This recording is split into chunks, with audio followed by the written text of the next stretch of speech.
Nigel from Nigel's Silver Bell is the Earl of Birkenmor. And he's an older gentleman and is the grandfather of Carlisle from Mary and the Gentleman. When I first created Nigel as a character, he was a crotchety old man. But I'm fond of stories where people have the opportunity to grow and expand and rediscover their joy of living.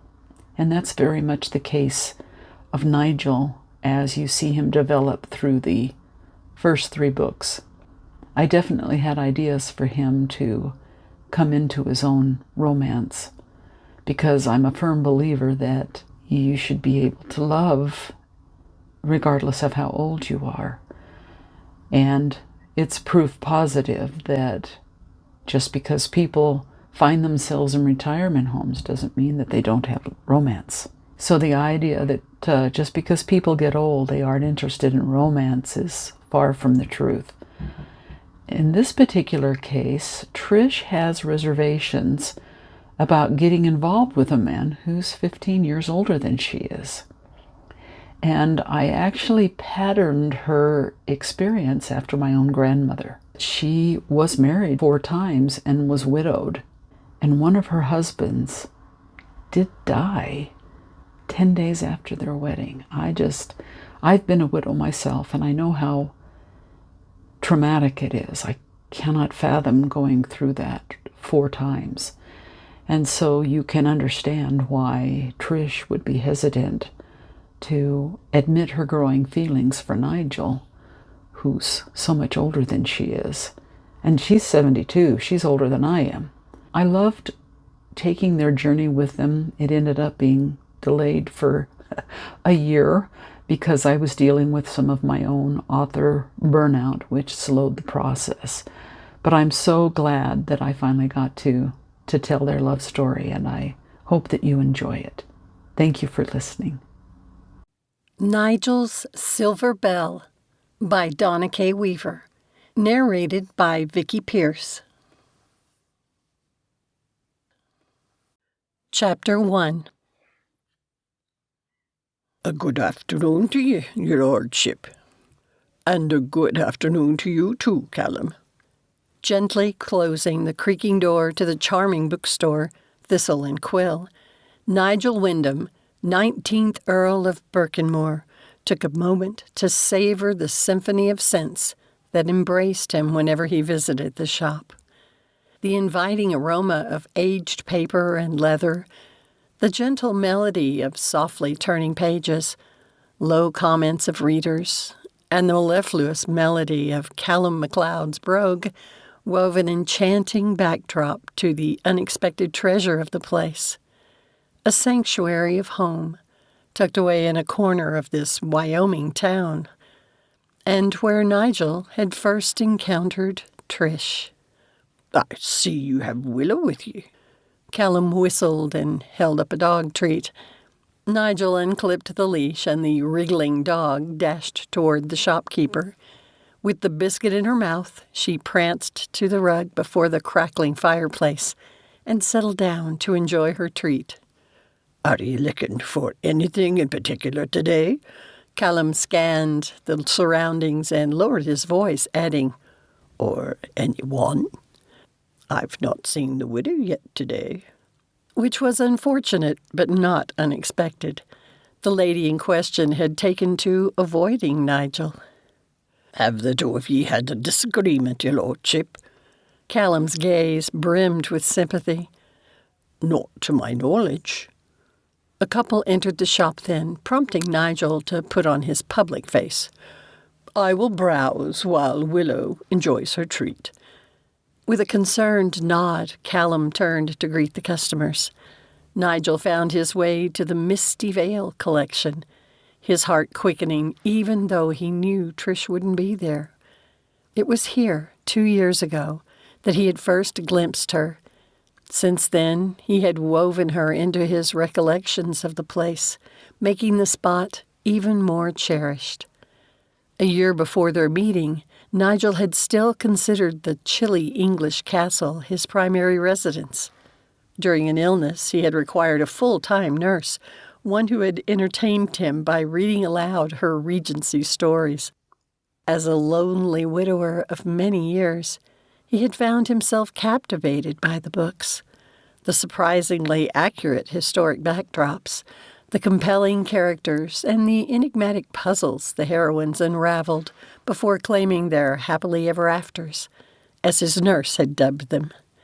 The yarns had rekindled an unexpected taste for romance in his life, even if vicariously. That day in the bookstore, he had rounded the corner of the aisle with the Vale books and spotted a slender woman of about 70 kneeling on the floor.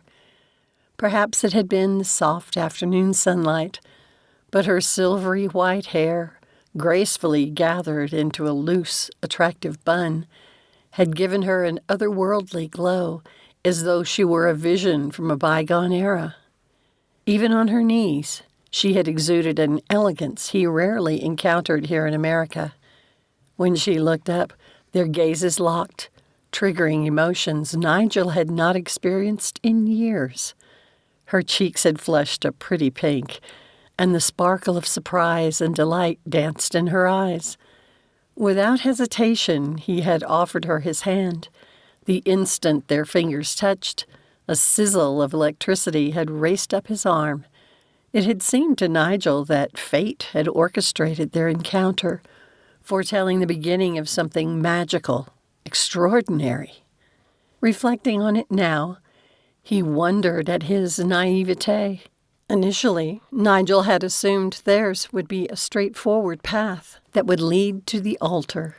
Instead, Trish had led him into an unexpected game of cat and mouse. Sometimes he was the cat, while at other times it was clear Trish held that role. Since their first encounter, Nigel had rediscovered a joy in living and permitted his family in America to fret over his health. He had embraced walking again, even purchasing Willow as a hiking companion. Above all, he had worked diligently to reclaim the vitality requisite for marriage. However, every time he had mustered the courage to hint at Trish becoming his countess, she would inexplicably withdraw. After his most recent attempt to raise the topic, she had taken to avoiding him. His grandson described it, using modern parlance, as ghosting. In truth, the word aptly described the situation in which Nigel found himself. Trish had disappeared from Nigel's life, abruptly and without warning. She severed all forms of communication with him. Occasionally he glimpsed her in the distance, but like a fleeting ethereal wisp, she would vanish, leaving him with a haunting sense of loss and bewilderment. "What about a cup of tea, my lord?" Callum inquired from the end of the aisle. Nigel gave the long row of Misty Vale books a last glance and turned to face the shopkeeper, who had become an unlikely friend. Nigel had asked the man to cease addressing him as my lord, though Callum seemed to derive pleasure from it. If name-dropping in association with an earl attracted customers to the quaint bookshop, all the more power to him. "What are you serving today?" "An English afternoon tea, of course, your lordship. As soon as the missus heard he had come, she brought out her scones with clotted cream and jam, and she knows they're your favourite. Will she join us?" Nigel quite liked the Wyoming woman who had captured Callum's heart. "Nay, she insisted she would oversee afternoon tea for our guests, so you and I could chat. You must express my gratitude." Nigel knew the woman would have overseen afternoon tea for their guests anyway. Still, Callum usually assisted his wife, so her gesture was touching. The two men settled in the cozy chairs by the crackling fireplace. Willow sat up and watched Nigel expectantly, her way of telling him she expected a treat without actually begging for one. "You little lady, have already had yours," he muttered, but broke off a bit of scone for her anyway. "Now, enough." The dog devoured it in a breath before lying down and resting her head on her paws, her large round eyes continuing to stare at him. Nigel shifted in his chair so he could no longer see Willow's wistful gaze. "That dog has been a boon for ye, my lord," Callum observed as he spread clotted cream on his scone. "The missus was just saying the other day that ye look a good 10 years younger, and more since you've had her." "I do feel rejuvenated," or he had until Trish had taken to avoiding him. They ate in silence for a few minutes, and Nigel pondered his next move.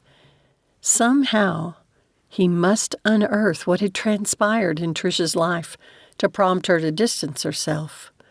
Was it him? He had offended her unknowingly?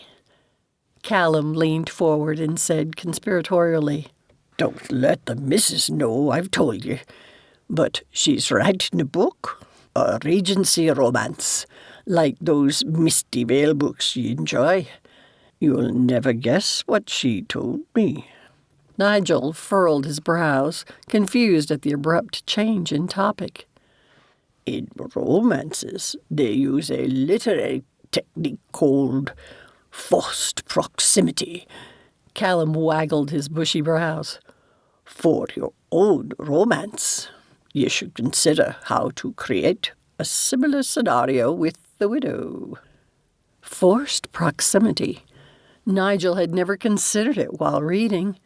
Now he recognized the various situations that had compelled the protagonists to spend time together. "How? We depart for England shortly, and I will be absent for 2 weeks." "Exactly, my lord. The missus has been friends with the widow for many years, and she has often expressed a desire to visit England." Callum's grin turned mischievous. "Especially the Cotswolds." Where Birkenmor was located. "I have mentioned she is avoiding me, have I not? Even were I to approach her to issue such an invitation, she would decline." The mere notion dampened Nigel's spirits. "With all due respect, my lord, but you're losing your edge." Callum shook his head.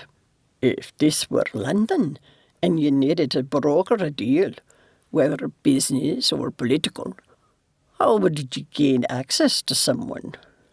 "I would leverage my connections." "Aye, just so.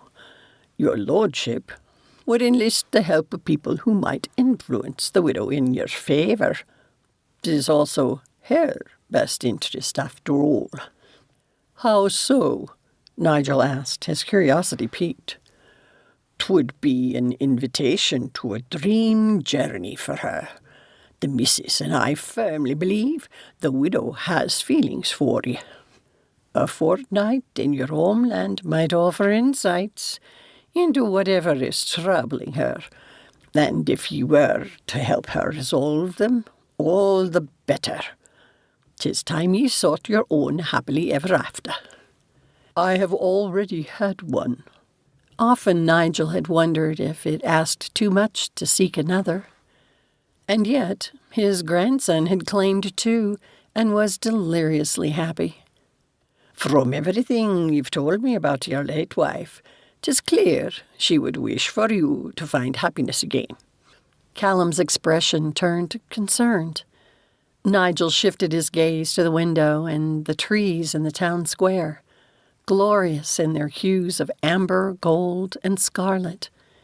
In his younger days, Nigel had dreaded the autumn and winter, growing up and then spending some of his adulthood in a dreary English castle had meant forever being cold, as modern conveniences could only heat stone so well. Upon receiving his first invitation to visit his grandson here in Wyoming, Nigel had hesitated to accept, but living alone in a giant castle, his only companions the servants, he had accepted, if only for something different to do. That, and a desire to meet the American woman who had captured his grandson's heart. Nigel had not approved of his grandson's first marriage, and later had to eat some not-so-humble pie for having been a crotchety old man toward his lovely wife. Then tragedy had struck, snatching her away. Seeing his grandson's grief-stricken face had rekindled Nigel's own loss. Perhaps that was why, 2 years later, he had reserved judgment on the new American wife. New American wife. As with Nigel's grandson, Callum had taken one and was radiantly happy. After only 2 weeks of not speaking with Trish, Nigel was already miserable. "Will your lordship let her slip away without a fight?" Callum whispered as though he could read Nigel's thoughts. "No, my friend, I will not." Chapter 2. Trish Johnson tapped her fingertips on the desk as she scrutinized the paragraph again. She had never met a sentence she didn't want to rewrite, which meant if she wasn't careful, she could be perpetually stuck in the clutches of editing. While it tormented her, it was a blessing for her editor. But it also killed Trish's creativity. This latest book would be the death of her. Why, oh, why couldn't she have finished wooing the Earl before a real Earl stepped into her life? Trish let out an exasperated sigh, rubbing her temples as if to chase away the burgeoning headache. She could finish this book. She had to, or her readers would storm the castle. Figuratively, of course, since she didn't live in a castle, and only a handful of people even knew she was the author. Misty Vale. Still, she didn't want to disappoint her fans, who had expected wooing the Earl 2 years ago. Her plan for this Victorian historical romance series had seemed simple enough. Write a story with a male love interest from each level of the British peerage, beginning with a baron and ending with a duke. And then Nigel Wyndham, with his weathered charm and captivating presence, had hijacked her plans. Every time she had tried to write the story, her keyboard had turned into a battlefield as Nigel crept into the story. It was not about him, but every keystroke turned into a skirmish between her desire to tell the story about a young Earl in Regency times and her real-life Earl. How could an old man haunt her pages and make the young man seem feeble by comparison? Even shifting to write the next book, defying the Marquis, hadn't freed her. A few of her rabid followers had noticed the jump, even while raving about the new book. So she had written, "Charming the Duke." Only when she moved on to the spy series had her readers complained, and she'd had to promise to write Wooing the Earl. Trish was not writing a book about Nigel Wyndham. Somehow, she must wrest back control of the story. He was nearly 87 years old, for Pete's sake. While there was a market for later-in-life romances, most romance readers wanted young and virile men for their love interests. She worried they wouldn't believe a man his age could still heat a woman's blood with a look or curl her toes with a gentle touch. Fanning herself, Trish rose from her chair. She needed to think of something else and walked to the window. Her home, perched on a hill, offered a commanding view of her hometown of Huckleberry Falls. The view had always given her peace, yet something was sadly missing lately. The house had provided her refuge after the sudden loss of her husband, Bill. Even after 10 years, the memory still had the power to strike her. The shock of finding him lifeless on the kitchen floor had left a vivid scar on her heart and nightmarish memories of her futile attempt at CPR and the paramedics' failed effort etched in painful detail. That day, she had made herself a solemn promise No more husbands meant no more heartache. Burying 4 had been enough for her.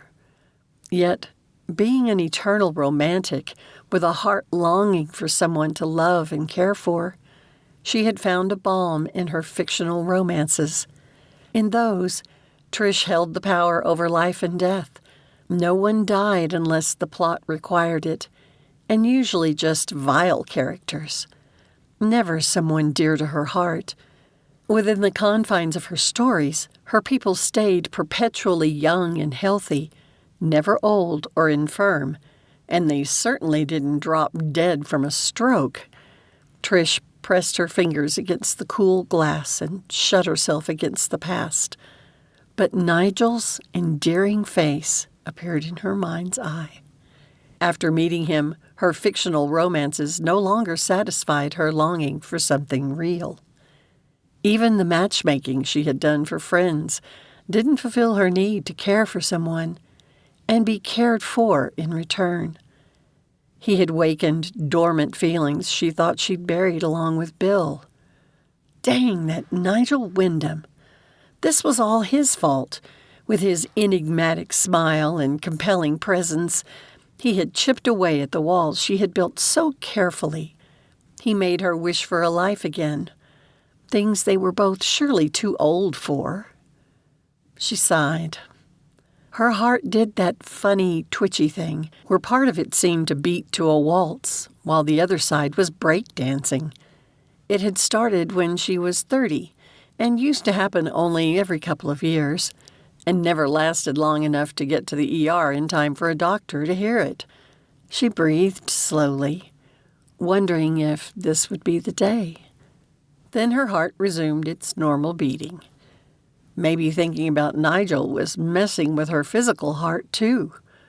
Then an idea struck, as they often did when she stepped away from her computer, sending her mind into a whirlwind of possibilities. She even kept a waterproof notepad and pencil in the shower for such times. Trish straightened and returned to her desk, the idea taking hold. In real life, she and Nigel might be too old for romance, but not in fiction. What if she added an appealing subplot, a second romance? The idea was intoxicating. She opened a new document, perhaps a May-December romance like hers and Nigel's.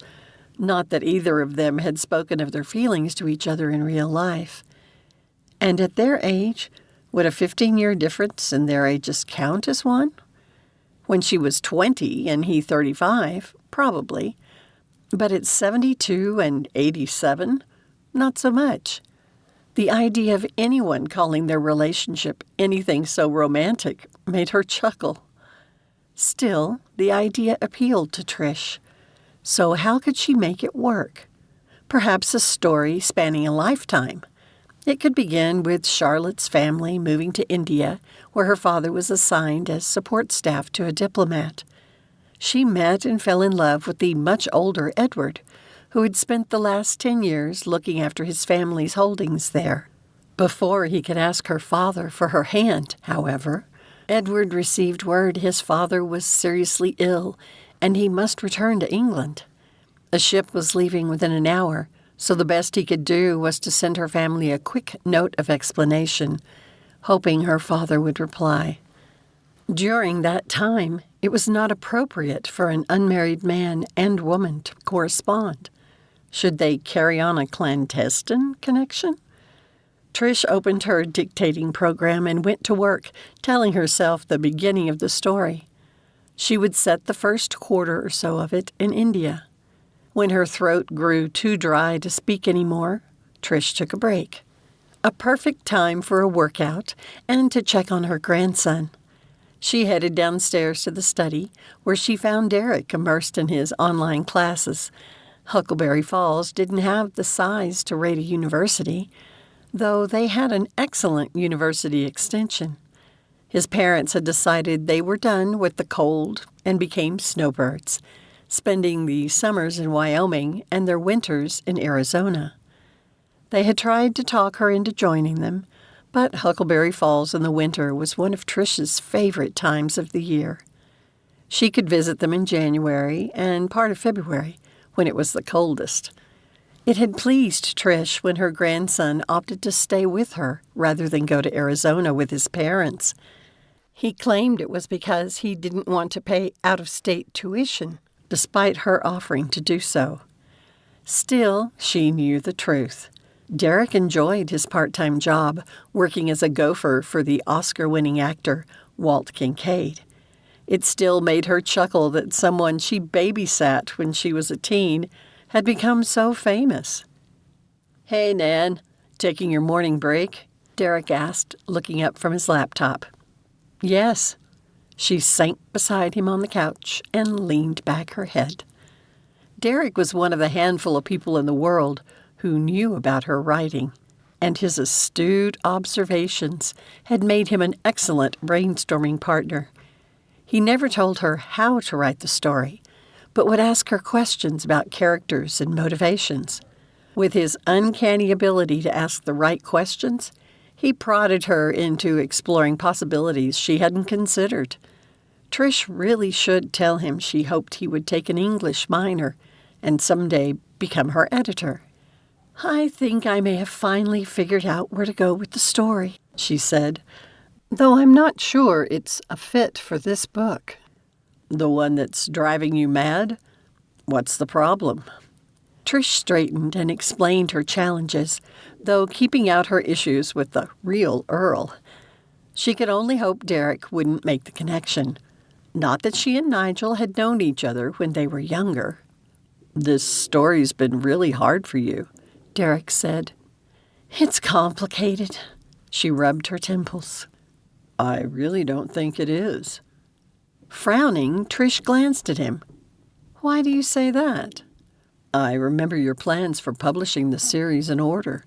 Then, just when you started on wooing the Earl, a real Earl showed up in town. You usually fly through your first drafts, so I thought it was odd when you struggled for months with it, and then moved on to the Marquis." Derek shrugged. "Your feelings for a living Earl are messing with your ability to tell a story about a fictional one. Nigel is creeping into your book. Am I right?" Derek shot her a knowing look. "Or am I right?" Trish groaned. Finally, resigned, she asked, "Am I so obvious?" "Nan, you both are. It won't surprise anyone in town when you two get married." The words gave her an unwanted thrill, her traitorous pulse quickening. "No."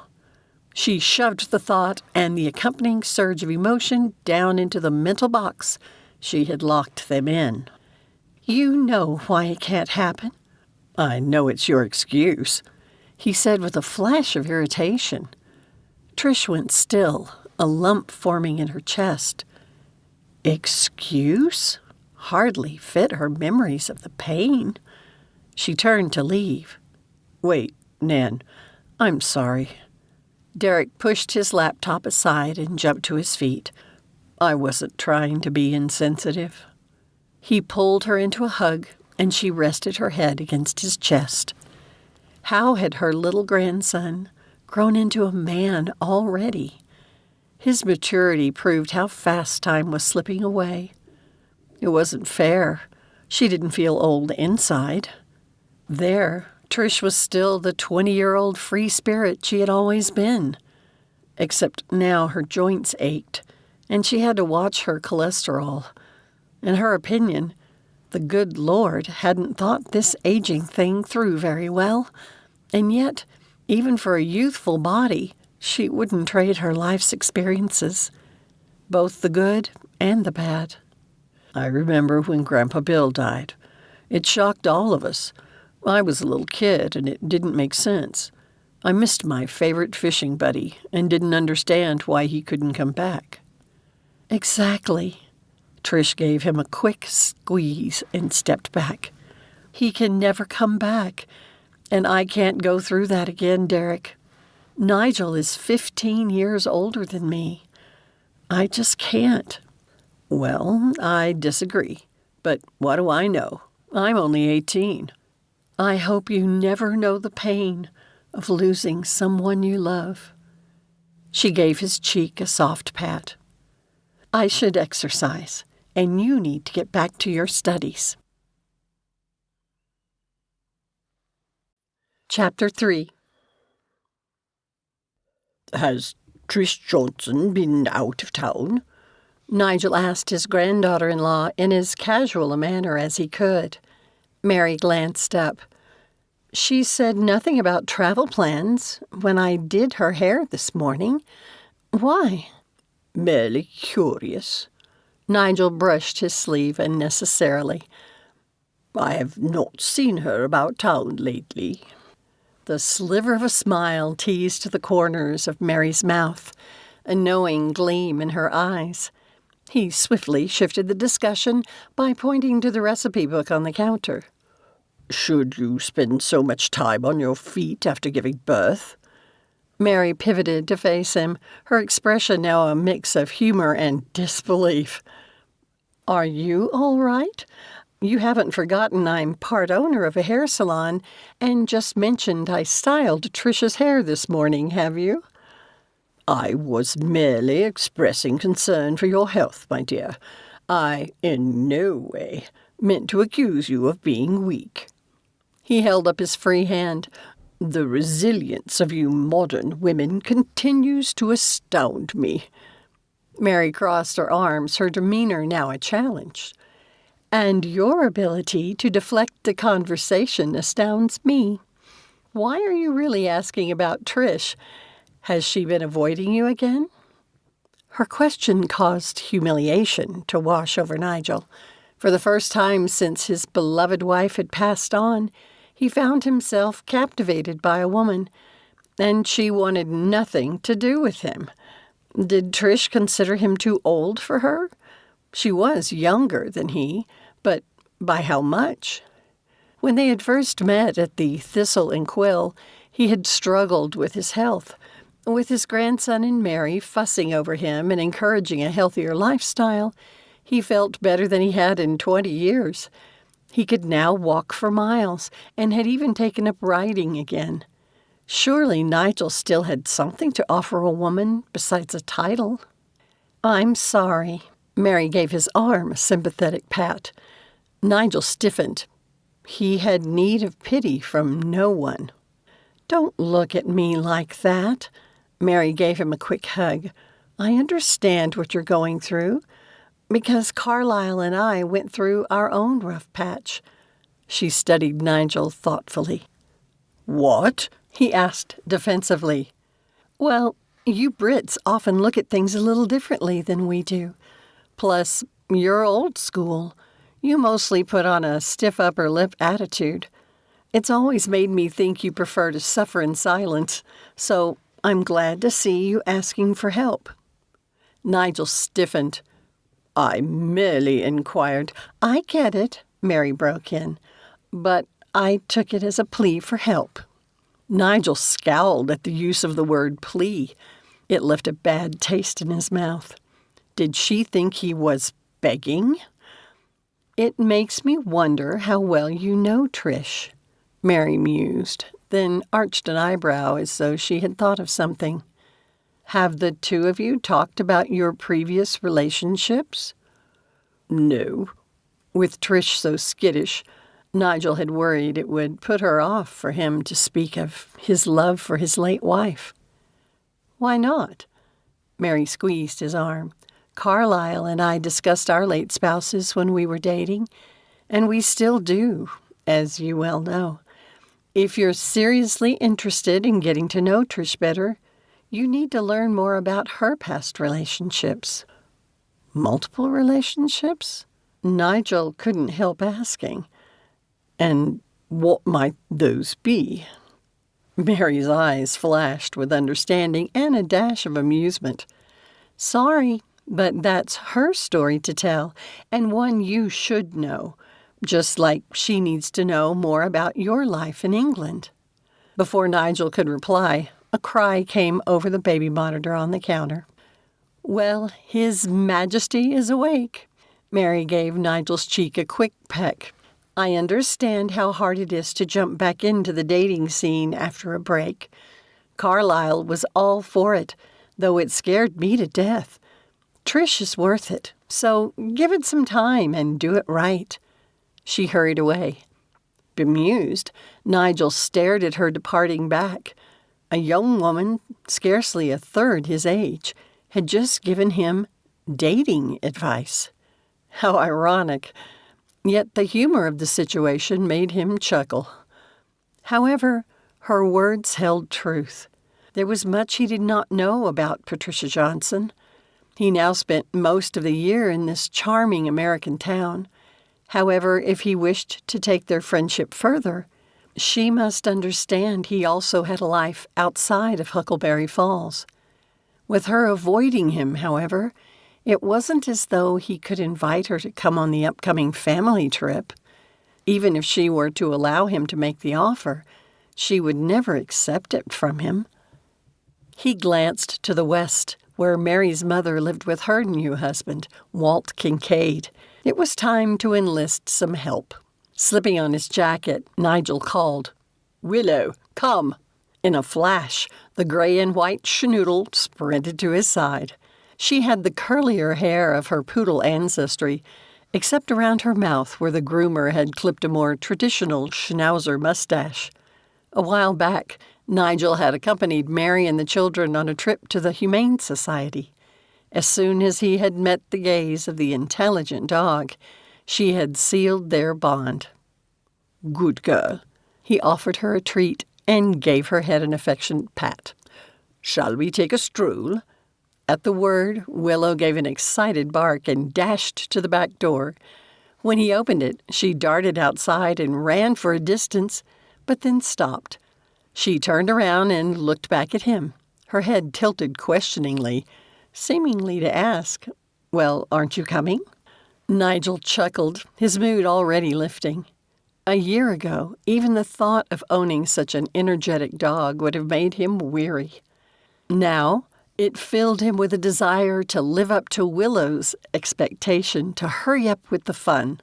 His walking stick in hand, he strode across the expanse of lawn, making up the backyard, past the guest cottages, one of which he called home while staying with his grandson. Willow already knew where they were going and ran ahead to the opening in the copse of trees dividing his grandson Carlyle's property from Walt Kincaid's. He and Nigel had become good friends, a bond strengthened when Walt had married Mary's mother. While Walt denied purchasing the property for the sentimental reason of living close to his wife's daughter and her family, Nigel knew better and approved. As he and Willow strolled the meandering path through the woods, Nigel mused about what approach he should take with Trish. He liked Callum's suggestion about inviting her on their trip to England. She had mentioned having a passport and had lamented never using it. But how to accomplish that when she seemed intent on ignoring his existence? Ghosted. Him. Well, if that was her intent, Nigel was determined to haunt her. Willow's ears perked up. At the sound of a child's voice, she gave a little bark and dashed ahead through the opening in the trees. Excellent. Someone was home. Nigel quickened his pace, hoping to find Walt. Emerging from the shadow of the trees, he found the young daughter of Walt's assistant, trying to hug an enthusiastic Willow, who was smothering the child with doggy kisses. "Enough, Willow." She stopped, and Nigel said, "Sit. Stay." The schnoodle obediently sat, and Rue embraced the dog, saying, "Thanks, Grandpa Jelly." Then the little girl jumped up. Willow stayed where she was, but sent a pleading look at Nigel. "Good girl, Willow. Free." Joyously, the dog sprung to her feet and raced across the spacious lawn, Rue squealing behind her. "Good afternoon, Nigel," Sandra Farragher called from one of the chaise lounge chairs, her ever-present laptop open. "I was hoping to have a word with Walt." She shielded her eyes from the sun. "He's on a call with his agent, so he might be busy for a while. Have a seat." Nigel settled into an outdoor recliner with its own umbrella. Walt's wife had ordered it for him, which was why Nigel spent more and more time in America. In England, he had to pay people to look out for his comfort. Here, they did it out of concern for him. Sandra closed her laptop and shifted in her chair to watch him. "You look like a man on a mission. Is it anything I can help you with?" Nigel deliberated for a few moments. As Walt's personal assistant, Sandra had a gift of discernment and a wisdom beyond her years. She was also a social creature, making friends and keeping her finger on the pulse of the community. "I am not sure how to explain, my dear." He leaned his head against the cushion, exhaling slowly. "Are you and Trish having problems?" Sandra asked, her voice kind. Nigel jerked up his head in surprise. Good heavens, first Mary and now Sandra. Was he truly so apparent? The thought made the thorn of Trish's silent rejection pierce his heart all the more. "Well, that's unexpected." Sandra studied him, tapping her finger on her closed laptop thoughtfully. "I could have sworn you two were close to being an official couple." "She is avoiding me," he admitted, unable to meet her gaze. "Mary knows her much better than I do, but it's obvious Trish cares for you." Sandra tapped her chin with her pointer finger. "What do you know about Trish's history?" Nigel frowned, pushing down the flash of irritation.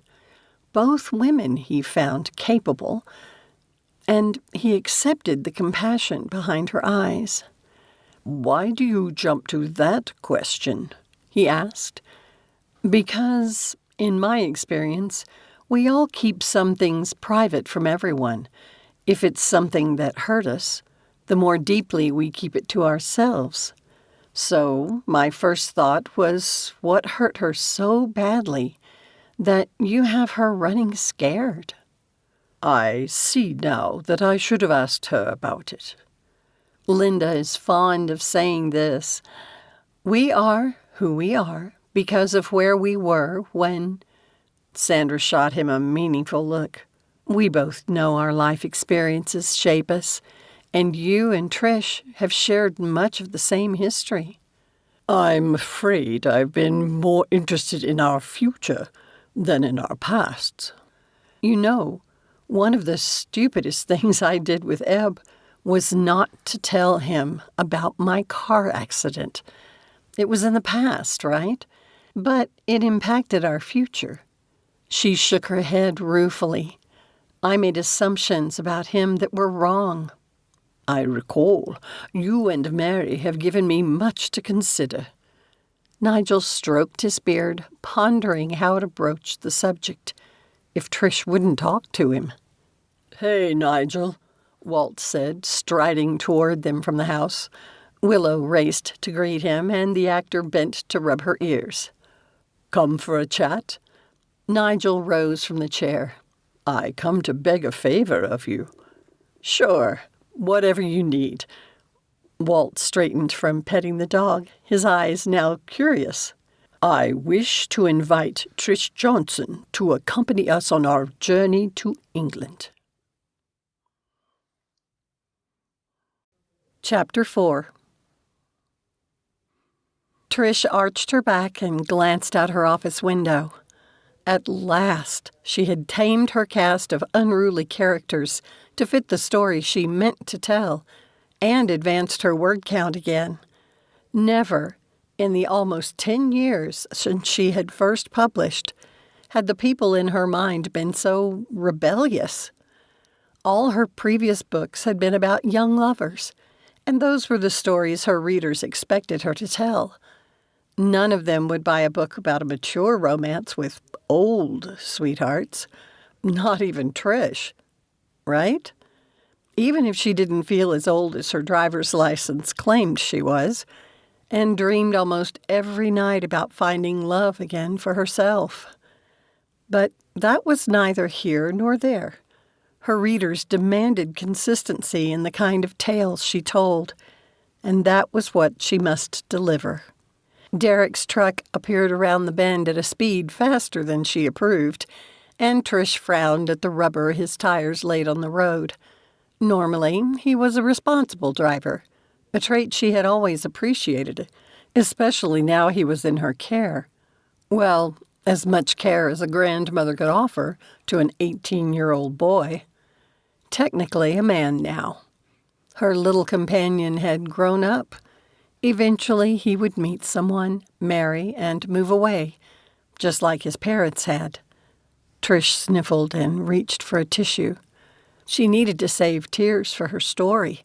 Since her characters had staged a rebellion, she intended to make them suffer. And then suffer some more. The couple must earn their happily ever after, and it was never so satisfying as when she pushed the couple to their limits. Besides, they must learn not to defy her plans.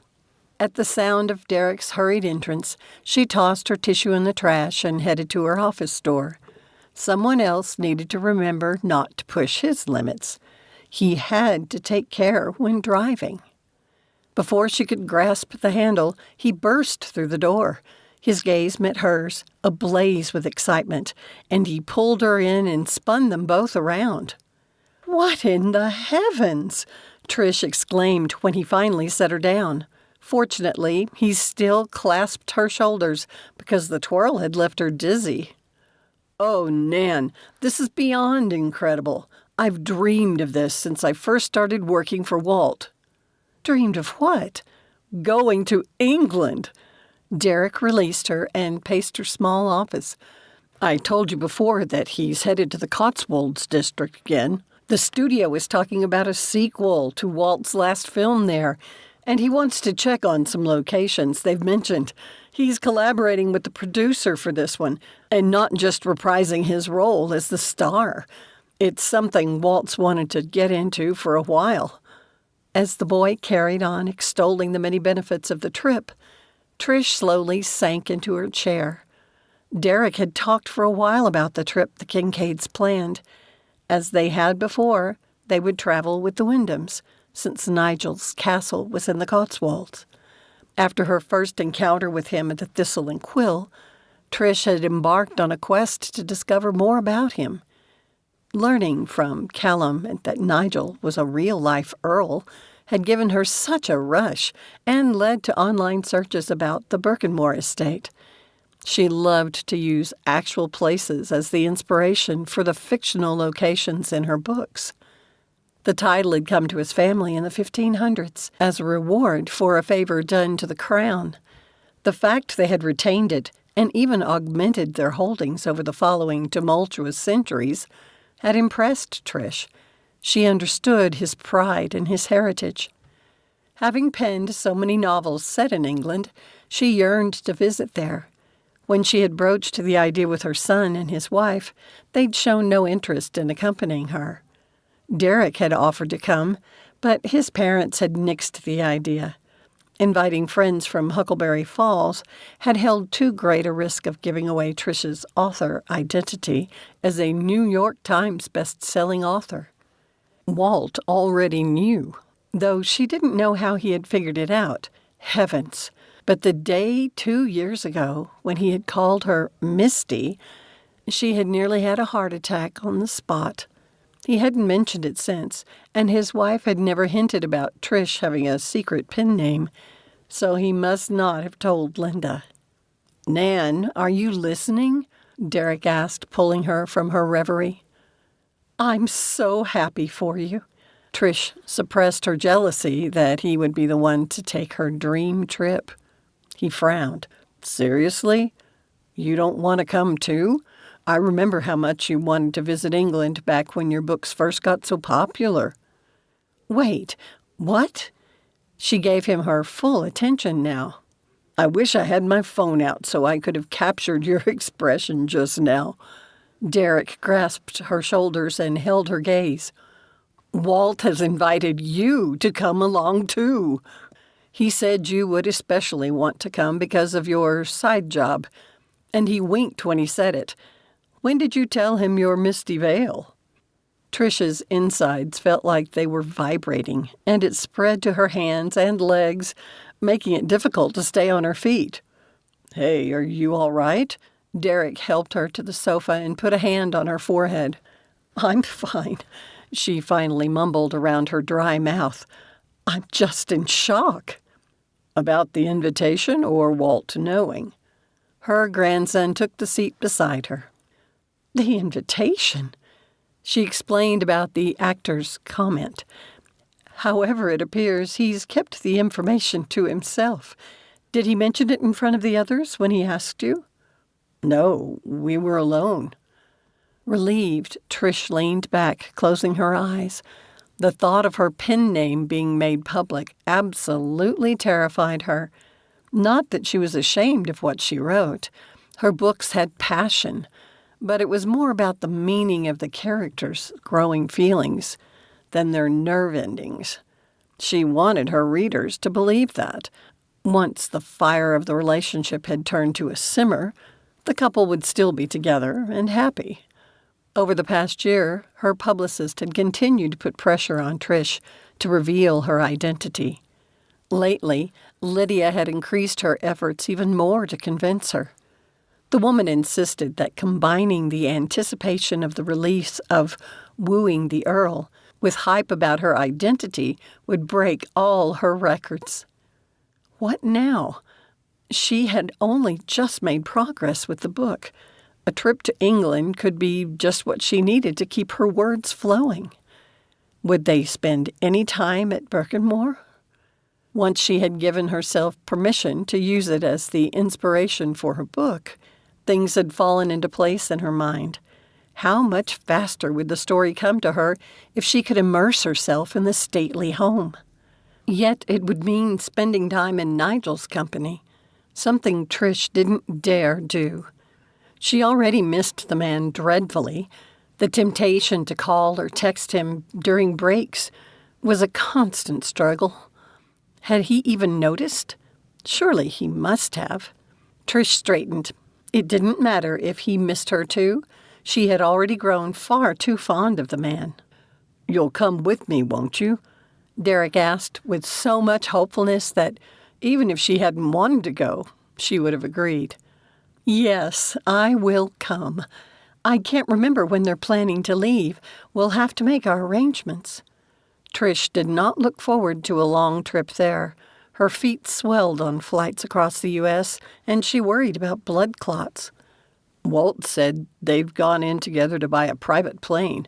With the family's frequent travel between England and here, and the strain it places on the Earl, they thought it best. Carlyle knew a businessman who wanted to upgrade, so they got it at a good deal, and it's even got a relatively low CO2 impact." Derek grinned. "I can't wait to see it." Trish's heart fluttered.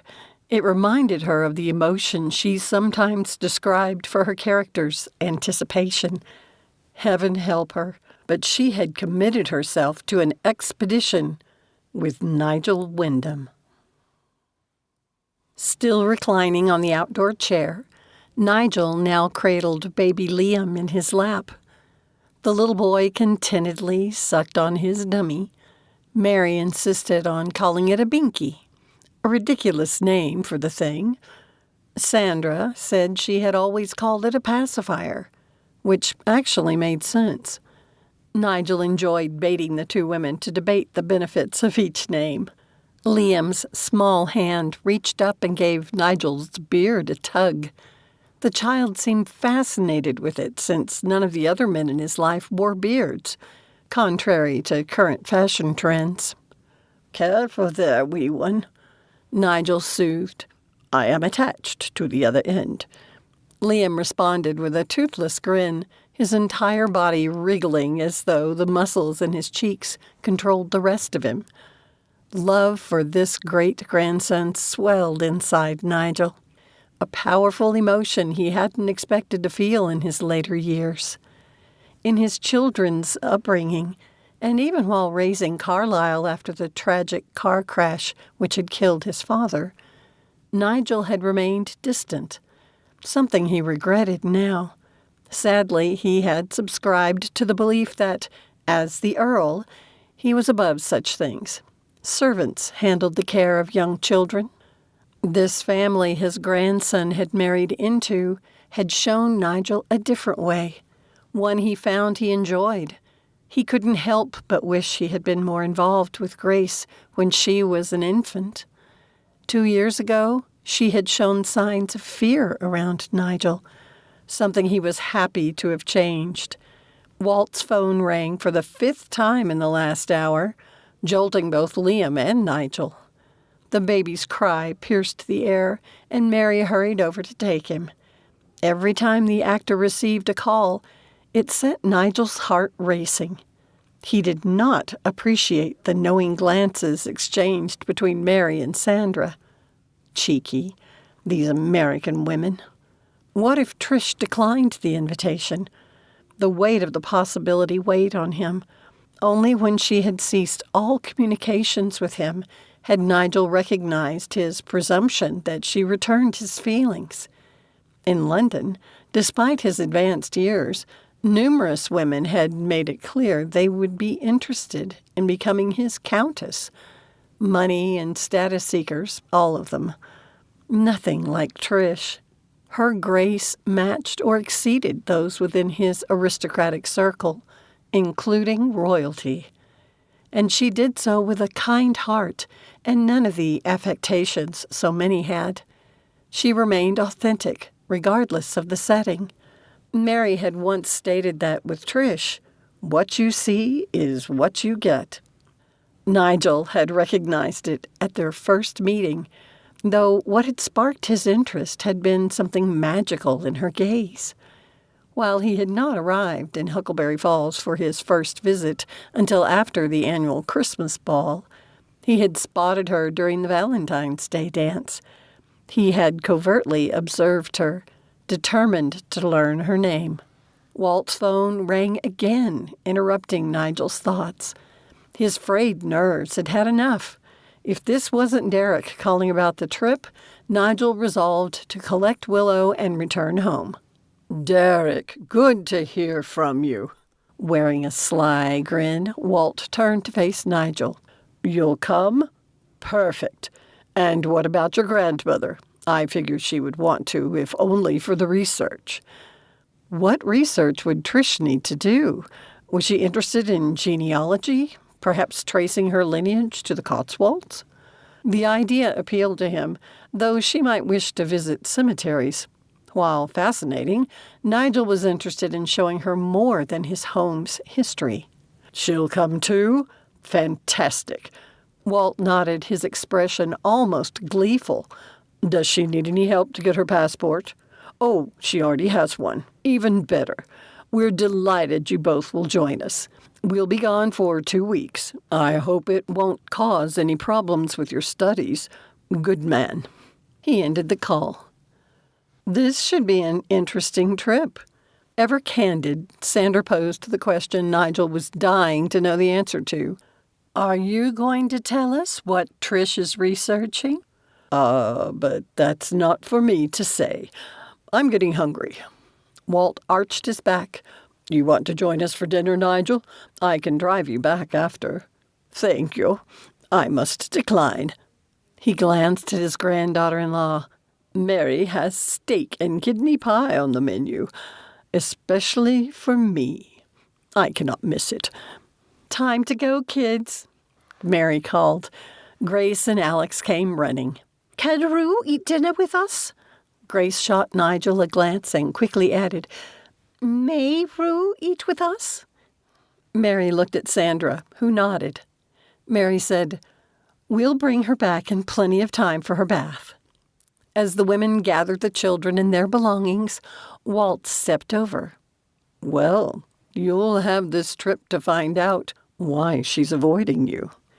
And fix it, though Nigel did not say the words aloud. Yes, a fortnight to discover the cause of Trish's withdrawal. As young Derek would say, no pressure.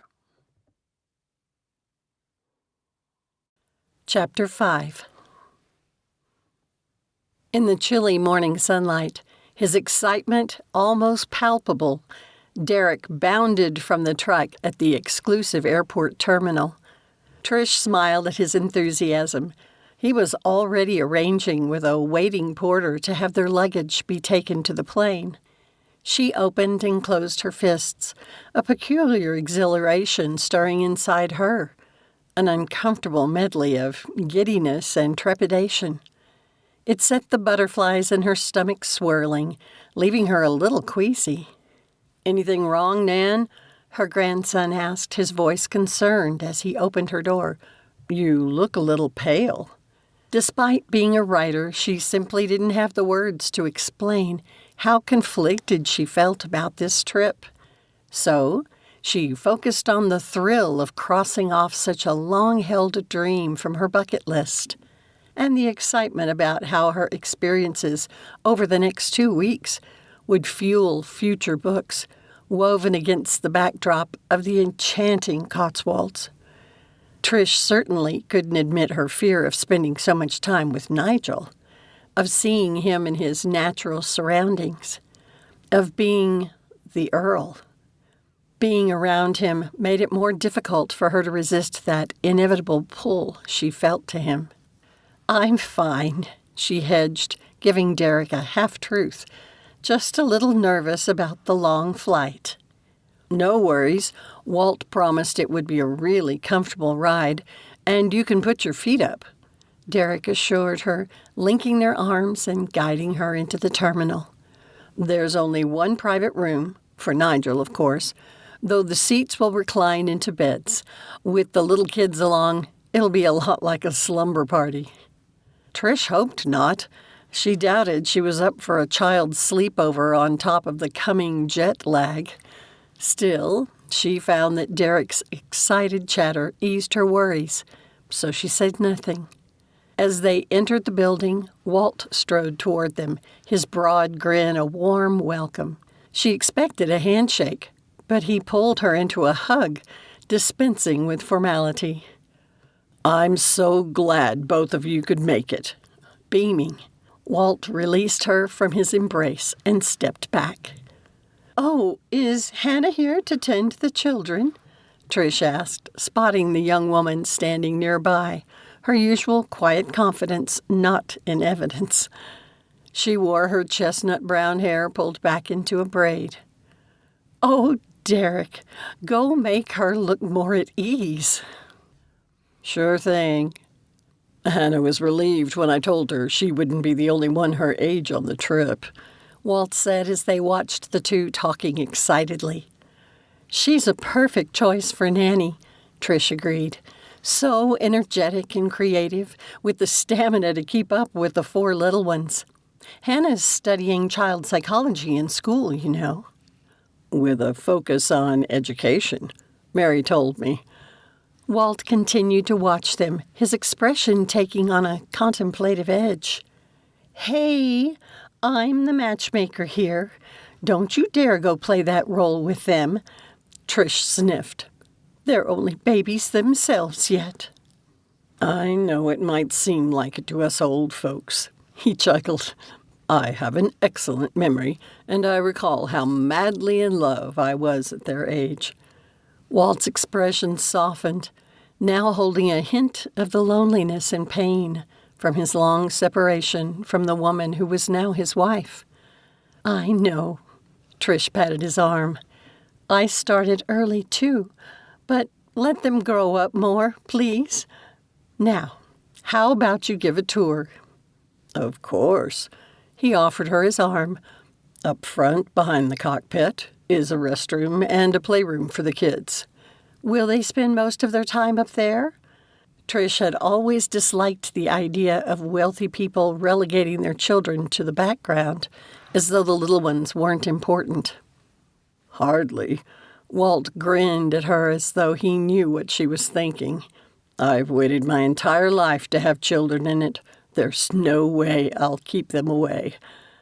We're just hoping to keep their toys and activities where the rest of us won't stumble over them." "Good answer." As they moved through the plane, he described the changes made by the previous owner to improve fuel efficiency and lower emissions, including alternative fuels.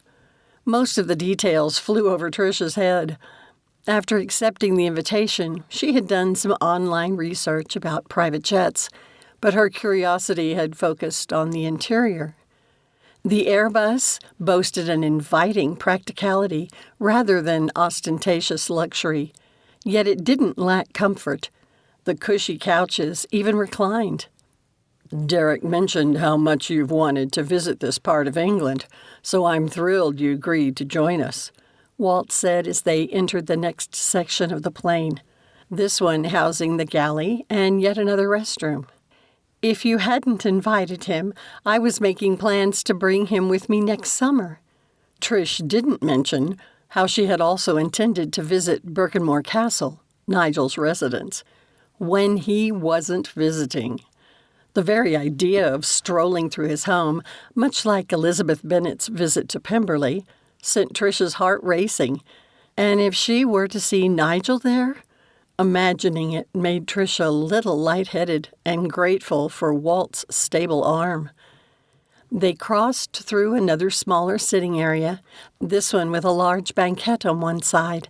She tried to imagine them all fitting at it and asked, "Is this where everyone will dine?" "Only the children." He pointed at the table. "We can expand and raise the tables in the larger sitting parlor. They'll work for meals, work, and games." "It's handy having the galley near where the children will eat," Trish approved. "I hope none of them are prone to motion sickness." "None of us so far." Walt crossed his fingers. "Do you have flight attendants?" "We have 2 attendants and 2 pilots. It's a non-stop flight, and afterward they'll also enjoy a 2-week vacation." He shot her an amused, sidelong glance.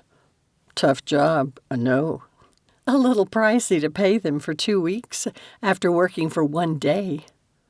"They're 2 married couples who have been on my staff for years. They even made the sacrifice to move to Huckleberry Falls when I did." Walt nodded toward a door. "This room is the last one. It's the library." Trish gasped, a thrill of exhilaration rushing through her. "You have a library on board?" "It's quiet, with a nice selection of books. Everyone in the family's made suggestions for the collection. These are for the grown-ups. The children's books are in the nursery. There's also another bathroom back here. Did I mention there are 3 showers, too?" Trish briefly thought of the cramped, almost claustrophobic restrooms on regular planes, piquing her curiosity about these luxury facilities. Walt opened the door, and the wall of books at the end of the room instantly captured her attention. She had always loved books, and she wanted to browse the titles. It wasn't until her gaze shifted to the right that she realized someone sat in the recliner near the shelves, causing her heart to leap into her throat. Nigel. "I need to check on a few things." Walt quickly exited the room and closed the door behind him. While he waited, Nigel grappled with the worst case of nerves he had ever experienced in his life. They eclipsed even the evening he had proposed to his late wife. As Walt finally swung open the library door, Nigel had to force himself to remain seated, his heart pounding so ferociously that, for a moment, the room seemed to spin. He took a slow, deep breath. Trish glided into the room, her face alight with pleasure, a smile teasing the corners of her mouth as she scanned the book collection lining the shelves.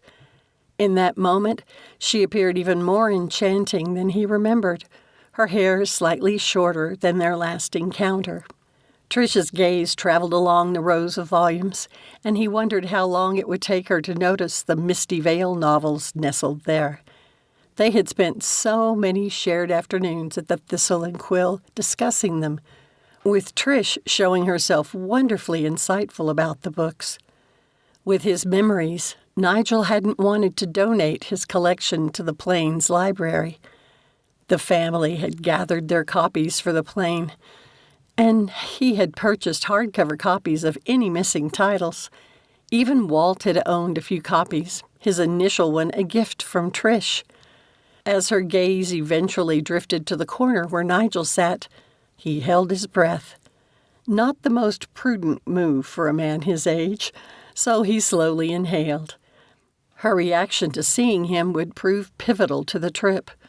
Would she simply turn and depart? Her eyes widened, and tension filled the room. Walt made an excuse and, in a lightning-quick move, was gone, leaving them alone in the intimate space. Trish stared at him, looking very much like a deer caught in the headlights of an oncoming vehicle. A pang of sadness pierced Nigel's heart.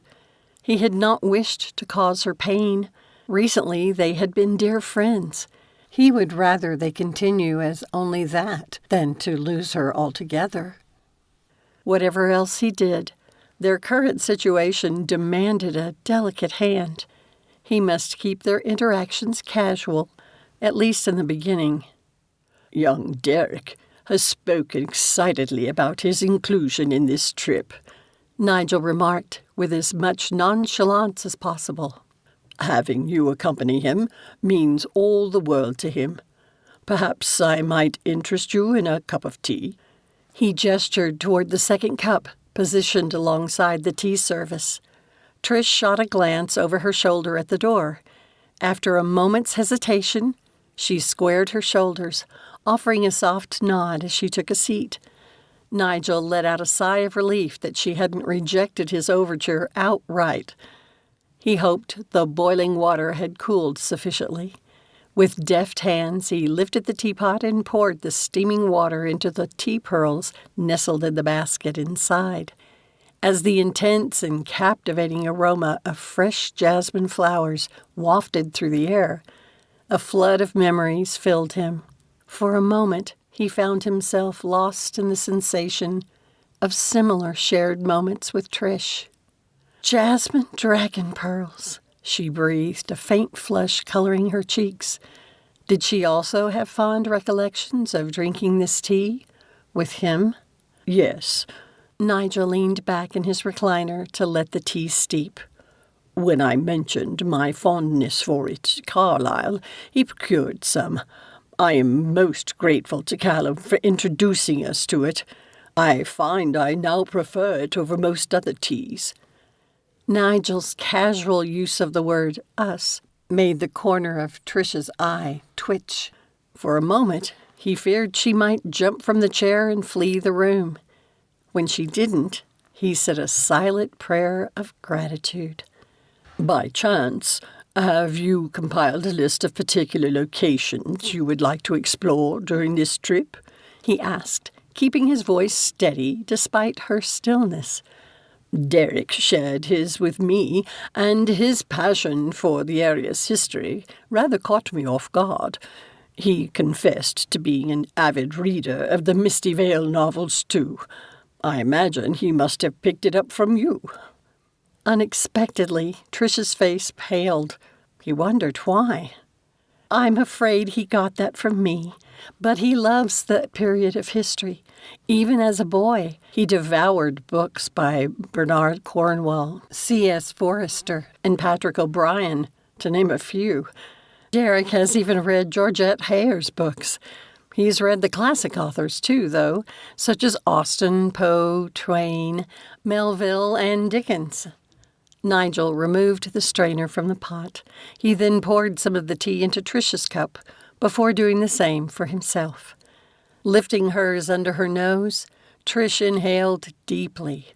Oh, how I love this fragrance. She took a sip and leaned back in her chair, relaxing for the first time since entering the room. He shifted his gaze, focusing on his cup. Derek is studying fine arts with a focus on literature, she finally said, pride lacing her words. Does he plan to teach? Nigel wondered what one would do as a profession with a fine arts degree. I don't think so. He's leaning toward the publishing industry. Something Nigel couldn't interpret flashed across Trish's face, piquing his curiosity, though she didn't say more. Is that why he reads both kinds of historical fiction? He told me once that modern authors can't help but color their writing with modern sensibilities and idioms. The language has changed a lot in 200 years. She chuckled. I asked Derek the other day if he knew where the word fax came from. He didn't know it came from anything. Trish took a sip of her tea. Nigel blinked. Neither did I. She swallowed wrong and coughed. Really? Trish answered, now amused. You don't know it's short for facsimile? To be honest, I'm surprised he even knew what a fax is. Technology will make it obsolete soon. He nodded, a little embarrassed at his ignorance, though enjoying her enthusiasm for the topic. So, as with the word fax, you are saying modern authors cannot help but leave modern impressions in their historical works? Exactly.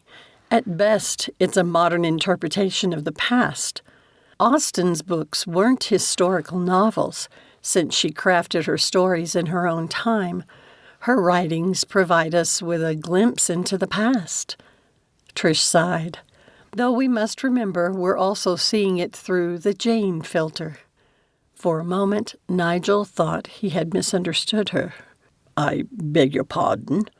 Authors cannot help but include some of their personal biases in their books. The witty sarcasm Jane Austen's famous for shows hers. We end up seeing her culture's foibles through her eyes. Which might shape our own biases of the time. Nigel nodded, again impressed by Trish's understanding of things he hadn't bothered to consider. Yes, Trish gave a laugh, which is a long way of saying Derek and I have always shared an interest in history. Is it simply the beauty of the Cotswolds that interests you? He asked. Or do you have an ancestral connection to the area, such as researching your family history? I recently read that genealogy is a popular hobby in the United States, one that grew especially fast when the book Roots came out, though I imagine DNA has increased the enthusiasm. Trish arched a brow, her expression now curious. I didn't realize you were interested in genealogy. Nigel chuckled. Not so much for myself, since my lineage is listed on the walls of the local church in Ravenshade, going back hundreds of years. There's little adventure for me there. However, I find it fascinating to watch online videos of people as they learn about their family history, especially when they learn things through records that don't match the family stories. How did I not know this about you? Trish asked, her expression now a mix of surprise and intrigue. And was that wistfulness as well? All good signs. At last. I never mentioned it because I wrongly assumed you wouldn't share my interest. She nodded. I like those videos, too. Nigel was about to offer her another cup of tea when the captain announced over the speaker it was time to prepare for takeoff. I should join Derek. Trish set down her cup and stood. Thank you for the tea. Before Nigel could invite her to remain longer, she turned and left the library, leaving him alone once more. Chapter 6. Trish settled in for the long journey, watching Derek and Hannah with interest. While the girl had come as the nanny for the children, he jumped in willingly to help. Despite the joyful energy surrounding her, Trish still felt a little disconnected, flitting on the fringes of this family's interactions. They were a delight, and she loved her friends and their children dearly, but she felt like a spectator. While the others bantered comfortably, she wondered what Nigel was doing in his library. Was he as lonely as she was? The flight went smoothly, and the crew's light-hearted humor kept the atmosphere cheerful. Nigel finally came out to join them for a late supper and took the time to chat with everyone, including her. Their once easy camaraderie was now stilted, and Trish knew she was to blame. Once the children settled for the night, she slept, something Trish rarely did on a plane. If only she could have slept long enough. Derek had checked on her several times and buckled in beside her when the plane prepared to land at Heathrow. The customs process went more easily than she expected, likely because of the important people she traveled with. Someone, probably either Nigel or Walt, orchestrated several large SUVs to shuttle them from the airport to their accommodations in London. Nigel rode with the other Wyndhams, while Walt's extended family went together in the second vehicle. The driver allowed her to join him in the front while Derek and Hannah sat in the back. Trish wanted to get a good look at the surroundings.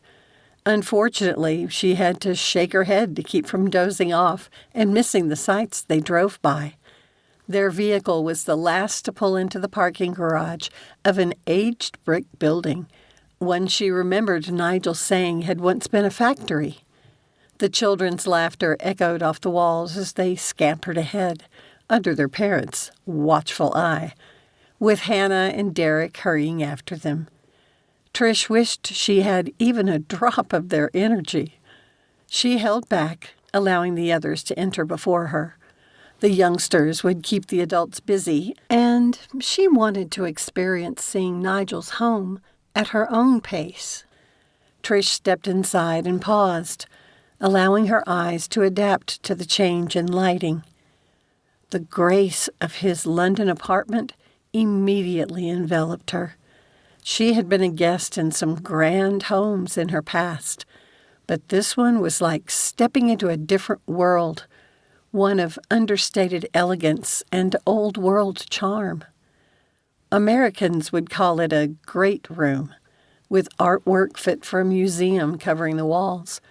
The designer had cleverly divided the space by its furnishings, creating zones such as a sprawling lounge, a nook of bookcases with a desk, and a spacious kitchen. Trish appreciated that the furniture was a blend of antique and modern, and she imagined every piece would have a story, if only about why it had been chosen. Surprisingly, she liked it. A wall of glass showcased a breathtaking view of the River Thames, giving it a touch of natural beauty and bringing light to the otherwise dark space. The large room exuded a quiet wealth that both fascinated and intimidated her. A Persian rug in deep blues and reds anchored the seating area.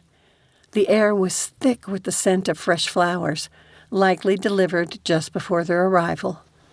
Leather-bound books lined the shelves of one wall and drew her attention.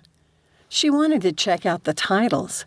Before she could, ever-curious Derek, who had already been exploring, called to her, his voice echoing from somewhere down the hall. "Nan, you have to check out everything." "I will." Trish scanned the room, taking it all in. This home, though in a building probably more than a century old, was still modern. Had the family modernized the rooms at Birkenmor, too? Some of the original must remain, since there was only so much you could do with stone walls. She hoped they had kept some of the old. This was research, after all, and she needed to keep Nigel separate from her fictional Earl. Trish had experience doing in-person research, but she'd never had feelings for the main character before. So many feelings. Straightening her sweater, she reminded herself not to think about those. She could do this, both share a vacation trip with her grandson and do research for the book. The townhouse was grand, though not overly so. Still, he lived a very different life from hers. He came from a world of money and status, with a lineage stretching back centuries. She was a small-town girl who wrote sweet romance novels under a pseudonym, living an unassuming life in Huckleberry Falls. As an author, even an award-winning and best-selling one, She often experienced imposter syndrome. At those times, she expected the author police to show up at her house and arrest her for being a fraud. If Trish felt this way despite her success, how would it feel to marry into a family like his? Not only a family, a lifestyle. It already made her feel small, insignificant. This is only one side of a set of connected townhomes, Carlyle said, approaching her. We will keep the children on the other side in the event Reggie joins us unexpectedly. If you need anything, we will be there. He went to a set of French doors, which opened into another huge great room. Nigel's son Reggie doesn't have much patience with children, Walt said in a low voice to Trish. Are there enough bedrooms to accommodate everyone on his side? Trish asked, glad her tired brain didn't have to work out the logistics of so many people. No, which is why we hope you don't mind sleeping on this side. Linda and I will be here too, along with Nigel and Derek. Will Reggie be here while we are? Probably not. He arranged a business trip this week, though he's expected to join us at the castle for the annual harvest ball. It was probably unfair of Trish to decide on Reggie's nature without having met him, but she didn't mind postponing it until she wasn't jet-lagged anymore. She planned to observe him at Birkenmor. He would make an intriguing case study for her research, and she looked forward to the juxtaposition of modern-day arrogance against that of the Regency era. Over the years, with Nigel spending more and more time in Huckleberry Falls, he had changed, softened. He now reminded her more of Carlyle, who she would never have guessed was the grandson of an earl. Nigel was rarely stuffy anymore. Don't worry, Linda said, joining them. You'll have time to explore both sides of the house and settle into your room before we have tea in town. Once we're done with that, it will be late enough to go to bed and sleep like a log, if you're anything like me. We'll adjust to the change in time zone more quickly if we don't nap. Good plan, Trish agreed, though she had never traveled outside the U.S. before and would have to trust her friend's advice. Enjoy exploring the two sides of the duplex. Linda glanced over Trish's shoulder, the corner of her mouth curving up. Our bus tour is not until the afternoon, so we will have a leisurely morning, Nigel said from behind. Her pulse rate spiked as Trish turned to find him watching her, his posture hesitant. This amazing man looked vulnerable. Guilt flooded her. If nothing else, he was her friend. He had done nothing to deserve poor treatment from her. Your home is lovely. Trish scanned the room again. Thank you. Technically, the property is mine as it belongs to the estate. However, when my son Reggie wanted to convert the warehouse into apartments, I gave him full rein. He worked with a professional designer. Nigel glanced around, pride in his voice. What has surprised us both is how he appears to have found a vocation, something he has never shown an inclination to do before. The rents have provided him with sufficient revenue to invest in more property, which he plans to develop as well.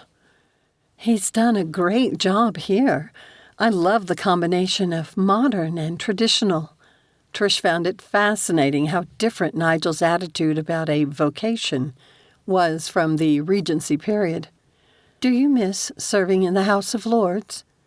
When he arched a brow at her question, she added quickly, her face turning hot, I read the Misty Vale books, so when I heard Huckleberry Falls had a visiting earl in residence, I had to find out more about you. Then you know that after the House of Lords Act of 1999, most hereditary earls lost our automatic seats in Lords. Now, the 92 allotted to us are filled by an election of our peers. I held a seat until my wife passed nearly 20 years ago. Nigel's throat worked, and tears stung Trish's eyes in sympathy for his obvious pain. One she understood all too well. She almost touched the hand resting on his cane handle, but resisted. With you spending so much time in Wyoming now, do you stay abreast of issues? She asked to change the subject. Yes, though I rarely get involved anymore.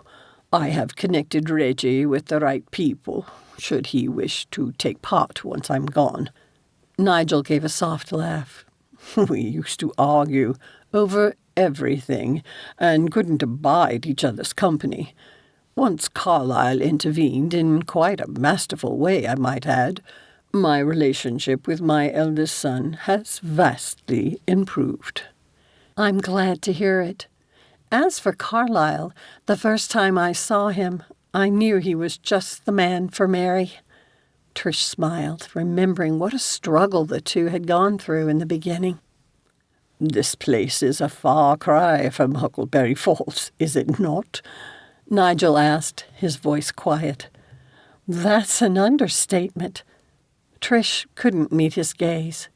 And yet we all see how happy Carlyle is there.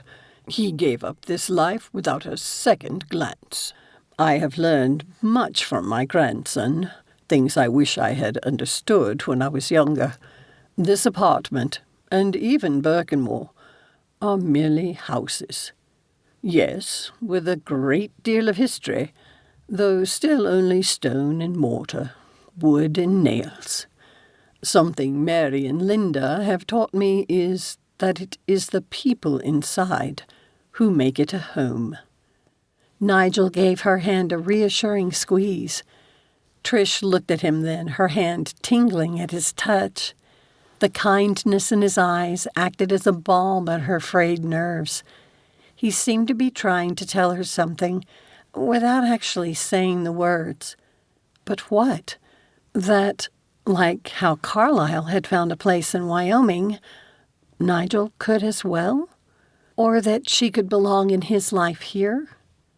A thrill went through her at the thought of being with him. The agonizing memory of her kneeling on her kitchen floor, holding Bill in her arms as he died, quickly replaced the excitement.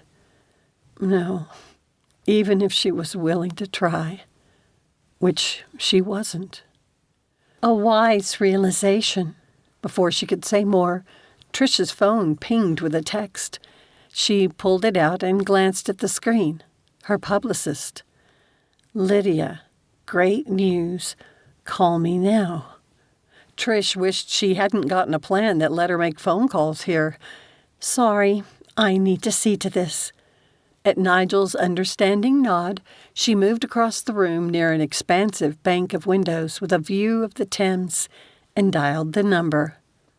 Trish, darling, Lydia said, her voice full of excitement. Too much excitement.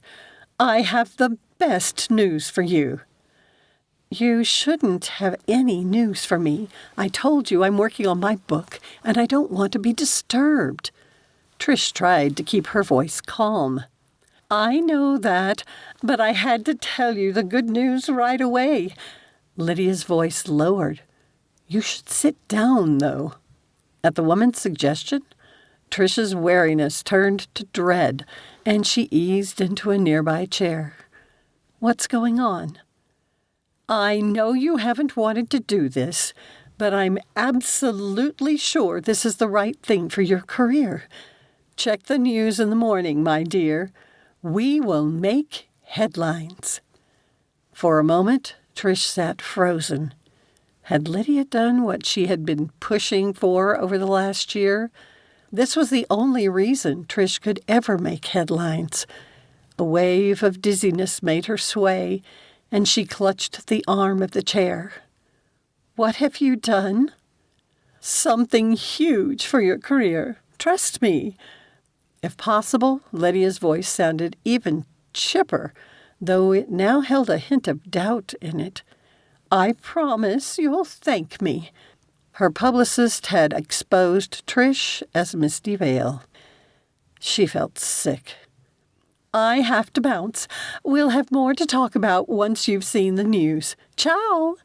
And just like she hadn't turned Trish's life into a nightmare, Lydia disconnected the call. Feeling like she was in a bad dream, Trish sat staring at the phone in her hand. Then it all hit her at once, and the walls seemed to close in on her. Nigel had tried to give Trish privacy while making her phone call. Her tone, however, held a sharpness he had never heard from her before. The news she had received must be terrible indeed, as though she had received a blow. Had something happened to a family member? When her face blanched and she leaned forward to bury her face in her hands, he stepped toward her. Then Derek came running down the stairs. "Nan, seriously, you've got to see this place." The boy came to an abrupt stop. "What's wrong?" Trish looked up at her tall grandson. "Lydia outed me." Confused by her meaning, Nigel was further stunned when the normally controlled young man's demeanor shattered. Derek's eyes flashed with anger, his face turning red. "Are you kidding me?" Nigel stepped closer, concerned for both of them. Her gaze shifted to Nigel, and she truly looked ill then. "Trish, what may I do to help?" Nigel strode to them. "Not a thing." Her voice had lowered, and he thought she said something about life being ruined. "You might as well tell him," Derek said, putting a calm hand on her shoulder. "He's going to find out anyway." "Find out what?" Nigel asked. Trish slowly rose to her feet and seemed to gather her dignity around her. She lifted her chin and said, almost defiantly, "I'm Misty Vale." Chapter 7. For a moment, Nigel could not make sense of the words, and he felt as though he had stepped into a dream state. "I beg your pardon, but I fear I have misunderstood you." "Misty Vale is my grandmother's pen name." With pride, Derek put his arm around Trish. As a myriad of emotions spiraled through Nigel's mind, from surprise and excitement to dismay and finally a hint of betrayal. How many times over the past 2 years had they discussed the Misty Vale books, and Trish had never once hinted she was the author? Especially when they disagreed about things like character motivations? "It wasn't like that, Nigel," Trish said, almost as though she knew what he was thinking. She had always shown herself to have a rare gift for reading people. Perhaps it made her such a talented author. "My attorney said if I truly wanted to keep my writing identity private, I couldn't tell anyone who didn't need to know." "Need to know?" Nigel gave a dark chuckle, still not sure how he felt about the disclosure. "You speak as though we are in a military thriller." "Well, I have written a Regency spy series." Trish shrugged, though she looked like she wanted to cry. "Who is this person who has exposed you?" Nigel asked, the arthritis in his back making it ache. He would need to move or sit soon. "Her publicist, if you can believe it." Derek pulled a face, his eyes flashing again. "You've made it clear more than once you wanted to keep your identity private. I say call your attorney and sue her." "Who are you going to sue?" Walt asked, stepping into the room, his gaze immediately going to Nigel. "Don't look at me. I am suing no one." He couldn't guess how to avoid confiding in the actor. Walt glanced at Trish and mouthed what Nigel could have sworn was, "Misty." Did he know the secret? She nodded, but once again spoke to Nigel. "I didn't tell Walt. He guessed, and I've never even dared to ask how he figured it out." "She made a comment once that was straight out of a Misty Vale book she had given me when I was recovering from my back surgery." Walt laughed. You should have seen the look on her face when I called her Misty.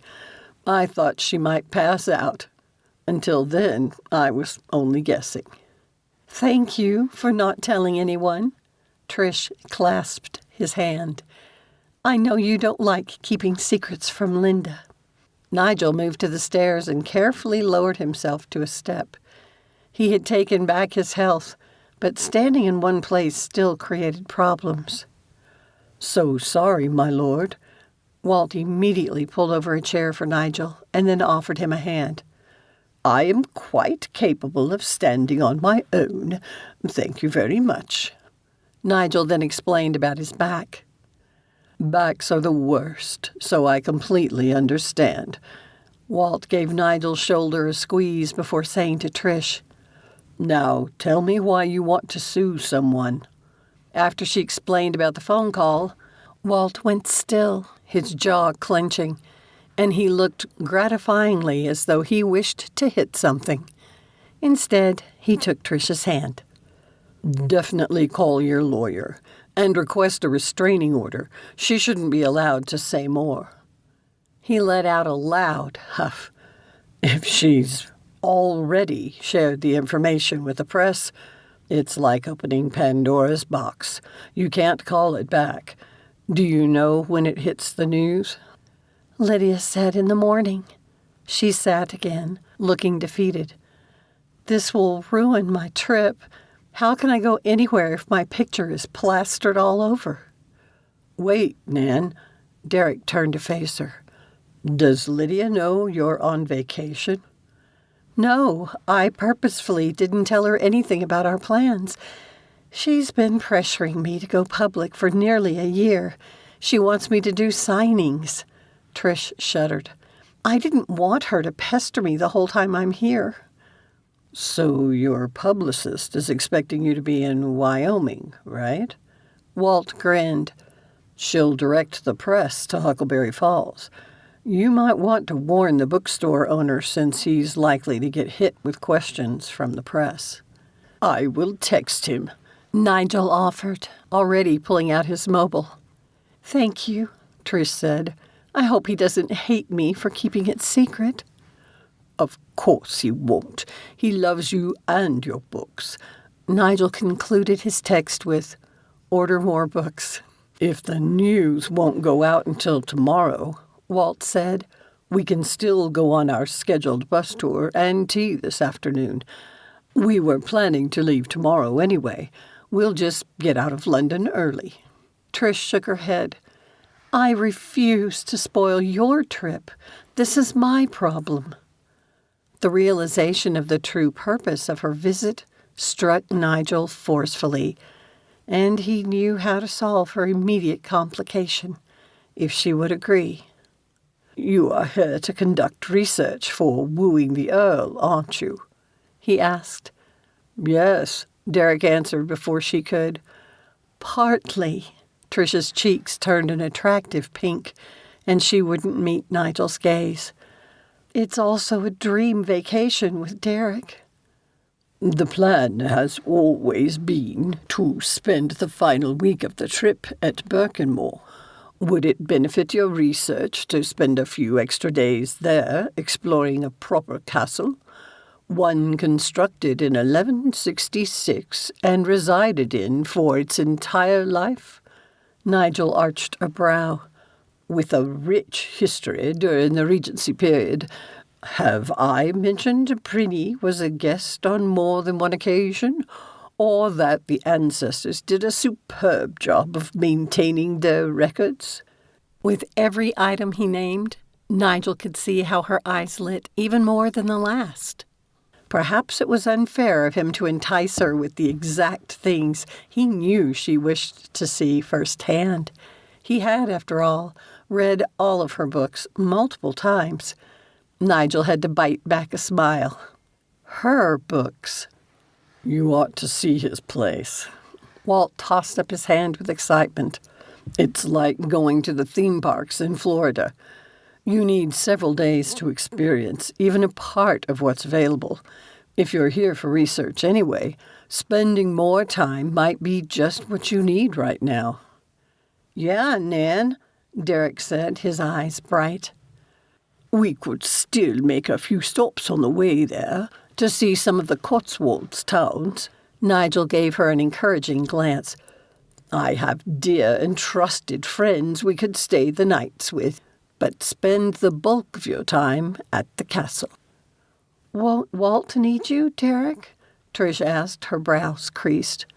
The actor shot a smug glance at Nigel before schooling his expression and saying, quite casually, I'll need him with me when we check out the locations the studio scouter identified. If you don't mind doing without him for a couple of days, you can go ahead to Birkenmor and dive right into your research. It would please us to assist you in any way you will permit. Nigel bowed to emphasize his sincerity. It's up to you, Trish, Walt said. But this sounds like a great way to deal with it and enjoy your privacy a little longer. I'm glad you accepted my invitation. I would hate to be in Huckleberry Falls tomorrow. Yeah, Nan, I think you should do it. The next time you want to come here, it won't be that big a deal because people will be used to it. They'll only make a stink now because it's new. Derek said sagely, Your 15 minutes of fame. Andy Warhol. Trish gave her grandson a proud smile. Nigel is right, Walt said. Both him and Derek. This will pass. You can spend some quiet time with Nigel as you figure out how to deal with it. I've learned you can fight it or embrace it on your own terms. But I also agree with Derek that you should fire that publicist of yours. Her behavior is unacceptable. If you had her sign a non-disclosure agreement, she's in breach. I'll have Sandra check around for you and send some names for replacements. Thank you, everyone, Trish said, now sounding resigned. And especially you, Nigel, for changing your plans for me. It's always my pleasure to do you a service. He had to force himself not to say more or put too much emotion into his words. You look tired. Would you like to rest before we leave for our afternoon tea? Nigel chuckled. On a decker? A what? Derek asked. Double-decker bus, Walt said, then looked at Trish again. I just thought of something else. Do you want the others to know your pen name now or find out with the rest of the world tomorrow? Trish sighed. I think I would prefer to tell them tonight when we have dinner.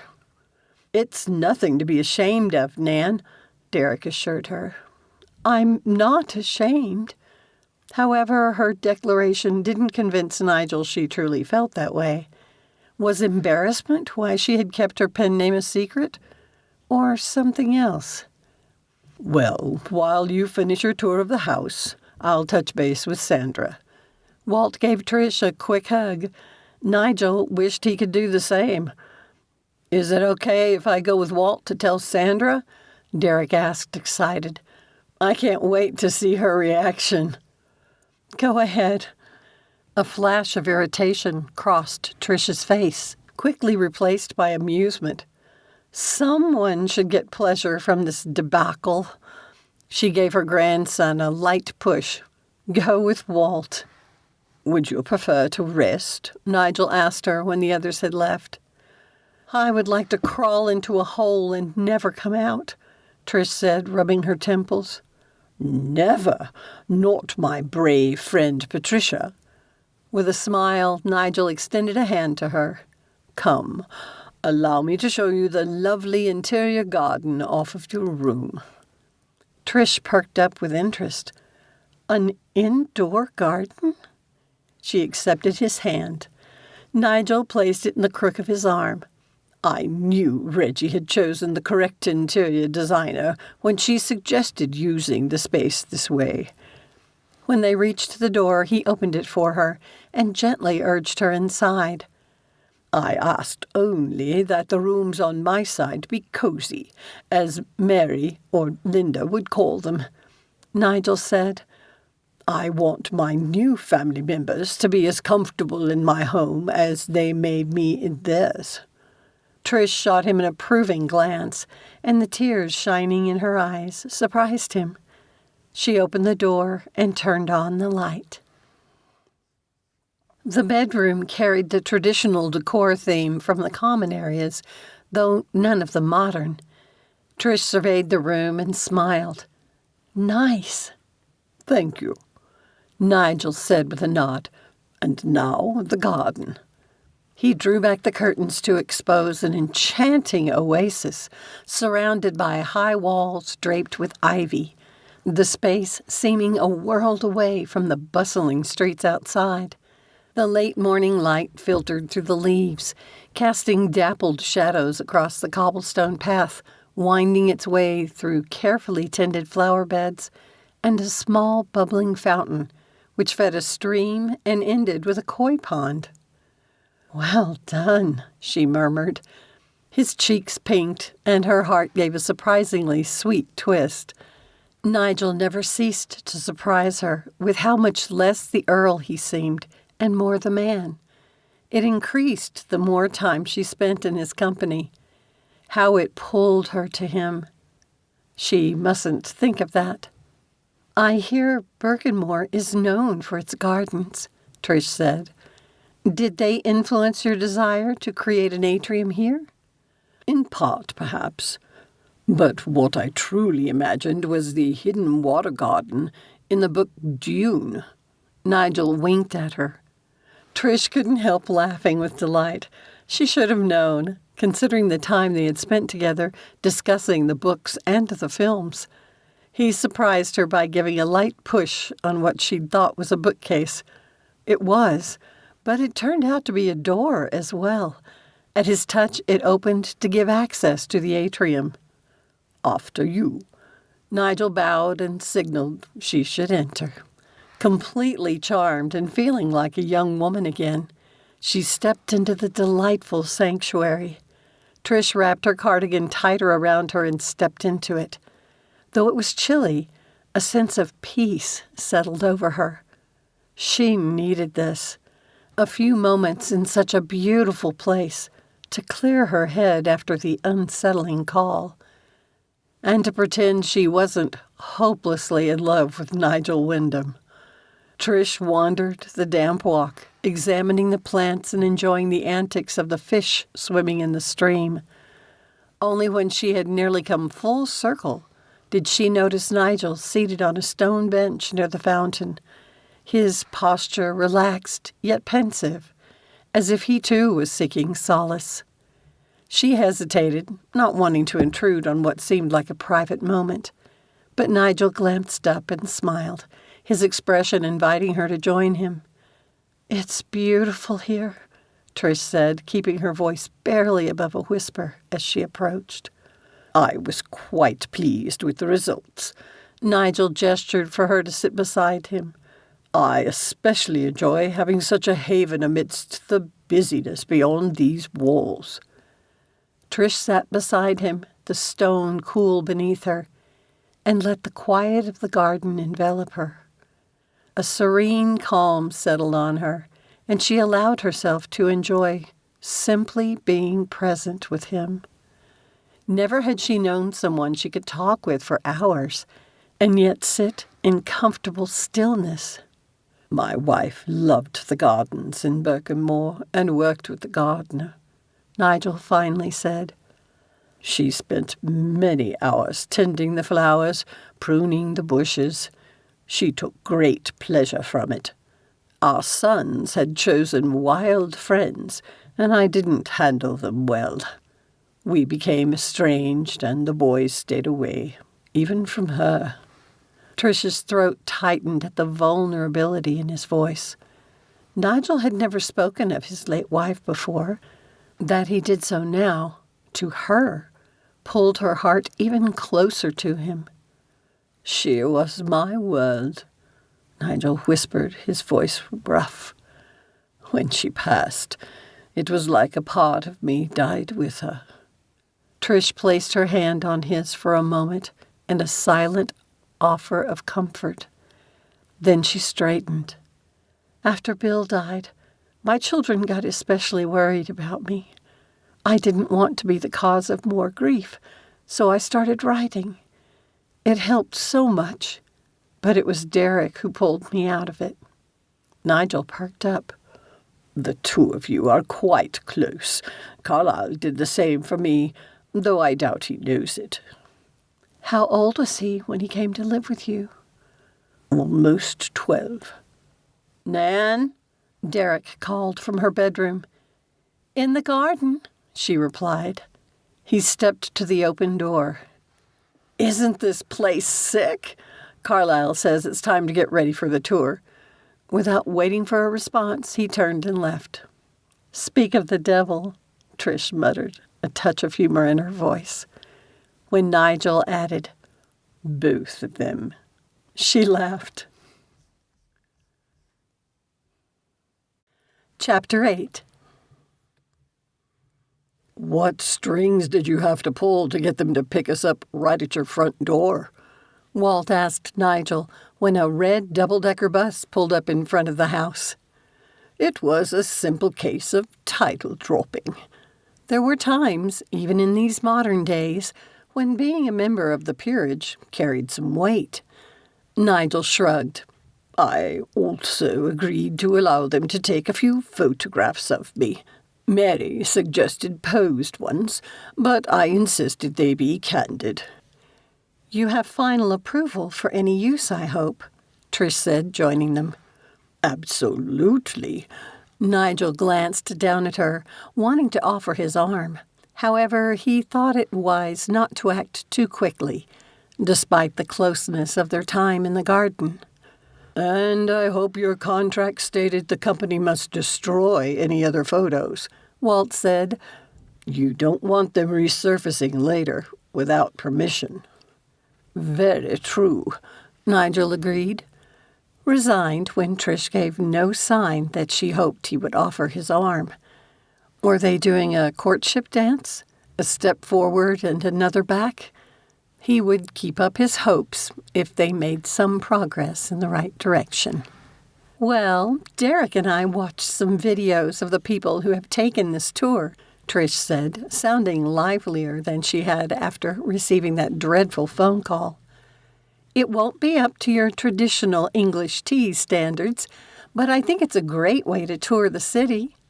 I confess the suggestion came from Linda. Nigel arched an eyebrow at Walt. I would have insisted on a more formal setting. It kills two birds with one stone. Walt clapped Nigel on the shoulder.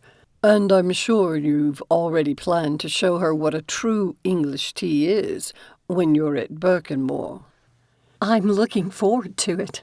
Trish glanced at Nigel, wearing a hint of a smile. He sensed her previous hesitancy at being around him had lessened. Perhaps their earlier interaction had been a step forward. The children squealed with excitement as their parents guided them from the house. He could only hope that the combination of little children, food, and a moving bus would not cause a disaster. From the information Nigel's assistant had provided to him, the owner of the company would conduct the tour. A smartly dressed woman came forward to introduce herself to Nigel, wearing a hopeful smile. He could tell she wanted a photo op with them in front of the bus. So he moved to the steps. Don't be stingy, Trish surprised him by taking his arm and pulling him toward the owner, who gave them a wide grin. When Trish would have moved out of view of the camera, Nigel returned the favor and took her arm. Fair play, he murmured. I guess I'll have to get used to it anyway, she muttered, but stood beside him for the picture. Thank you, the owner said graciously to both of them. The photograph must not be used to imply I am endorsing your business, Nigel said firmly. Of course not, my lord. He and Trish climbed the stairs and walked toward the back rather than climbing the longer stairs to the upper deck, where Mary and Linda were herding the children. "Oh, no, she's going to fangirl on him," Trish said, watching as the owner recognized Walt. She slid into a booth with seats facing each other across a small table. Nigel took the one across from her. "Have you seen Sandra play Walt's bodyguard before?" Trish asked. Indeed, Nigel said. Take note of what she is doing with her mobile. "She's recording their interaction, isn't she?" Trish nodded approvingly. "I may need to ask her for advice." Sandra is brilliant, and she does it any time someone approaches him. Nigel wondered if Trish would require security once she also became a public figure. "She is." Trish pointed at them. "Look at how smoothly she put herself in front of Walt and is signaling for him to get on the bus. I hope that woman's behavior doesn't make things awkward during the tour." Between Sandra and Linda, I believe it will be fine. Nigel nodded in the woman's direction. See, she is already collecting herself. "Poor thing," Trish gave a soft laugh. "She looks embarrassed now. You should have warned her about him." Nigel thought not, and satisfaction surged through him. The owner had provided sufficient distraction that Trish hadn't hesitated to sit at his table. He wished he had been clever enough to think of it himself. He scanned the bus interior. The soft seats held a touch of vintage elegance, something he hadn't expected. With the doors closed against most of the outside odors, he caught the light scent of pastries mingling with the excited hum of conversation. While he would not have chosen this means to introduce Trish to afternoon tea, the atmosphere was promising as the sun's rays cast a warm glow on the surroundings. The owner explained what they should expect during the tour and reviewed a few rules before the driver pulled away from the curb. And Trish didn't change seats. An almost primal desire to roar pulsed in Nigel's chest, but he tried his best to keep his mood in check. The server arrived with a 2-tiered tray and set it on their table. Nigel nodded at the assortment of savory options, such as finger sandwiches, mini quiches, and layered pretzels, while the top included a variety of sweet treats, of tarts, macaroons, and tiny cupcakes. "We'll bring some warm scones when you're finished with the savory items," the server informed them. "Excellent." Nigel nodded his head. Perhaps this would provide the perfect first exposure after all. He looked forward to Trish experiencing the magic his chef could perform with the same options. When the server returned with cups resembling the sippy cups Mary had for the children, Nigel pinched his lips, unable to hide his distaste. "Oh, Nigel," Trish said, a humorous glint in her eyes. "You don't really expect to drink scalding tea from a china cup on a moving bus, do you?" As he attempted to unscrew the lid, the bus jolted over a bump. The server, who must have expected it, quickly offered to assist. Nigel had a fairly steady hand for a man his age, though he had to admit he would not have made a decent showing on his own. "I suppose not," he admitted to Trish, and she chuckled. "Milk, my lord?" the server asked. "Yes, and that is enough. Thank you."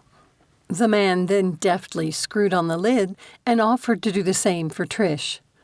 "No milk, thank you." Delicately, she selected one of the finger sandwiches. Outside, London unfolded its charms to her, and Nigel responded to her excitement by looking at the sights with renewed eyes.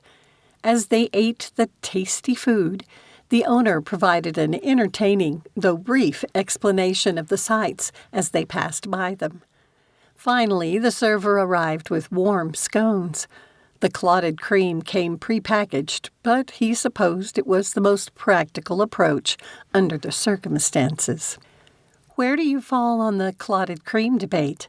Trish asked, spreading hers on a scone she had cut in half. "Devon or Cornish?" "I stand with the late Queen. The jam first, topped with cream, Nigel said, pleased at Trish's knowledge. She hesitated, then finished preparing one half of her scone by topping it with jam. Trish then prepared the second half, with the clotted cream on top. I'll test each way. Nigel watched with interest as she sampled both. When she nodded, he asked, "And?" "Once you chew, the tastes all mingle anyway." She held up the Cornish version. "With the cream on top, it's protected from the heat of the scone. I like both, but the cream first has a different texture." "It is a shame clotted cream is so difficult to obtain in America," Nigel said with a sigh. "I looked up a recipe for a U.S. version. Our heavy cream doesn't generally have a high enough fat content, but I know a local farmer I could probably get some from. I haven't tried it yet because I wanted to compare the real thing." "I would be happy to volunteer as a taste tester," Nigel offered. She smiled at him, her cheeks growing pink. After the fun tour, Trish went to her room, along with a warning from Linda to avoid sleeping if possible. The yummy smell of that evening's dinner of beef Wellington filled the house. It only reminded Trish about the upcoming disclosure about her pen name. The bed called to her. She paced the room instead, tempted to go out into the garden, but she had noticed the door on the other side and worried she wouldn't have the space to herself. When her phone rang, Trish almost dreaded answering it until she saw it was from her agent. "Lydia's gone," Gerald said without a greeting. "I've reminded her of the NDA she signed." "Right," Trish scoffed, sinking onto the corner of the bed. "She's already broken the non-disclosure agreement." "When I contacted your attorney, he agreed with you about getting a restraining order. I've also threatened to ruin her completely if she reveals anything else. Look, I know this wasn't something you wanted, but it's not like you can pretend people won't know who you are. I've talked to Lydia. I believe her when she says she thought doing it was the best thing for your career." Trish sputtered, trying to make the angry words swirling in her mind make sense. "Trish, I agree what she did was wrong. Besides punishing her, how do you wish to proceed?" Gerald sighed, like he did when he was preparing to say something he knew she didn't want to hear. "Do you plan to hide from the public until the news cycle about you winds down? For some of the paparazzi, doing that can act like a challenge to them. At some point soon, someone will recognize you from the press coverage.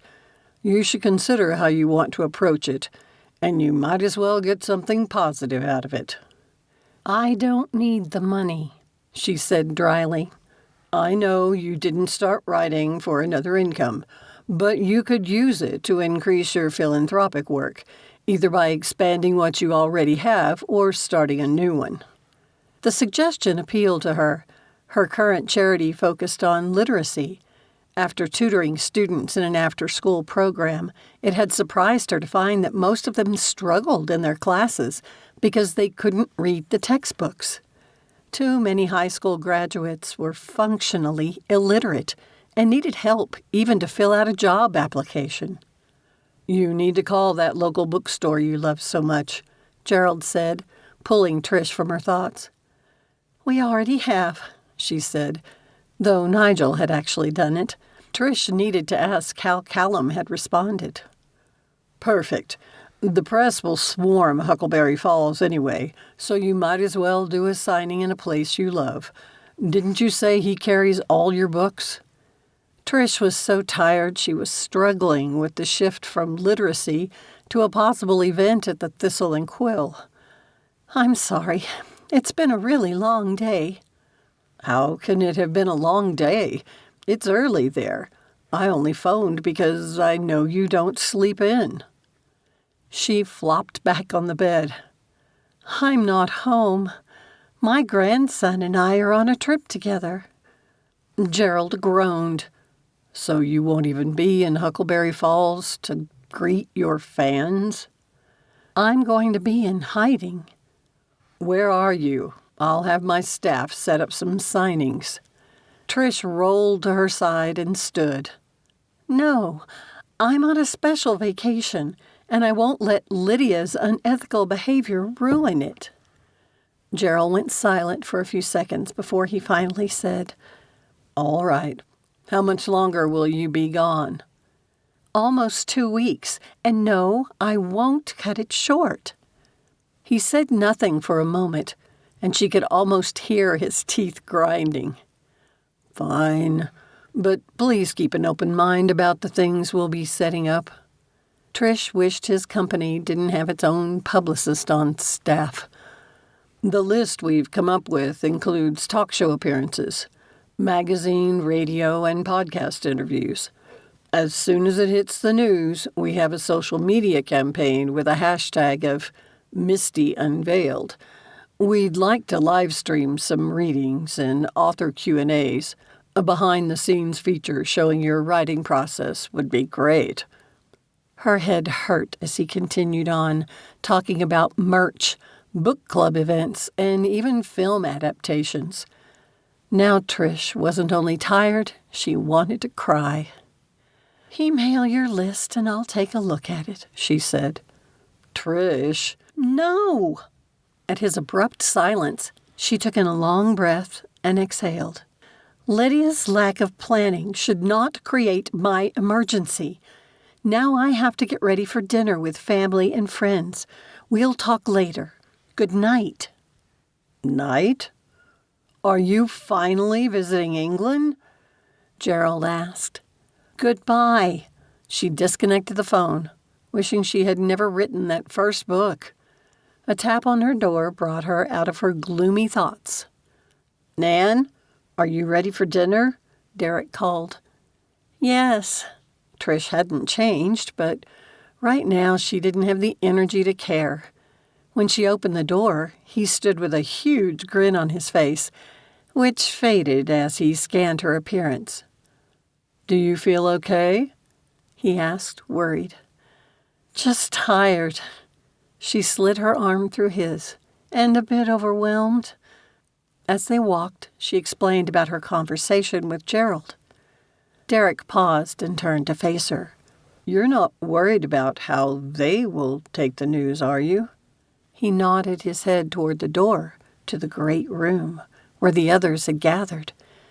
Trish glanced at her friends as they chatted and settled the children into their seats. The overhead chandelier cast a golden hue over the place settings. Nigel sat at the head of the table, chuckling at something Walt had said.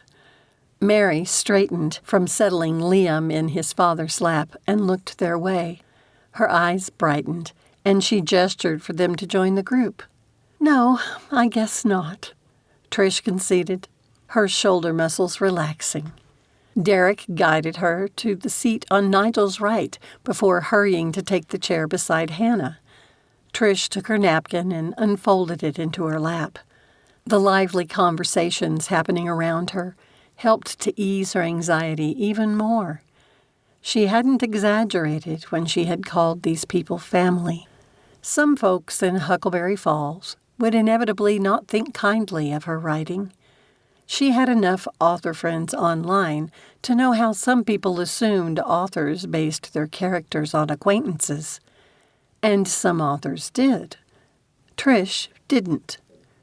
While she occasionally based experiences or character quirks on real people, hers were almost all from her imagination. Nigel might be the closest she had come, and she had fought it like crazy. He glanced at her, concern in his eyes. Leaning closer, he asked, "Are you well?" "I will be when I get all this behind me." "Do you wish to make your announcement now?" Trish considered waiting, but decided she would enjoy the meal more if she got it out of the way. "Yes, if you don't mind, I think I will." Nigel picked up his fork and tapped his glass. Excuse me. Everyone had gone silent. He bowed his head at her. Trish has an announcement. I have a bit of a confession to make. She glanced down the 2 rows of faces, settling on Walt and Derek, who sat across from each other. Both gave her encouraging nods. Trish took a deep breath and let it out. A little over 10 years ago, when my Bill died, I needed an outlet for my grief. I wanted to do something that made me feel in control of my life and the people I love. Since I've always made up stories to entertain myself, I decided to write a historical romance. After joining a critique group under a fake name, I hired an editor and a cover designer. Indie publishing was just taking off, so I published it. Just to say I had. "What's the name of your book?" Mary asked, taking Liam from Carlisle. Trish's heart pounded so hard she could hardly breathe. Nigel covered one of her frigid hands with his warm one. Strength seemed to flow from him to her, and her pulse slowed enough for her to speak. "How to Wed a Rascal." "But isn't that—" Hannah broke off with a gasp. You're Misty Vale? Who's Misty Vale? Young Alex asked. I'm hungry. Can we eat? Chapter 9. Nigel waited near the large window overlooking the Thames, the early morning light filtering through the mist. Trish should be pleased with the positive response to her declaration last evening. When she had explained why she had chosen to keep her pen name's identity private, they all appeared to understand and respect her reasoning. He appreciated how deftly Walt had crafted changes to their itinerary in Nigel's favor. The actor had proved himself an excellent wingman, as Carlyle had once described his wife's stepfather, and Walt was a good friend. What would Clive and Marjorie think of Trish, and she of them? They would meet for dinner tonight and sleep at Clive's home in Shipton-under-Wychwood. The sound of footsteps pulled Nigel from his musings. Trish stepped into the room, towing her wheeled luggage. My dear, let the driver get that for you. Nigel signaled to the man through the window. Amen, Derek mumbled, stumbling from his room, his eyes squinting. I wanted to see you off. Are you sure you don't want to come with us? Trish asked as she reached up to hug him. And miss the war museums? No way. I'll get to see the castle in a few days.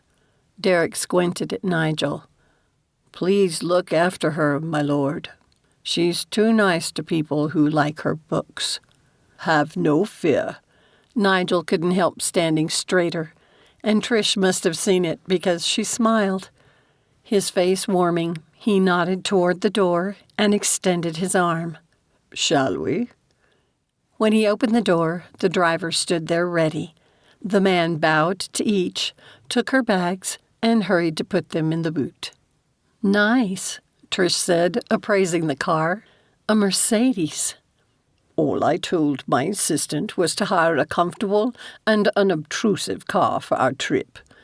Nigel assured her, concerned the luxury vehicle might appear ostentatious. Her only response was, It's classy. The driver opened the door for her, hesitating a moment as though he recognized her. Had it begun already? Nigel waited to speak until they were both seated comfortably in the back, and the driver had reviewed how to use the electronics, including the reclining seats, the telly, and tray tables. Your name? Nigel asked. Keith Vaughan, my lord. Nigel leaned forward and held the young man's gaze in the rearview mirror. Before we begin, I remind you about the legally binding non-disclosure agreement you signed. Nigel kept his tone smooth, but edged it with steel. Breaching that contract would result in legal repercussions for you. Quite costly ones. Also, Any future employment opportunities would become difficult for you to secure. Nigel, Trish hissed. He patted her hand, watching as Vaughn's face blanched, then flushed. Was he angry or worried? Nigel couldn't tell. There are certain circles where discretion is mandatory. Nigel arched a brow. Should you compromise it? Well, we both understand how quickly word can travel. I imagine you would prefer not to be the subject of those conversations. I would not, my lord, Vaughn said stiffly. But I assure you I take my obligations seriously, so you have nothing to fear from me. Brilliant. Now that we understand each other, our destination today is Burford, but we will stop in Beaconsfield to stretch our legs and grab a bit of breakfast. Yes, my lord. Vaughan made no effort to glance back at Trish. Do you have a preference for where to eat in Beaconsfield? Are you familiar with the area? Nigel asked. I am, my lord. My sister lives there. Keith Vaughan continued to look straight ahead. I might suggest a place with a private dining room. It's near a park, too. It sounds lovely. Trish leaned forward and gave Vaughan's shoulder a pat.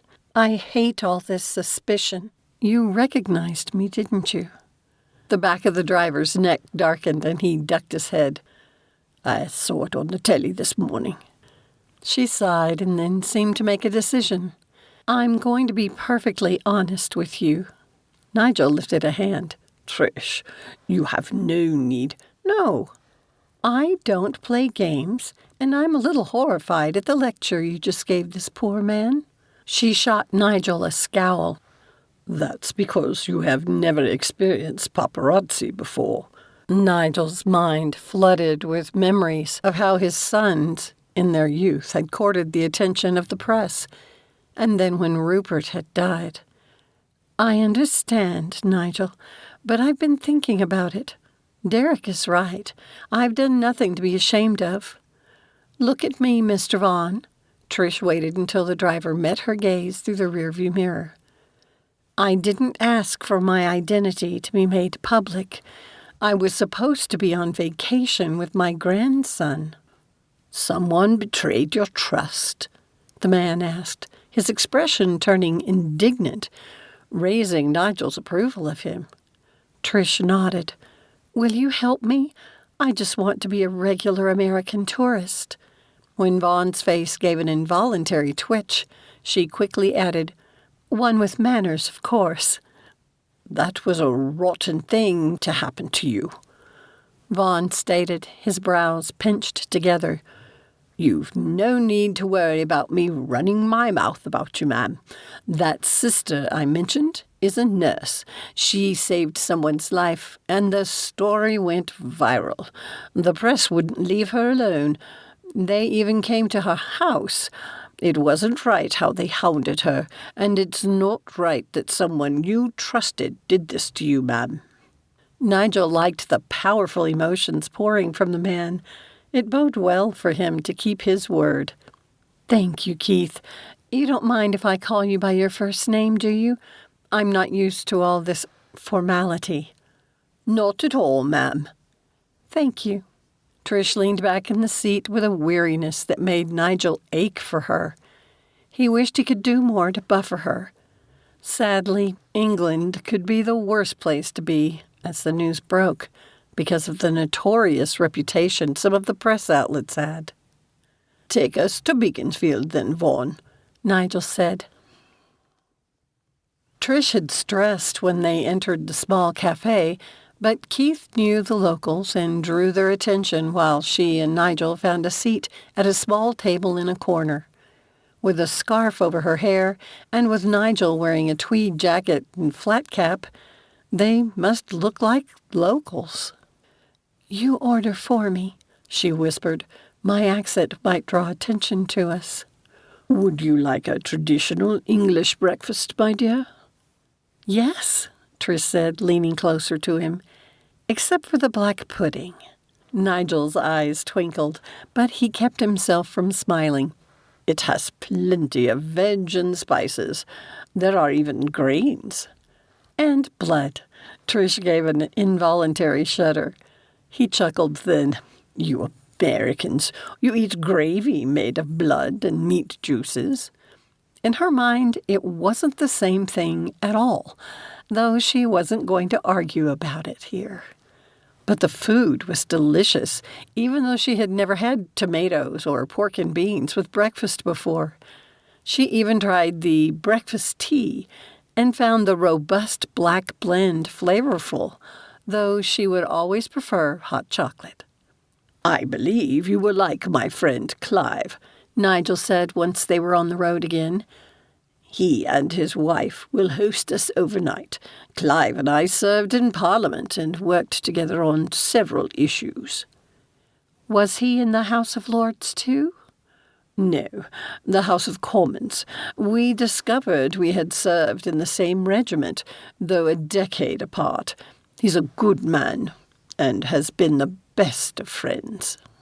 I'm glad you had support when you lost your wife and son, Trish said, squeezing his hand, surprised at how easy it was to touch him when talking about their losses. Nigel covered her hand with his free one. I have found that the longer we live, the more regrets we have. The pain in his voice twisted her heart. Now, Nigel, don't beat yourself up. I should have done more to intervene with Carlyle's father. Looking back now, I have come to the conclusion my son's behavior was simple acting out because he thought he could never please me. Believe me, I get it, she insisted. But it's not like we received a handbook on raising children, especially since each one is unique. And let's be honest, maturity gives us the benefit of hindsight. How I would handle a relationship now is different from how I did when I was 30. Or even 60, she thought.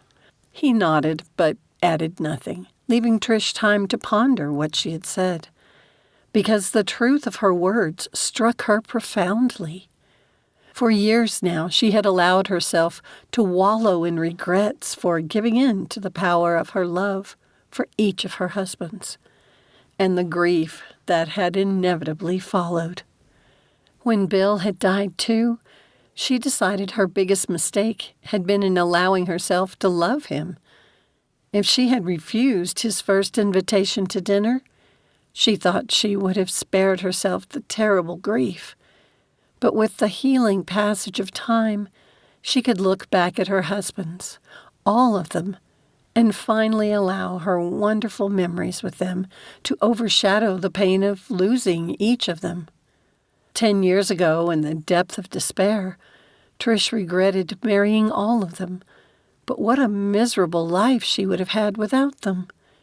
It made her think of the old Christmas movie where Jimmy Stewart had an opportunity to see how different his life would have been if he had never lived. Every person Trish had cared for, from friends, family, and her loves, had increased her ability to care. Why are you crying? Nigel asked, his voice gentle. Sniffing, she wiped her eyes, only then realizing that he still held her hand in his.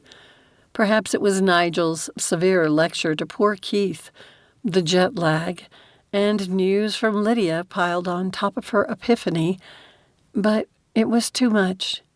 Trish couldn't stop the tears.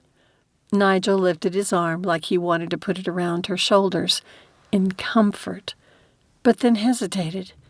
He deserved someone less self-absorbed than her, but Trish leaned against his chest, and he pulled her close.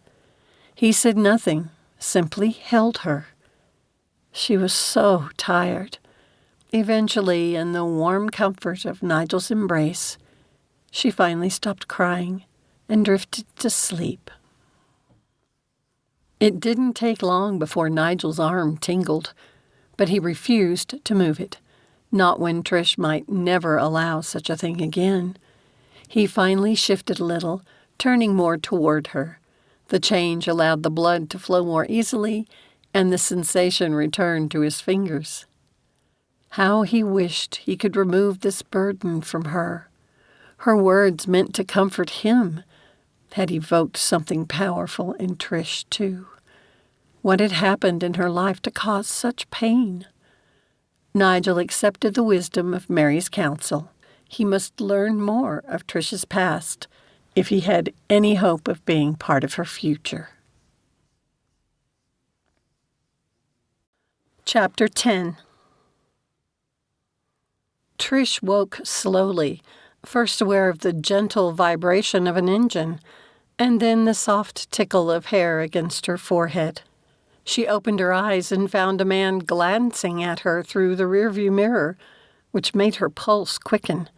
His gaze held a soft kindness that stilled the initial alarm. Then she remembered she was on her way to the Cotswolds with Nigel, whose arm held her in the circle of his embrace, her head resting in the crook of his shoulder, as though God had made her to fit there. Trish hadn't meant to fall asleep, but he made her feel safe in a way she couldn't remember feeling before. Despite the excuses she had spent the last year making to herself, she didn't want to move. "We're nearly there, my lord," Mr. Vaughan said. "I believe your lady won't wish to miss the lovely view coming down the hill into Burford." To Trish's surprise, Nigel brushed a soft kiss on the top of her head before releasing her. They both groaned a little as they straightened, which took away her initial embarrassment. "It is a beautiful area." Without hesitation, Nigel laced his fingers with hers, arching a brow as though a dare. Trish understood his challenge to her. After sleeping in his arms, would she push him away again? While she still had doubts and fear lurked in the back of her mind, after the earlier realization, she simply couldn't muster the energy to pull away. So she kept her hand in his, relaxed, and took in the picturesque tableau of the Cotswolds, rolling hills and charming green pastures. And the descent into the valley truly was lovely, with the honey-colored stones and climbing ivy on the time-worn cottages. She recalled the history of the area, having been centered around the wool industry in medieval times. "There are many shops around town if you'd like to stop anywhere and walk around," Mr. Vaughan said. When her hand clenched involuntarily, Nigel covered their clasped hands. "I would be greatly surprised if the news had reached these smaller communities, but I don't wish you to feel any pressure." "You must think I'm being ridiculous about all this," Trish sighed. "I purposely didn't want to have to worry about it. I just wanted to write my little stories and—" She broke off, recalling why she had begun. "You mentioned last night you began writing after the death of your beloved husband," Nigel said, his voice gentle. Something in the way he spoke the words struck her. Did he not know Bill had been her fourth husband? Would it bother Nigel that she had been married so many times? She had loved and been happy with each one. None had ended in divorce.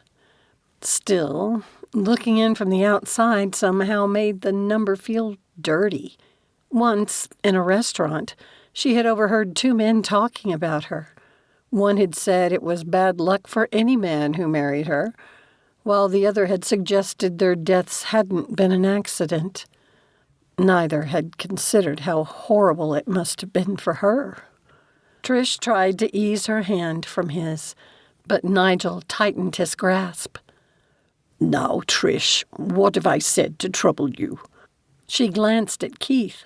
Nigel nodded and said, "Vaughan, I suggest we would like to stretch our legs on a walking path." "You might enjoy the circular walk, my lord. It begins near the medieval bridge. If it takes too long, I can pick you up along the way."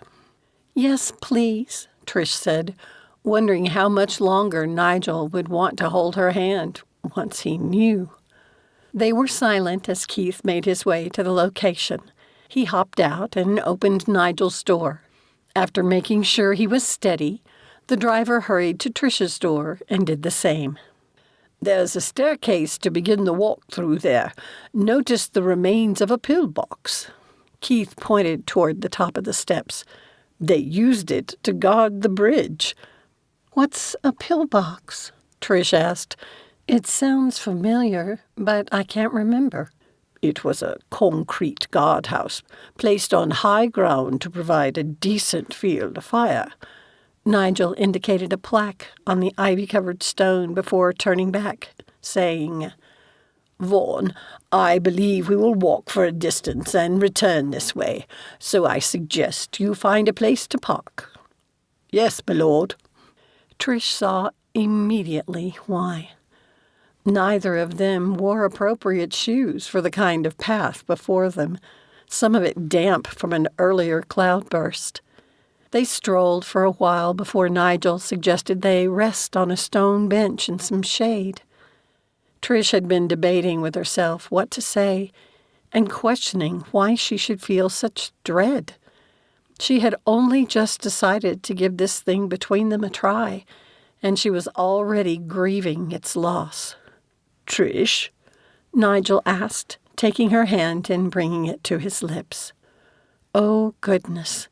But his touch took away her breath and made Trish feel young again. But she mustn't go there yet. Nigel's hope for a future had grown since her cry, but it decreased as Trish's agitation rose. What about her past troubled her so much? He needed to lighten the mood. "Trish, you are scaring me," he said, keeping his voice light, teasing. "What is this dark secret? In your youth were you a smuggler of exotic antiques? Or perhaps like that girl in the Forrest Gump movie and into a wild lifestyle?" As her eyes grew wider, Nigel's imagination went wild with possibilities. "A flamenco dancer?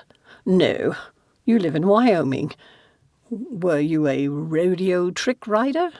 His voice went quiet, but still playful. "Were you a Russian spy?"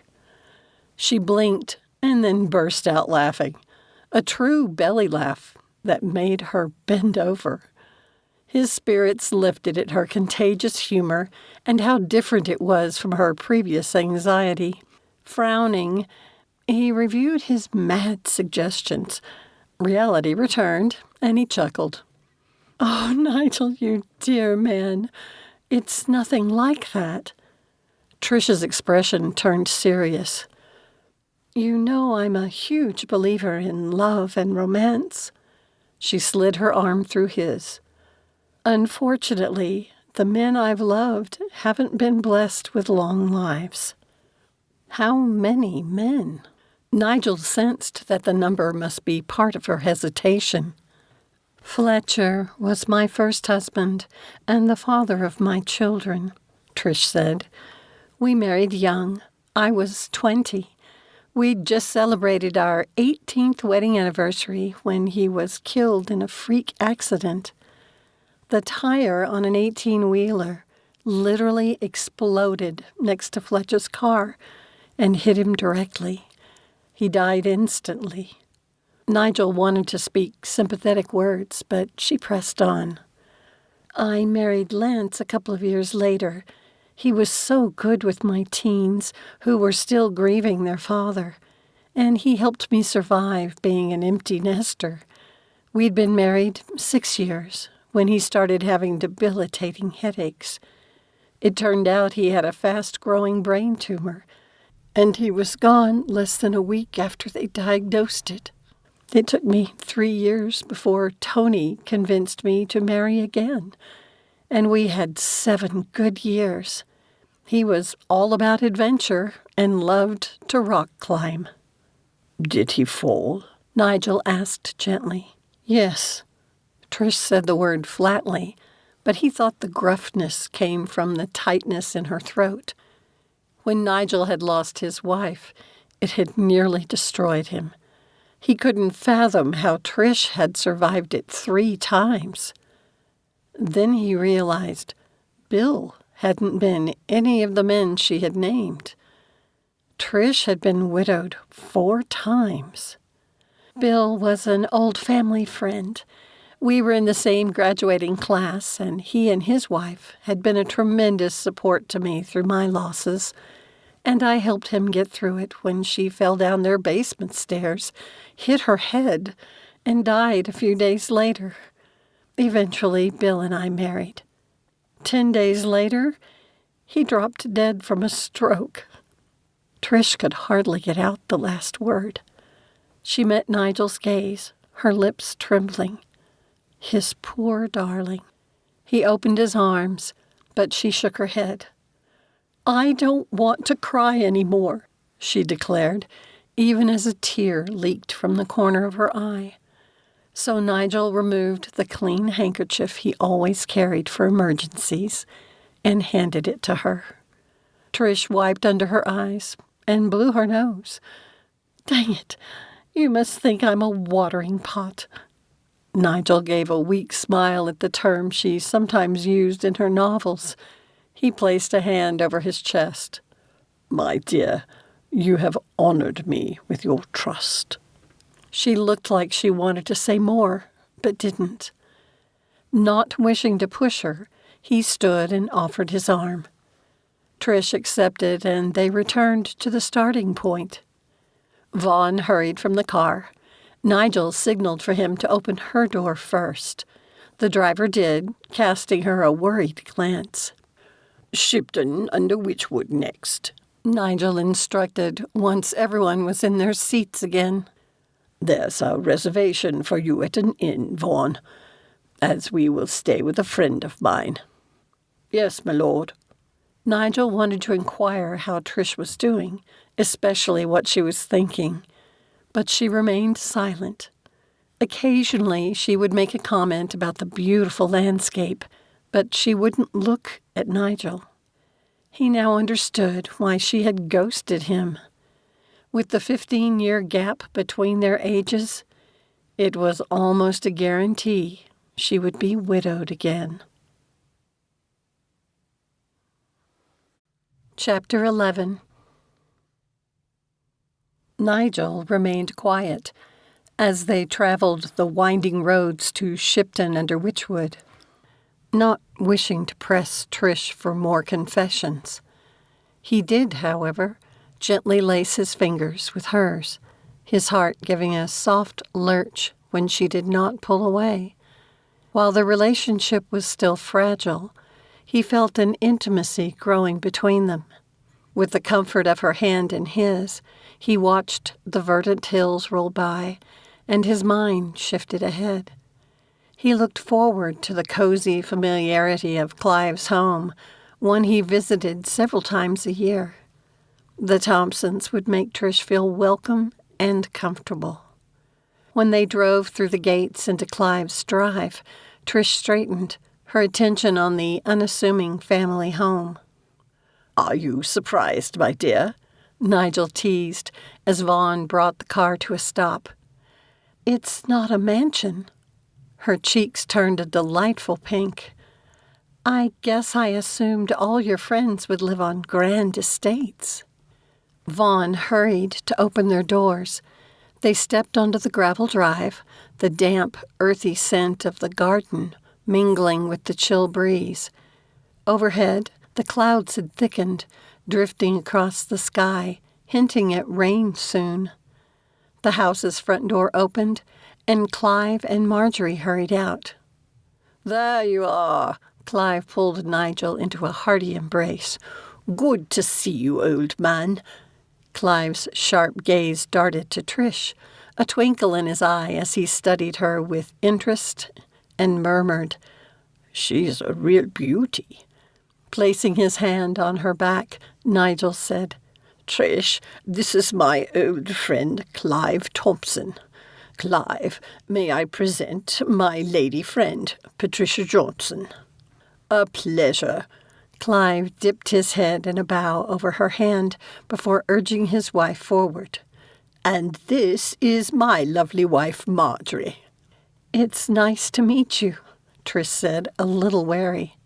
Come along, dear, and leave the men to talk. Marjorie took Trish's arm. It looks to rain soon, so we can have a cuppa and get acquainted. Trish cast one look at Nigel before disappearing inside. Should he have warned her that Marjorie was a Misty Vale fan? I can't place where, but I'm sure I have seen her before, Clive said, eyeing the house. Not wishing to overstep about her pen name, Nigel gave a non-committal shrug, exchanging a glance with Vaughn, who watched sympathetically. Where would you like me to take your luggage, my lord? He asked. Just set it inside the door. Clive waved a hand. We will manage them from there. Yes, sir. Vaughn hurried to get the task done. Clive gestured toward a garden bench. Shall we sit? Nigel walked with him to it, but remained on his feet, stretching his back. I'm stiff from sitting in the car so long. It surprises me you didn't bring Willow with you. She didn't do well last trip. Nigel smiled. I will miss her and our walks.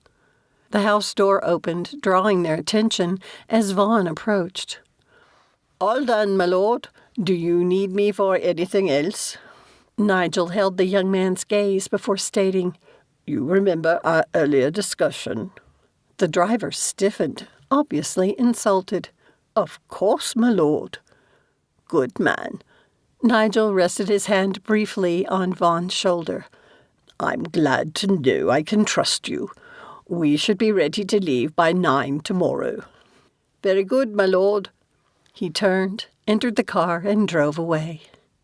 He knows the reason I recognize her from somewhere, Clive said thoughtfully. Sharp as always. It didn't surprise Nigel. His friend's work as a barrister and as a member of Parliament had sharpened Clive's already high intelligence. He glanced at Nigel, ignoring the fat raindrop that splattered on Clive's glasses. Should I be concerned about any scandal? It's nothing like that. Nigel wanted to share the entire story with his friend, but it wasn't his to share. It's simply complicated. 2 cold drops went down the back of Nigel's jacket. Well, I'll trust you. Come and see my latest project. Clive clapped Nigel on the shoulder, and they hurried to the shed. Opening the door, Marjorie released Trish's arm and gestured for her to enter first. She wiped her feet on the mat and crossed the threshold. The lovely entryway bore the scent of polished wood and a faint hint of lemon, while the outside of the home had the same pale yellow limestone bricks as most of the buildings in the area. The interior had an artful blend of modern and strategically placed antiques. "Your home is lovely," Trish said, removing her jacket as she scanned the space. Marjorie took the coat and hung it in an entryway closet as she said, "Thank you. It originally belonged to my grandparents and took quite a lot of work to bring it into the 21st century." When she turned back to Trish, who had removed the scarf she used to hide her appearance, Marjorie froze. Then she blinked, frowned, and her eyebrows shot up. She quickly recovered, however, her cheeks flushing. "I'm guessing you saw the paper? Don't worry. You were bound to find out anyway." Trish let out a breath. "This is why Nigel is kindly taking me to his home, while the rest of our families enjoy what was supposed to be a vacation together." Marjorie's eyes softened in sympathy. "The announcement isn't by choice? You poor dear, I am appalled on your behalf." She gave Trish a brief hug. The unexpected kindness touched her, easing the ever-present tension. Thank you. I really would love to see your home. As you can imagine, I'm especially interested in how the English live compared to Americans. I am sure you are. Marjorie's face lit with a smile. During your stay with us, I hope you would consider signing one of my books. I have them all. In fact, she gave a little gasp and glanced at the front door before meeting Trish's gaze, now wearing a sly grin. There has been a great deal of debate on reader forums about why you haven't yet published Wooing the Earl, especially since you have continued to publish other books. It wouldn't have anything to do with our mutual friend, would it? Trish groaned, wondering how much to say, since her own feelings hadn't completely settled anyway. Yes, but please don't tell him. He only learned about my pen name yesterday. Truly? This is brilliant. Marjorie covered her heart with her hands, growing serious. Until a few years ago, we were worried about Nigel. Whatever you Americans have done to him, he looks and acts 20 years younger now. So thank you for that. Trish hoped she had played a minor role in it, but she had to be honest. His granddaughter-in-law and her mother certainly spoil him and put up with none of his nonsense. His great-grandchildren call him Grandpa Jelly. Marjorie laughed with delight. Oh, my, he must have hated it. I hear it insulted him at first, but I honestly believe he enjoys it now. He was so rigidly polite the first time we were formally introduced, but he's loosened up a lot, and I think he enjoys life more now. Trish sighed. I just hope being back at Birkenmor won't change him. I dare say you are good for him, too. The way he looks at you, Marjorie said, but stopped when Trish shook her head. Marjorie lifted her chin, looking thoughtful. I noticed the way you looked at him as he helped you from the car. You cannot honestly tell me you don't return his feelings. Trish's head hurt. My life has turned incredibly complicated recently, and I don't think it would be smart for me to make important decisions right now. Yes, I believe you are correct. Timing is everything. Come, let us have a nice cuppa and some biscuits in the garden room. There's nothing a good cup of tea cannot make a little better. Marjorie led the way into a spacious kitchen. Trish immediately fell in love with the open design and how effortlessly it flowed into the dining room and the charming garden room with 3 glass walls and a pitched sunroof. Oh, I want your kitchen, Trish cried, grinning as she scanned the room. I love how you can work in here and still be part of what's going on in the other rooms. This must be a terrific layout for family gatherings. Marjorie beamed as she glanced around the space. It is, and our children and grandchildren love it. Our winters aren't terribly harsh, so they can spend time in the garden much of the year. Unless it's raining, Trish teased, thinking about the 100+ inches of snow Huckleberry Falls got, on average, in December. There is that. Now, what kind of tea would you like? Marjorie opened a cupboard, holding an array of tea boxes. We can brew coffee if you prefer. Trish noticed a tin of dark drinking chocolate. Would you mind if I had some of the hot chocolate? Not at all. One of our daughters-in-law loves it too, so we keep some on hand for her. With their cups in hand, they settled in the garden room, where a small standing fireplace added a cozy warmth. Your lot is narrow but long. I love how much space it gives you for your backyard, or garden, as you Brits call it. Trish took a sip of her drink, the dark chocolate warmth helping to relax her even further. Yes, we wanted plenty of lawn for the children to play on.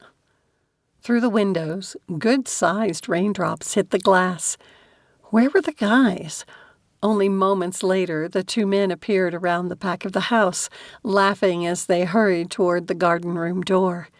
They entered, stomped their feet on the mat, and brushed the rain from their coats. Marjorie had set down her cup, stood, and said, "Clive must have been showing off his newest model. He has moved to submarines." Already heading toward the kitchen, she asked the men, "Your usual?" "Yes, darling, and thank you," Clive said, taking Nigel's jacket and glancing at Trish. "I took up ship models when I retired.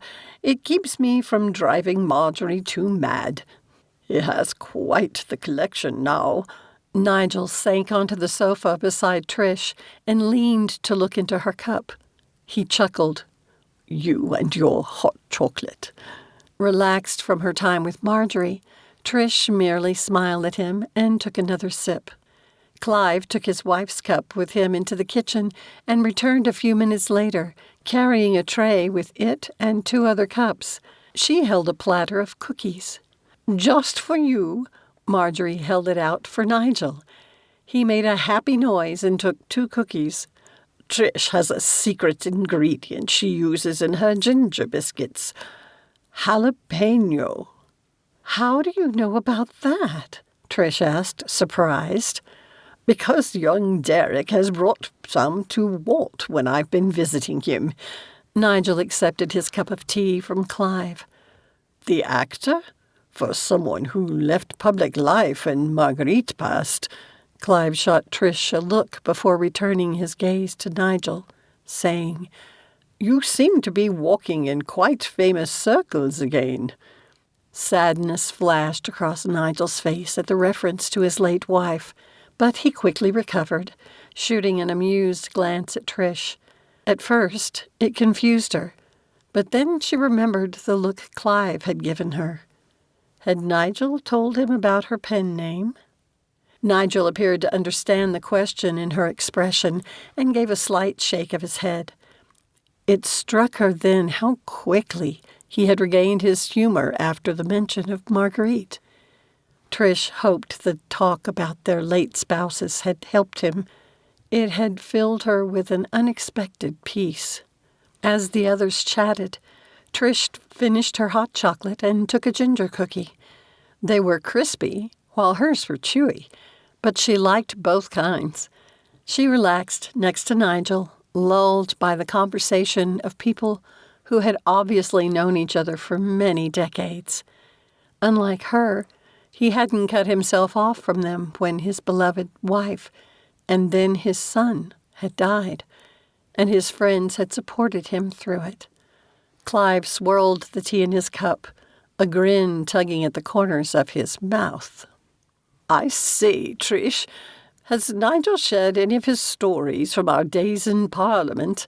There is one I believe you would find entertaining, as it shows the value of the man." "Please, no." Nigel shifted beside her, his ears turning red. "Oh, you have to tell me," Trish said, leaning forward. Marjorie gave an enthusiastic nod.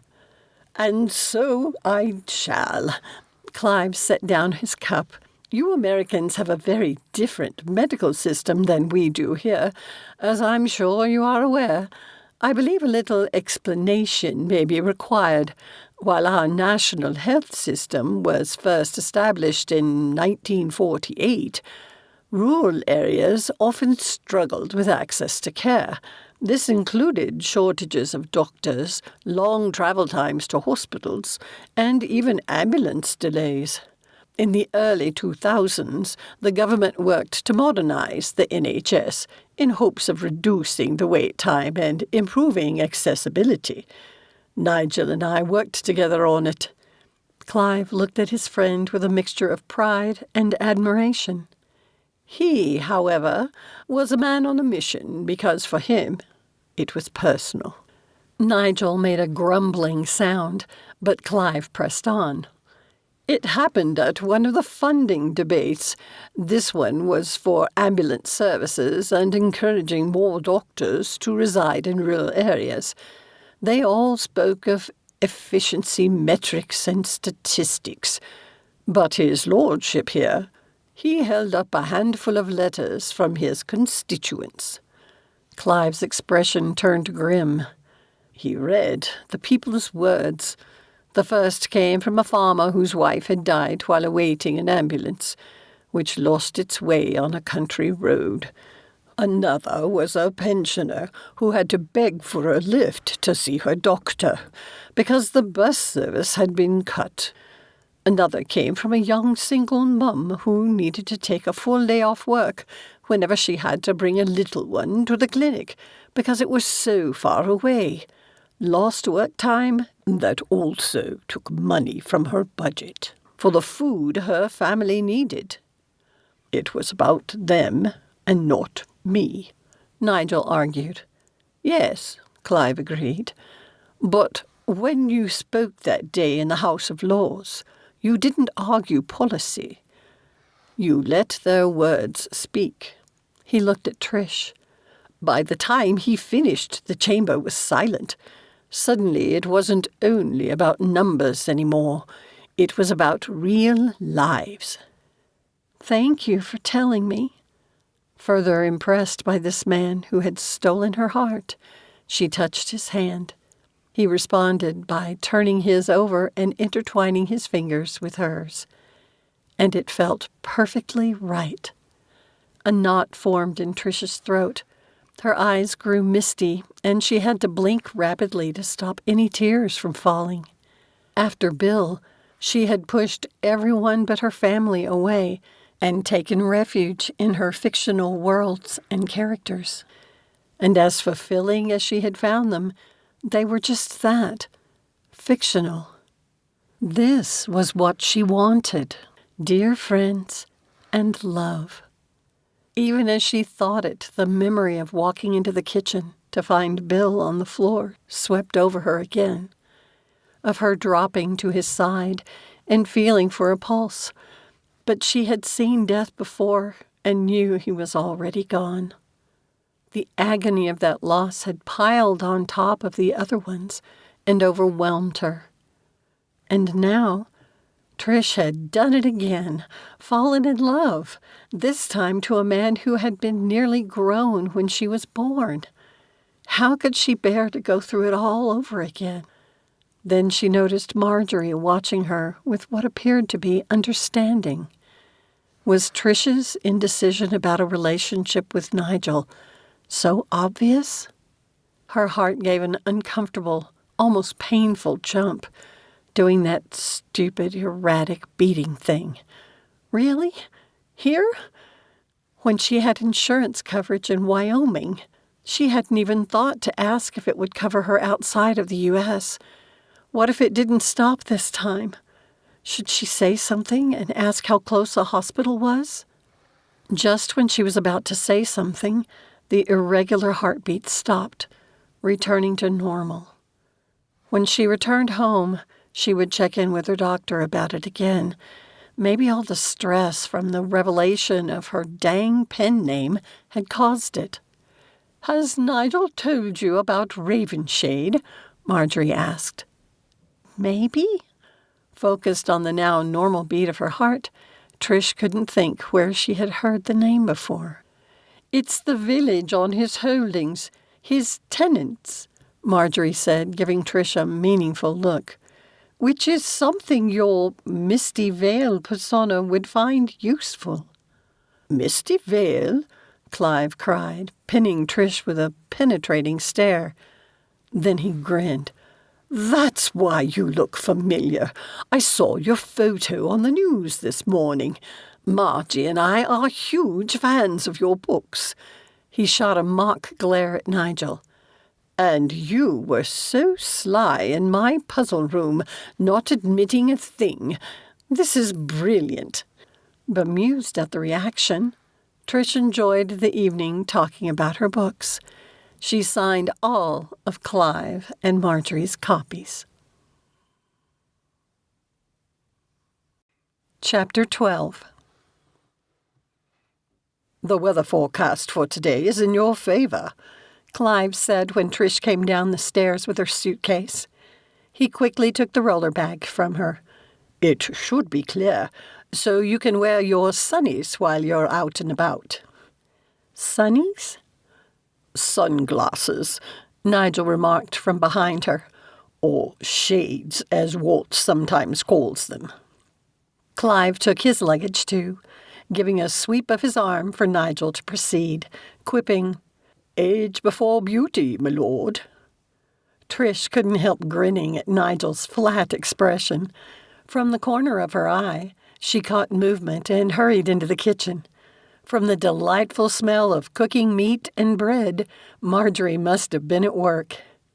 "I'm sorry I slept so late." Trish scanned the counter to find several pasties on a cooling rack. "What can I do to help?" Marjorie gave a quick wave of her hand. "You needed your rest, and I love to cook for my friends." "Ah, Margie, I am in heaven." Nigel came to stand by Trish and sniffed the air. He put his hand on her shoulders and kissed her temple. "I am ravenous, but your cooking always does that to me. Your driver is here." Clive stepped to the sink to wash his hands. "We'll need to get these wrapped up quickly, since they wish to carry on with their journey soon." "You don't mean us to have all these, do you?" Trish asked. "Most of them. Clive thought you couldn't wear your sunnies indoors, so that would count out eating in a restaurant," Marjorie said as she deftly wrapped a pasty in waxed paper. "I have an extra cooler bag for you to keep them in. No dodgy stomachs allowed." "I'd like to eat with you before we leave, if that's all right." Trish glanced toward the entrance. "Can I take a meat pie to Mr. Vaughn?" "I'll do that." Nigel kissed her temple again before choosing 2 of the wrapped packets and striding to the front door. Trish had closed her eyes at his kiss, hating the internal conflict. It wasn't fair to him or her. "Oh, my dear, I can see your indecision." Marjorie reached as though to touch Trish, but pulled back her messy hand. "I feel like you and I are old friends already. So don't hate me for speaking, but please don't hurt him. I know you cannot force yourself to love someone." "I'm already in love with him," Trish broke in, weary and hating that she had just confessed it to someone before telling him. Clive cleared his throat in warning, and the couple went back to work, wrapping the pasties. "Did I interrupt something?" Nigel asked, wary. "I have never seen 3 more guilty faces in my life." Clive shook his head. "Trish, I imagine you have already contacted your attorney about your former publicist's breach of contract, but I believe you should include action against her for loss of privacy, emotional distress, and any increased security expenses, at the very least. With you in another country, do you have someone staying at your home in America? From what Nigel has told us, Huckleberry Falls is a small community, but one that receives many tourists. Strangers in your village might not cause alarm." She met Nigel's worried gaze. "I guess I should turn on my phone." "You warned your family, didn't you?" Marjorie asked. "Yes, though I'm not sure they believed me. They don't live in Wyoming anymore, so they shouldn't be bothered. I hope Callum hasn't received the brunt of it." "Who?" Clive asked. "The Scottish bookstore owner I told you about." Nigel took Trish's hand. "It was at his store that I first saw Trish." "Huh." He chuckled. "She was kneeling over the Misty Vale books." Her cheeks went hot. "I was signing them, and you nearly caught me." "You really should consider a signing there," Clive suggested. "Since I'm being forced to do this now, you're right. His store would be where I would choose." The more Trish thought about someone recognizing her in a crowd of people, the less comfortable she felt about doing any sightseeing today. "Can we just go straight to Birkenmor?" "Of course, my dear," Nigel said. "You know I will do anything in my power to ease your path in this."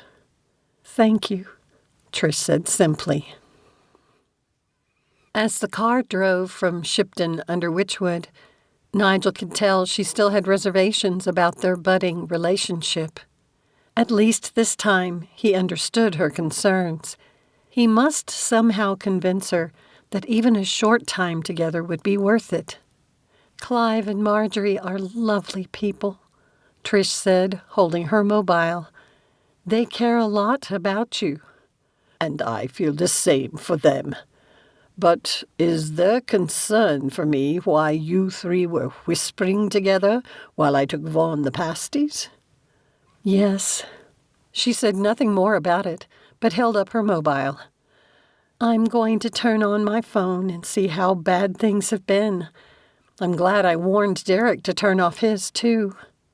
Trish's fingers shook as she held the mobile, almost as though she feared it might have a live wire. Nigel understood what it meant to be a public figure, and he had experienced firsthand the vitriol of those who thought they had the right to belittle and tear down famous people. Her finger lingered over the power button for a few seconds. Then she clenched her jaw and simply pushed it. "That's my girl."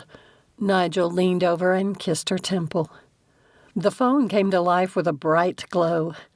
She pinched her face, her eyes so narrowed he wondered if she could see the screen.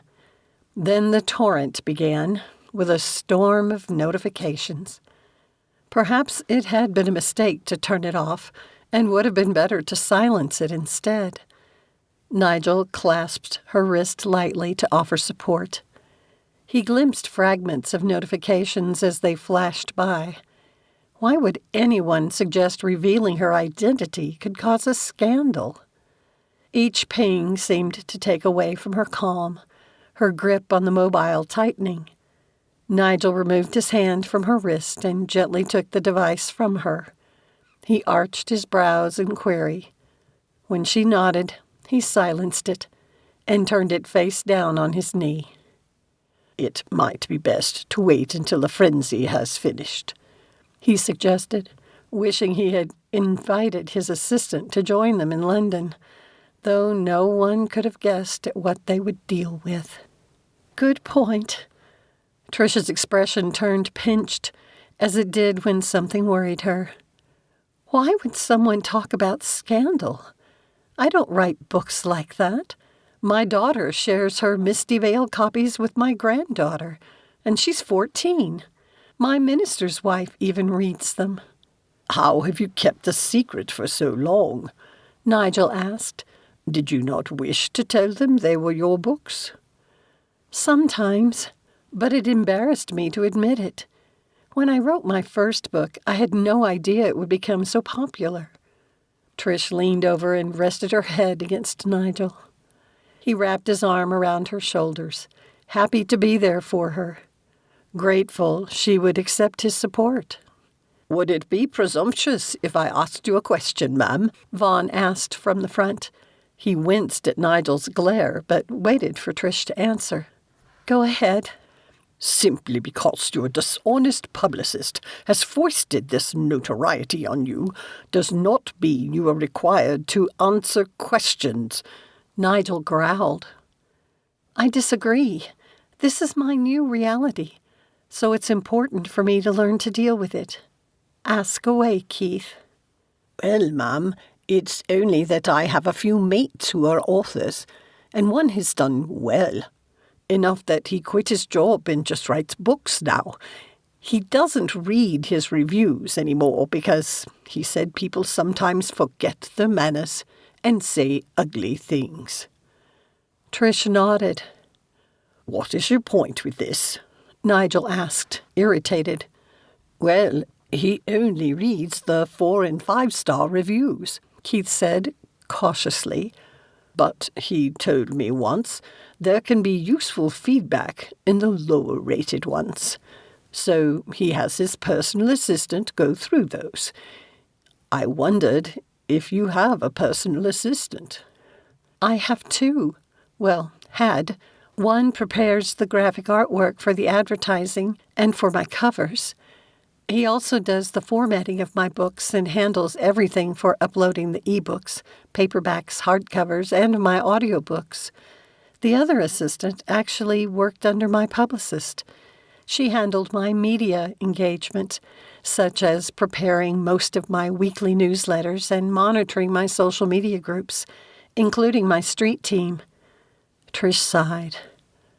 I'm not sure how that's going, now that I've fired my publicist. Oh, and I have an accountant, of course. There's so much work to being an author, and I found myself overwhelmed with how it kept me from writing. She kissed Nigel's cheek and straightened. I like the idea of having someone who isn't emotionally invested in a book, going through reviews to glean anything useful. I'm just too invested, so anything negative feels like a personal attack. It's like someone telling me my baby is ugly. Well, Mom, Vaughn suggested, you might want to consider having someone like that go through all those messages that just blew up your mobile. When Nigel gave him an approving nod, the driver grinned. I believe that is a brilliant idea, Nigel said. I suppose I always thought becoming an author was simply to write the book. I wish, Trish said with a dark chuckle. Though for some people, it's just a hobby. That's how it was for me at first.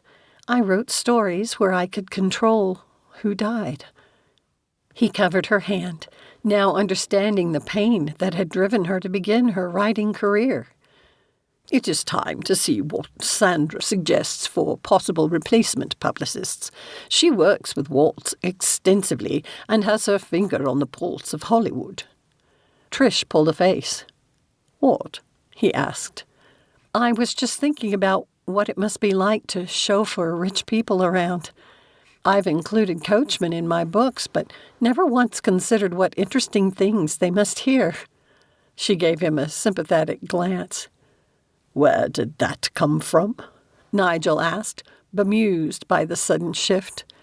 Welcome to the life of a writer. We have to chase after random bits of inspiration when they come. Trish pulled her tablet from her purse near her feet and woke it. I was watching Keith as I spoke. It got me wondering, how long have you done this job, young man? I'm 30, so I'm not sure I count as a young man. She met Nigel's gaze and they both laughed. I'm sorry, Keith. It's all relative. But I really would like to chat with you about what it feels like to do your job. Nothing specific, of course, just the overall impression you have. Trish's expression turned serious again. It will also give me something else to think about. It would please me no end to assist you in any way I may, ma'am. Thank you. Nigel watched as she typed rapidly on the digital keyboard. Pardon the interruption, ma'am, but we're approaching Ravenshade. As I'm sure his lordship would agree, you will want to watch as we come over the hill. Chapter 13. The car came around a curve in the road, and Trish caught her first sight of Ravenshade. Amidst the rolling hills dressed in fall colors, she thought the picturesque village a hidden gem. Cottages dotted the winding lane that ran parallel to a brook, its water sparkling in the late morning sunlight. "Oh, Nigel, it's beautiful," she breathed, and he covered their clasped hands with his free one, his throat working. Ravenshade is my village. These are my people. And that is Birkenmor, my home. Nigel said the words softly, nodding toward the distant castle rising on the hill, its stone towers ancient and majestic. Trish felt like she had stepped into wooing the Earl, her work in progress, even to the charming village. If her fairy godmother had appeared and offered to fulfill any wish, it would have been to create a place like this. It would provide the perfect atmosphere to help her finally complete the stupid book. "I'm going to roll down my window," she warned the men. "I want to hear and smell it all." "Good for you." Nigel watched her with affection. Her comment seemed to please him. Keith drove slowly by the village green that looked to be next to a school, and the delightful sound of children's laughter filled the air. Trish loved that there was also a shop nearby, and a pair of elderly men sat on a bench where they could take in whatever was happening. A young mother pushing a stroller stepped out of a bakery and called something over her shoulder to someone inside. Laughing, she continued on her way, stopping to speak to the old men. "I would love to visit the shops here," she said. "Whatever you would like to see, my dear," Nigel said. Somehow, with him sitting here as supportive as anyone she had ever known, she was grateful they had a driver and were surrounded by so many people. Otherwise, Trish might have given in to her impulse to kiss the adorable Earl. Instead, she took a deep breath, enjoying the scent of baking bread and of something savory being cooked. Colorful dahlias, roses, asters, and chrysanthemums decorated the cottages and shops, including hanging pots. As they moved on, the air carried the sweet perfume of the blooms. The tended garden beds matched the well-maintained homes. Trish loved how ivy twined lampposts. Unfortunately, it reminded her of a Virginia creeper that could take over telephone poles back home. She wondered how often someone had to cut back the ivy here. When they approached the outskirts of the village, Keith said, "I should close the windows now, ma'am." "Fine," she said reluctantly, though she was getting cold. "So, you like it?" Nigel asked as the car sped up. She studied his face, taking in the vulnerability in his eyes. It was unreal to her it should matter so much to him what she thought of his home. "It's perfect," Trish said simply. Nigel let out a satisfied breath. Trish glanced back at the outskirts of Ravenshade, enjoying the picturesque scene. How fun it must be to enjoy the view from the castle. When they passed a sign identifying the road as Raven Row, she grinned. "What are you smiling at?" Nigel asked. "The street name. What's the name of the river?" She had looked at a satellite image of the area. It hadn't come close to capturing the true feel of the place. "Birken," he chuckled. "I know. My ancestors had little creativity in their name choices. The Moor in Birkenmor comes from a Scottish ancestor who married into the family. The term, I understand, is often used in place names and refers to something large or grand." "Like the Great Birken?" she asked, wondering how she could use this information in her book. "No offense, but it's more a brook than a river." "Oh, it has its moments, especially during the spring rains." Nigel rubbed his chin. "I've often thought the moor might refer to the land itself." "Maybe the view from the castle?" Trish asked, her mind running through possible ways to describe the surrounding scenery in the book. Picturesque seemed so inadequate. "I'll bet it's incredible. I can't wait to see it. Do you get much snow here?" "I'm afraid not. This part of England is noted for having relatively mild winters. Snow does occasionally fall, however. It doesn't last long, so it's a rare treat when it does come." "I feel like I've stepped into the scene of a novel where the character finds herself back in time, except with contemporary comforts."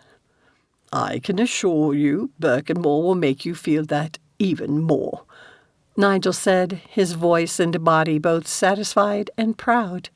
though I will warn you that thick stone walls simply refuse to heat adequately.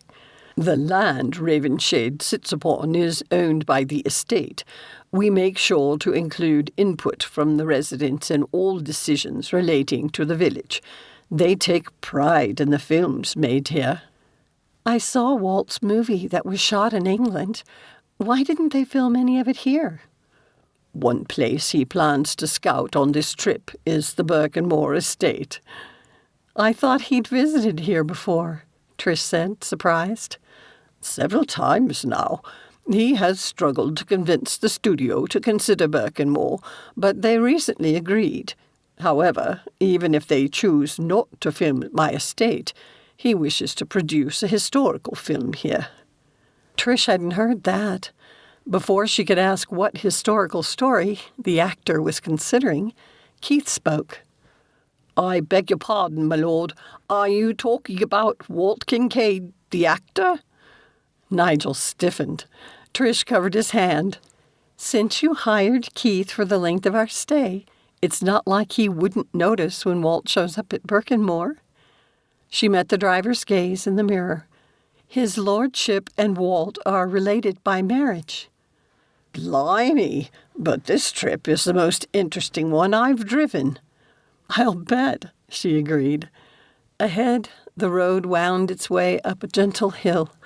Trish loved the Grand Teton Mountains back home. Something about the beauty in the soft rolling hills here, dotted with glorious fall colors, spoke to her soul. The breeze had picked up, and the leaves fluttered, causing many to flurry to the ground. Off to one side, some sheep grazed, perfectly accenting the ambiance. I've imagined this part of the world for decades, she smiled. Seeing it in person is so much more stunning. As they entered a copse of trees, the castle disappeared from view. In some places, the branches created a tunnel. How much trouble was it to keep them trimmed for vehicles to pass through? Then they drove out into the bright sunshine. Around a curve in the road stretched the drive to Birkenmor. "Oh, my," Trish breathed. It was even larger than the pictures online had implied. Keith turned and slowed to a stop at what looked like a miniature castle. Then she realized it must be the gatehouse. 2 other cars were already in line and appeared to be paying an entry fee. It's a public day, Nigel explained. Birkenmor will be closed to the public for the duration of our visit. However, we are arriving a day earlier than planned. I hope you don't mind. Not at all. We will pretend to be tourists. Trish laughed. I won't be pretending. Something flashed in his eyes, which passed too quickly for her to understand. Whatever it had been was intense. When Keith drove up to the gatehouse and rolled down his window, Nigel did too. The ticket person immediately recognized him. You made good time, my lord. Yes, thanks to my excellent driver on this trip. My guest and I would like to walk the grounds. Would you be so kind as to have someone show Vaughn where to park and notify the staff to bring up our luggage? Of course, my lord. Keith started to get out to open the door. Nigel put a hand on his shoulder. My staff has it now. Trish leaned forward and patted the young man's shoulder. We still need to talk. Yes, ma'am, he grinned. Nigel's door opened a moment before hers did, and a young man offered her his hand. She wanted to roll her eyes. Having white hair didn't mean she couldn't get out of a car by herself. It was a kind gesture, though, so she said nothing as she quickly tied the scarf around her hair and slid on her sunglasses. Nigel stopped near, his arm extended, his eyes bright with anticipation. She took it, and he covered her hand with his free one. Welcome to my home, Trish. Nigel had waited for nearly 2 years for this moment, and he thought he might burst with happiness as he guided Trish through the familiar gatehouse. They blended easily with the flow of tourists. He was grateful no one paid them any heed. He did not rush her, wanting to experience the grounds with her. Drawing from his long memory, he shared the family's 1,000-year history in the place where he had spent most of his life. To the left is the aviary. My grandfather had a great interest in hunting birds and had quite a collection. My father was a true enthusiast and took to breeding them. He took quite the scientific approach to it, something my son Reggie followed. He has since passed it on to his eldest son. Birkenmor breeds some of the finest hunting birds in the world. How did I miss that when I Googled you? Trish asked, her expression dismayed. I'm good at my research. Am I research? Nigel asked softly, with a fervent wish that she could see him in the role of romantic interest, except he wished for it in real life. Her cheeks flushed, and he wished he could see her eyes through her sunnies. You know you are, she finally said. If Mary were here, she would accuse Nigel of being full of himself. Perhaps he was. Regardless, he wanted desperately for the woman at his side to consider Birkenmor her home. He moved her hand from his elbow and pressed a kiss to it before lacing their fingers. She watched him as he did it, the hesitance in his eyes growing less by the moment. Perhaps, as with Elizabeth Bennet's response to Pemberley, it would take Nigel's grand castle to finally sway Trish. To the right is our poison garden, he said. Trish came to a stop, a smile lighting her face. I remember seeing that, but must have forgotten. I definitely need to do some research in there. Hopefully not directed at me, Nigel teased. The delightful twinkle in her eyes that had first captured his attention returned. I find it intriguing that you have an entire garden that could be used as a murder weapon. As you know, I like to add a hint of mystery to each of my books, and I've been toying with a poisoning in this one. I look forward to reading it. Her face clouded, and he stopped, turning to face her. What are you thinking? To be honest, she looked up and met his gaze. I'm worried that knowing I wrote it will change your reading experience. Is that so bad? Trish looked down. What if it ruins it? Never. He brought her hand to his chest. What if it enhances it? From your mouth to God's ears, she muttered, glancing to the side. We're drawing attention. Nigel sighed and turned again. As they walked, he gave her a brief history of the structures, including the ruins of ones pulled down hundreds of years ago during a power struggle. I had my own power struggle over the future of the estate. Only when Carlyle threatened to step away completely as the caretaker did I agree to make peace with my son Reggie and give him more say in what we do with the estate. Nigel sighed. I confess, it astounded me by how it energized him. Evidently, all these years he had ideas for his inheritance. I resisted at first.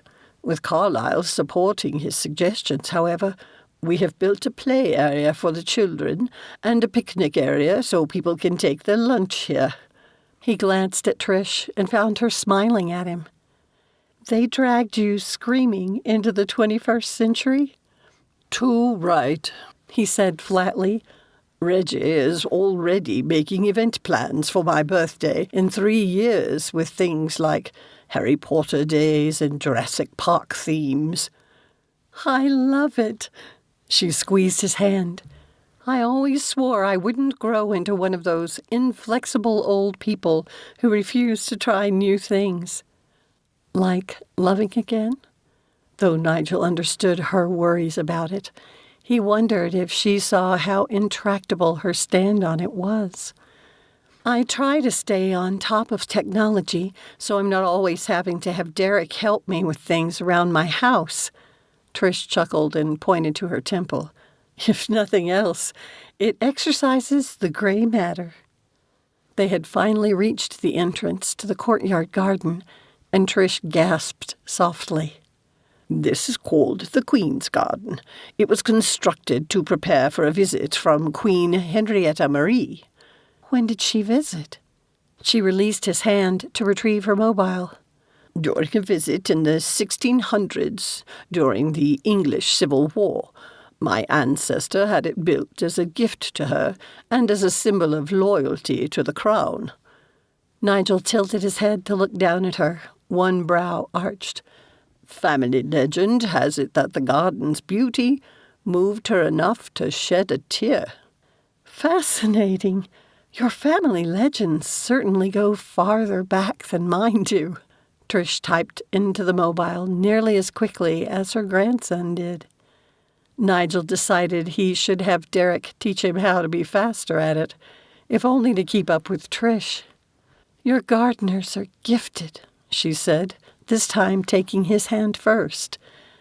Such a lovely tapestry of textures and colors, even so late in the season. And goodness, but the size of your hedges, they nearly take over the path. He scanned the manicured hedges and intricate topiaries lining the cobblestone path. Some of them are 400 years old. Her head leaning against his arm, Trish seemed to lose herself in it all. What was she thinking? Likely her writer's mind was absorbing the vista, the sound of the gurgling fountain, the chirping of birds, and the breeze rustling in the ancient trees. In many ways, the grounds are a reflection of my ancestors' ability to endure and adapt over the centuries. Oh, Nigel, she said softly. It's one thing to know you're an earl and have an estate and then see you here. It makes it so real. How can you bear to leave here? He thought of his years here after his dear Marguerite, and then their son Rupert had passed. Carlyle had only lived here until starting Eton, and then for a time after the loss of his first wife. Yes, Nigel might hold the title of an earl. In the end, he had been one person living in a large castle, surrounded by servants hired to care for him. The loneliness had eaten at him and turned him into a crotchety old grump. He now hardly recognized the man in his memories. I have learned that being part of a loving family is far superior to residing alone in a grand castle, he said simply. Don't misunderstand me. I love Birkenmor. It is in my blood, and I need to visit it periodically. Living in Wyoming has shown me I have no wish to reside here permanently again. I'm glad, Trish murmured. Smiling, Nigel took her hand, and they continued their walk. Chapter 14. Trish had not expected Birkenmor to have such an effect on her. Impressed, yes. Overwhelmed, and even humbled? No, nor would she have dreamed how badly she wanted to kiss Nigel. She had known coming on the trip would tax her willpower, though not this much. The more time she spent in his company, the less her desire was to resist. Still, with everything that had happened in the past couple of days, Trish just couldn't bring herself to care. Nigel guided her into the entrance of the castle. A tour guide must have recognized him because her mouth opened like she was going to say something, except he lifted a finger to his lips. After a quick nod, she hurried her group away. Do you sometimes talk with the tourists? Trish asked. Yes, though it has always struck me as arrogant, as though I were a rock star. The people are sweet, and it takes little effort on my part to give them a thrill by standing with them for a selfie. Trish obviously should have delved a little deeper in her searches. She would love to see some of the photos. There is an outer court and an inner court. Nigel pointed through a window. Ahead is the grand foyer. With signs and roped-off areas, it felt more like a museum with tapestries on the walls, with scenes of knightly battles. How much of his family history did they display? "What's your square footage of living space?" she asked, her mind shifting to her book. In earlier days, if one includes the portions destroyed in the unrest, it is estimated at 70,000 square feet. Today, it is a mere 53,000. That's just a little smaller than the White House. She arched a brow, her voice teasing. They have 35 bedrooms. How many do you have? Nigel heaved out a martyred breath. Merely 10. However, each one includes an ensuite bathroom, though that number does not include the servants' quarters. Most of them live in Ravenshade or other nearby villages, with a few residing here. He waved something in front of a small picture on the wall, and a hidden door opened to expose an elevator. This way to the family quarters. He held out a hand to signal she should enter first. So she did. Trish took a deep breath, the cool, slightly musty air mixing with the faint scent of polished wood. When the door opened and they stepped out, the fragrance of fresh flowers hit her. "Do you use flowers from the outside gardens for the inside arrangements?" she asked. "I'm not really sure. We have a greenhouse. On large occasions, the staff may need to use some from the gardens. Now that I think about it, we do have cutting gardens in the summer." "You are such a man," Trish said and laughed. "Show me where you actually live. I hope it feels more personal and less formal than the rest of this place." It does. The narrower hallways in this section were more welcoming. The stone walls gave way to paneled wood, though the heavy drapes continued. It must be tradition. Paintings lined the walls, though not the grand portraits of stoic, long-dead ancestors she had expected. The simple moments, though captured in oil, could have been family photos. My late wife, Marguerite, painted these. Nigel gestured to one of a boy on a pony. She was a gifted painter.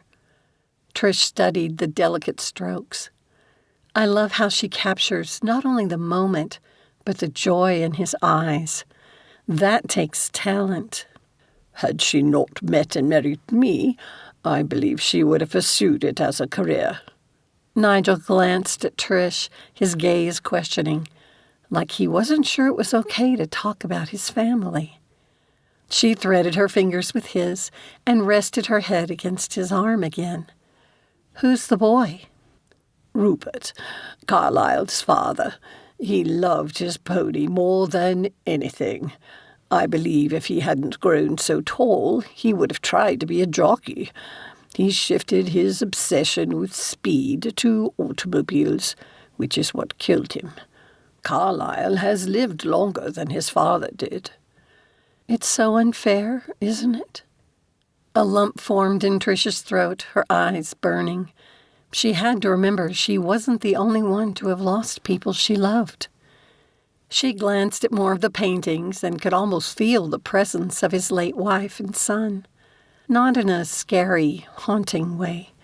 More like their memories lingered in the sunlight, the sounds of their laughter echoing in the hallways. "What will happen to this place when Reggie is the Earl?" Trish asked. Nigel went still, and she sensed the tension in his hesitation. Because she was asking about a time when he would have died?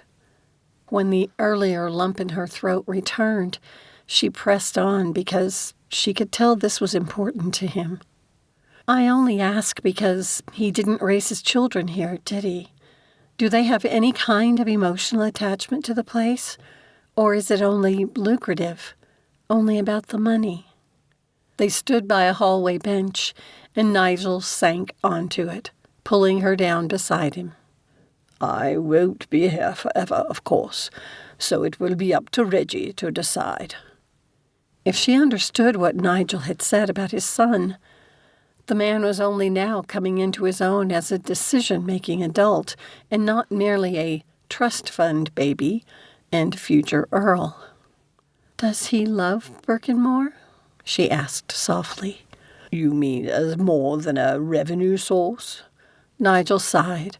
I really don't know. Does it matter? "I think it matters to you." He nodded. "Is your estate entailed?" Trish gave a soft laugh.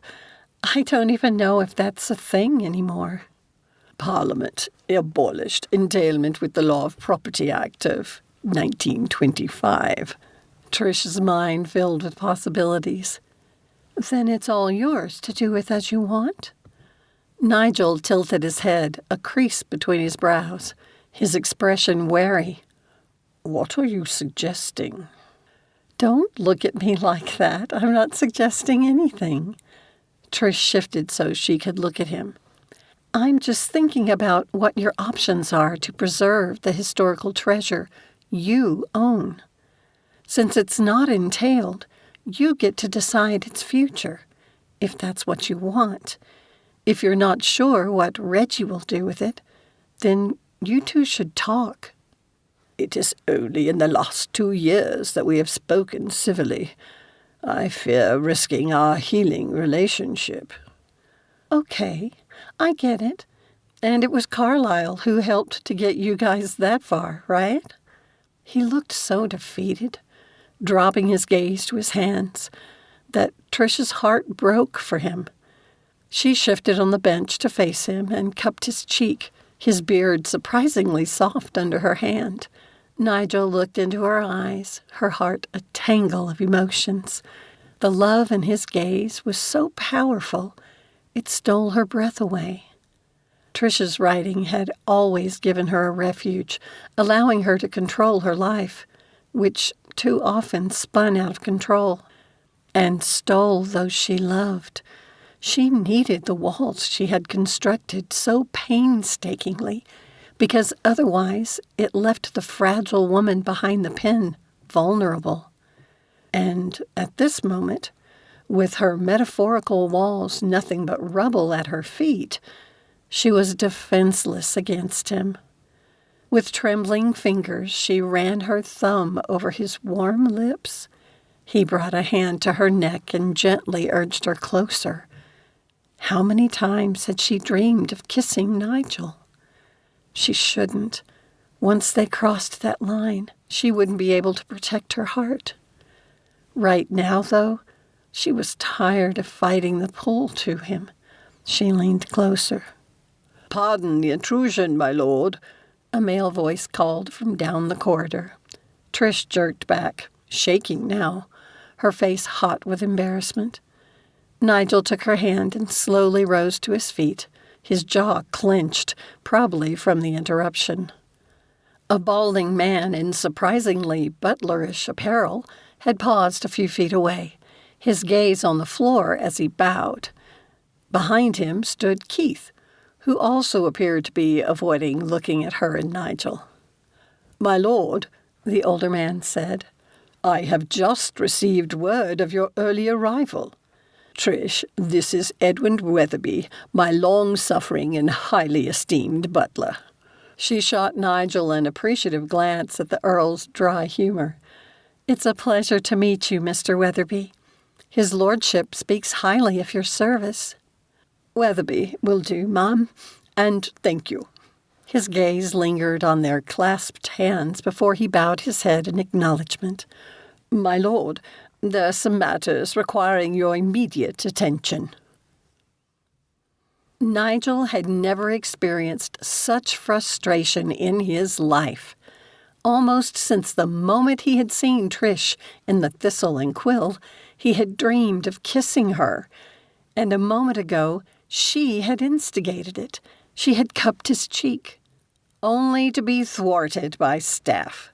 Would Trish pull back again as she had every other time they had gotten close? Well, he arched a brow. Go on, Weatherby. It's about Mr. Vaughan, my lord.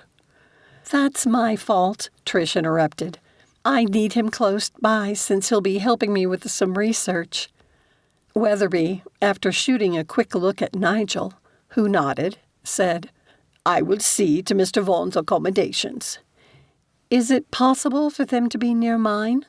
Of course. Once again the butler looked to Nigel for direction. He merely gave a slight shake of his head not to stop her. It was enjoyable to see the woman he hoped would soon become his countess, taking control of the situation. I saw that. She gave both Nigel and his butler the look a mother might at cheeky children. I know I'm overstepping, but I've had an idea. She shifted her gaze to Vaughn. Since you have some experience with your own writer friends, would you consider working as my personal assistant while I'm here? Vaughn's jaw fell open. He recovered quickly, glancing at Nigel as though for permission. It's your choice. However, the NDA you signed is still in effect. Nigel warned. Of course, my lord. I have not forgotten. The young man's cheeks had flushed. He nodded to Trish. I would be honored to help you, ma'am. She turned back to Weatherby. Is there a room next to mine where Vaughn can stay, or do we need to have him and my grandson bunk together? At the butler's confused expression, Nigel explained. It means to share a room. Trish had been watching Weatherby and asked abruptly, Do you recognize me? When he glanced at Nigel for direction, he said, As always, be honest. I do recognize you, ma'am. His lordship owns all your books, and your identity has been in the news. I checked the website while you were walking the grounds. Vaughn held up his mobile. With you not in Wyoming, ma'am, it's a mystery where you have gone into hiding. Oh, no, Trish groaned. Nigel put his arm around her shoulders. We have already discussed the British press's reputation for being predatory. With Walter, we will have additional security anyway. Ma'am, I told you about my sister's experience with them, Vaughn said. Sometimes the best way to handle them is to take control of the narrative. Announcing that you're here for a research trip could steal the mystery element right out from under them. Perhaps you could even drop in at that bookstore in Ravenshade and let some people get their pictures taken with you. Yes, indeed, Nigel agreed, approving of the idea in general. I would, however, suggest you not stay long. You truly must discuss it with Sandra, since she has so much experience dealing with the press from Walt. She could suggest someone to arrange an interview with. It wouldn't need to be done in person either, Vaughn noted. Tell them the truth. You're working on your next book. Nigel chuckled. Wooing the Earl. How appropriate you would conduct your research at Birkenmor. You all have good ideas. Trish shifted her gaze to Nigel's. Something in her eyes had changed. The hunted look now gone. She reached up to cup his cheek as she had done earlier and lifted on her toes. With an almost determined gentleness, she pressed her soft, warm lips to his. Chapter 15. A shock sizzled through Nigel at Trish's unexpected kiss, and he hesitated to return it, once again worried she might pull back. Just as he began to slide his arms around her waist, she did just that. A flicker of dismay in her eyes. Did she already regret her spontaneity? Glancing at the two men, Weatherby wore a look of surprise, which quickly disappeared, replaced by his usual stoicism.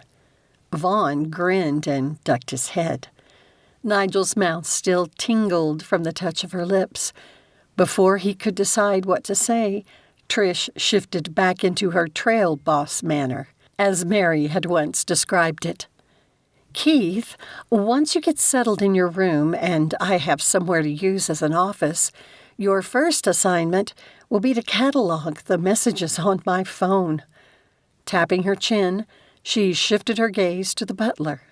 I'll bet Walt already has a space he uses for an office when he visits.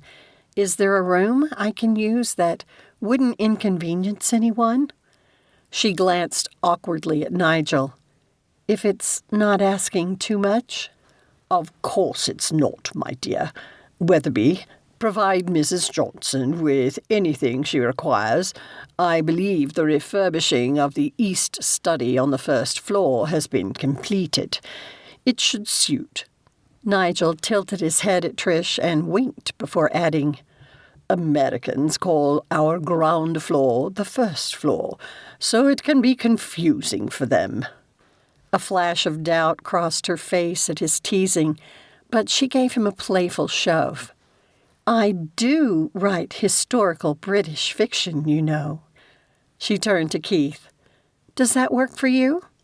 It does, ma'am. I appreciate your trust. All right, then, Mr. Weatherby, she said.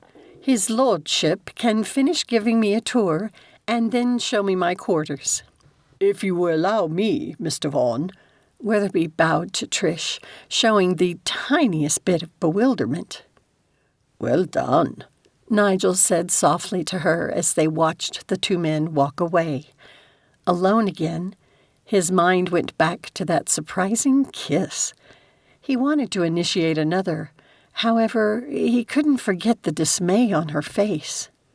Thank you, though your poor butler probably thought I was bossy. I work on a lot of committees back home, as you know. You may not realize how much sheep herding is involved. Shall we?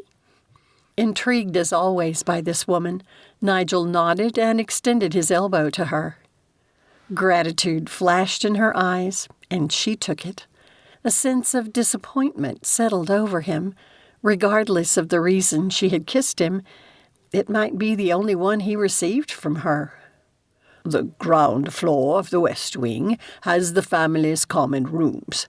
There is a library and a study which the staff will prepare for Walt and Sandra to work from. We have a family dining room for evening meals and a morning room where we take breakfast. At the suggestion of Reggie's grandson, a sitting room has been converted to a game room. Nigel chuckled. Because of its size, I insisted they include more traditional games as well. Trish seemed to take in everything as they visited the various rooms, her fingers twitching as though she wished to write something down.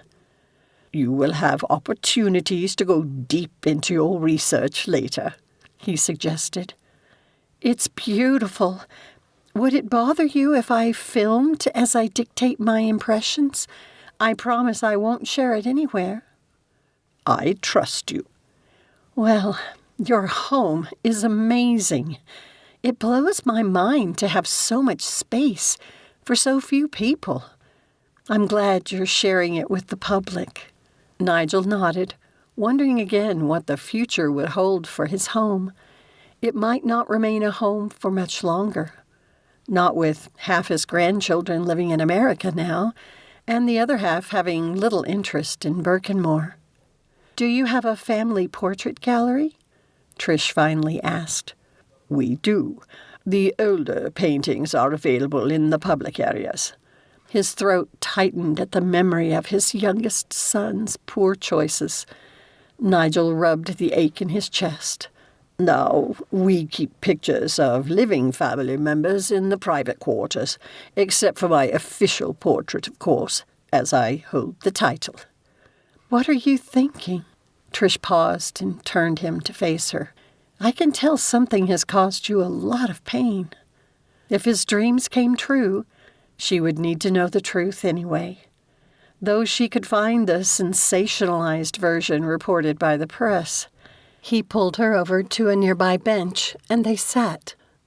I believe you know Carlyle's father died in a car crash. When she nodded, Nigel said, He always had a wild streak and acted impulsively without worrying about the consequences. The more I tried to curtail him, the worse his behavior turned. It was almost as though he sought to engage in activities that he knew I would disapprove of. He went out of his way to shame the family by landing in the tabloids, including his marriage to Carlyle's mother. She quickly tired of both him and her useless husband, and she abandoned them both. I'm guessing he was under the influence when he crashed his car? Yes. Nigel's voice broke. It was such a waste of a life, and I can't help but hold myself responsible. I fear my rigidity drove him to rebel. Trish covered his hands. I'm not saying we don't hold some blame for the bad choices our children make, especially if we tried to force them into molds that didn't fit them. The good Lord gave them to us to raise, and that's no small responsibility. Yet there comes a point where each one of us has to stop blaming our parents for our mistakes. You didn't force Rupert to drive while intoxicated. He made that choice. The pent-up sorrow of years crashed down on Nigel as memories flashed through his mind of his perpetual disappointment, Rupert's defiance, of the sight of his youngest son's crumpled car and his broken body. Nigel inhaled a ragged breath, his throat tightening as his chest constricted, making it difficult to breathe. Oh, Nigel. Trish stood and faced him, pulling his head to her chest. He wrapped his arms around her, the steady rhythm of her heartbeat and her soothing murmurs as she gently stroked the back of his head, allowed his grief to break free of the prison he had forced them into for 20 years. And he sobbed. Nigel had always worn such a self-contained mask. She had never dreamed he carried so much pain inside him. Trish had always been a sympathetic crier, and her heart ached so badly for the man she held, she couldn't stop herself now. She rested her head on top of his and wept along with him. She didn't know how long they stood together like that, and he finally fell silent. He hadn't cried long enough to develop hiccups, which spared him that. Nigel cleared his throat. I must apologize. No, you don't. Trish cupped his beloved cheeks, using her thumb to wipe away the remainder of his tears from below his eyes. You are going to be the death of me, Nigel Wyndham. More than anything, she wanted to kiss him. With her conflicted emotions, though, she understood it would be unfair to both of them. Instead, she bent to lean her forehead against his. Nigel moved his hands to her hips. My dearest darling Patricia. The tenderness in his loving words made her heart race and her hands tremble as her body filled with the fire of attraction she had nearly forgotten. But once again, the memory of her walking into the kitchen to find Bill dead on the floor hit her like a pail of ice water. Bill, who had been almost a quarter of a century younger than Nigel was now. Trish moved her fingers over his lips. She could not allow him to say the words any more than she would let them escape hers, as much as her heart ached to say them. Trish's eyes stung. I can't, she whispered, dropping her hands from his face.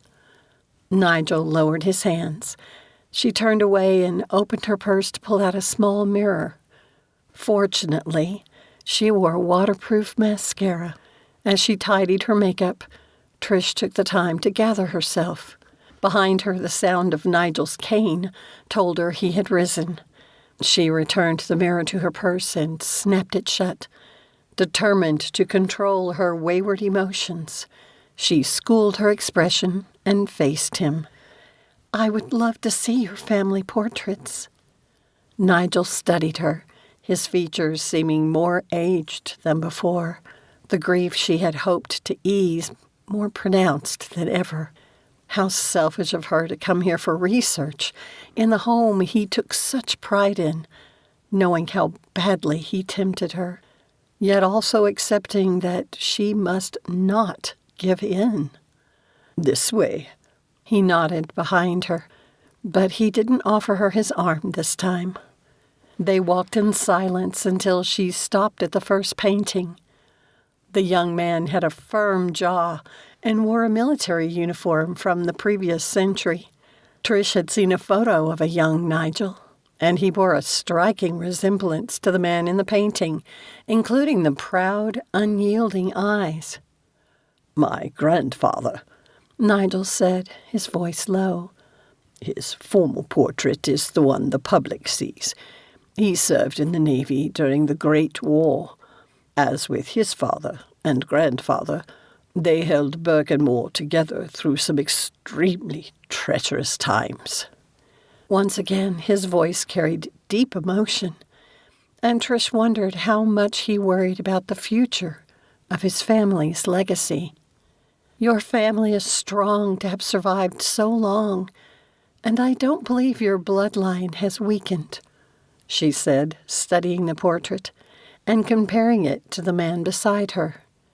"Is there a picture of Reggie?" "There." Nigel pointed to another painting further down the wall. In the family portrait, Reggie looked about 20 and his younger brother around 18. She wondered what age students graduated from English schools. Not that she would need to know that information unless she started writing contemporary novels. "Reggie looks so much like you," Trish kept her voice teasing, "while Rupert resembled your wife." "Interestingly, my youngest son was the most overtly stubborn of the pair. Reggie tends more to passive, aggressive resistance." Nigel gave a dark chuckle. "And poor Carlyle has had to play the peacemaker between us. Looking back now, I am ashamed of how I took advantage of my grandson's good heart." Trish wanted so badly to take Nigel's arm again, and resisted only by clutching her large purse to her chest. "We all make mistakes," she said. "There's only one person who got off this earth perfect." He nodded before gesturing to more portraits. As they continued, he spoke of the cousins and connections. They finally stopped before a painting of a younger Marguerite, her eyes gentle and wearing a soft expression. She gave Trish the feeling of someone dreamy and romantic. How it must have torn her apart to see the estrangement between her husband and their youngest son. "She's lovely," Trish said. "Was she just a regular girl?" "Marguerite was the niece of a duke." Trish blinked. "Yours wasn't an arranged marriage, was it?" "No. We met at university, Oxford. Marguerite was studying fine arts while my course was PPE." He glanced at Trish. "That is, philosophy, politics, and economics. The obvious choice for someone who wanted to serve in Lords and had an estate to manage." "It must have been an amazing time for you both, with the war far enough behind and your country recovering well." "Well, the government continued rationing basic goods for years after the war. It wasn't until 1954 that the last one was lifted." Trish had been 2 years old.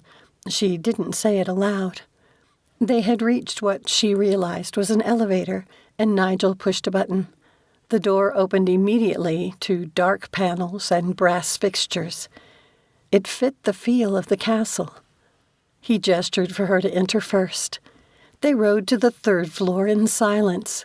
The official tone in his voice and posture made her want to cry.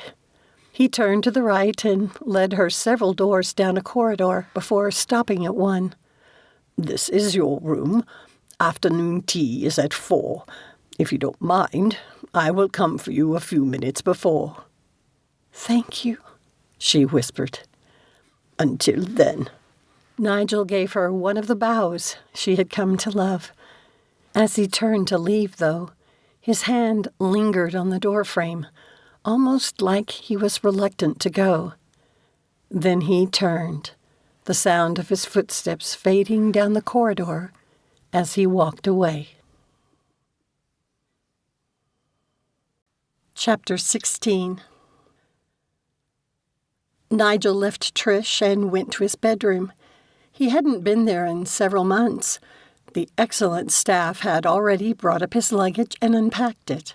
Weariness weighed on him, as much from the traveling as the emotionally charged moments he had shared with her. He walked to the window, resting his hands on the polished wood of the frame. The grounds of Birkenmor spread out before him. It seemed to lack its usual vibrancy, despite being painted in its autumn loveliness. Today, it left him feeling hollow.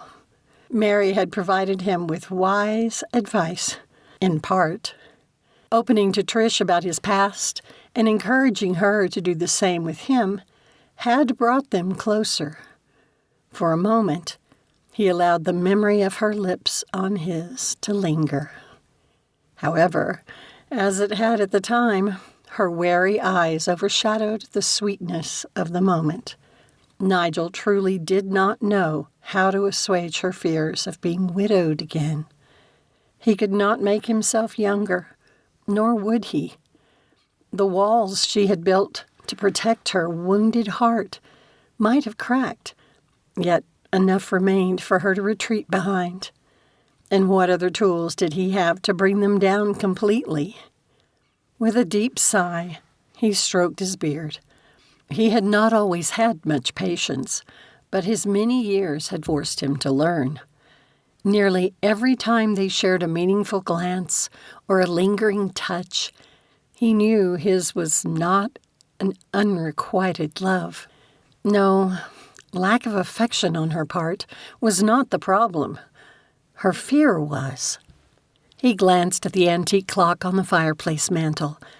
It was time to change for tea. How should he approach her after they had shared such an emotionally charged experience? Nigel tapped lightly on her door. When she opened it, he found she had also changed from her travel clothes. She greeted him with a smile. It didn't reach her eyes, and he felt a sharp pang of loss. "Are you ready?" he asked, his voice lighter than he felt. "Yes." He offered her his arm. She hesitated a moment, though she finally took it. Unlike the past, he did not cover her hand. "Did you find your room to your liking?" he asked. Trish gave him an irritated sidelong glance. "You know very well I did. Your home is beautiful. I already have a list of questions about the history of several items." She pulled him to a stop before the door to the room assigned to Vaughn. "I hope you don't mind, but I invited Keith to join us."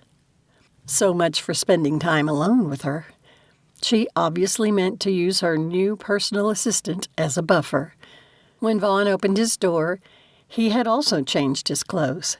Even knowing he was no replacement for Nigel, the easy smile she directed at the young man still stung more than Nigel wanted to admit. "We're ready," she said. He also had the good grace to meet Nigel's gaze with an apologetic expression. The man was in a delicate position, and it spoke well of his character that he recognized it. Trish took the young man's arm, so Nigel dropped his. He would not set himself up to appear in competition for a man young enough to be her son. Nigel led the way to the family parlor, where the staff had already prepared the table. He pulled out a chair for her and nodded when Vaughn did the same for Nigel. Trish, would you do the honor of pouring? He asked as he spread a napkin over his lap. They had taken tea together at Callum's, and even on the plane trip. However, those had been in casual environments. This was different. "Oh," she said, her eyes widening, before she nodded graciously, appearing to recognize the significance of the gesture. Trish stepped to the tea tray and scanned the items. Then she picked up the teapot and gave it a few gentle swirls. Nigel arched a brow, impressed this American woman should seem so practiced. She poured 1 cup, 2/3 full. "Your lordship," she said to Nigel. "Milk, no sugar, isn't it?" He gave a single nod. When finished, she placed the cup on a saucer and handed it to him. "Thank you, my dear." Her cheeks pinked, but she wouldn't meet his gaze. Trish poured another cup and turned to Vaughn. "And you, Keith?" "No milk, Mum, though 1 sugar." She used the tongs and placed a single cube in his cup before putting it on a saucer and handing it to him. "Thank you, ma'am." He lowered his voice and added, "Well done." For herself, Trish poured a cup, adding a single sugar cube and a splash of milk. She lifted it to her lips, wearing a composure fitting the environment. He could see her entertaining his guests on formal occasions and fitting in comfortably at more casual gatherings.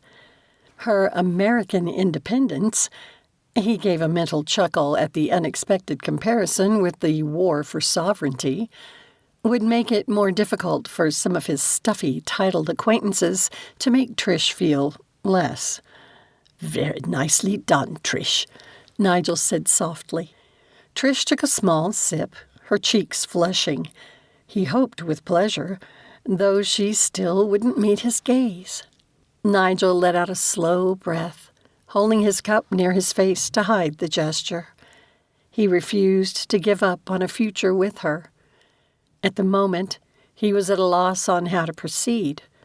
It might be necessary to enlist help again. "Thank you so much for sorting through those phone calls," Trish said later to Keith as they sat in the sitting room Nigel had said they could use for her office. "You're so fast." Looking pleased, his ears red, Keith nodded. "I served in the military as a communications specialist. It taught me a lot." "Good for you." She pointed at the document he had created on her laptop. "This is excellent, and I love the way you've categorized them. It's already helping me to prioritize them mentally.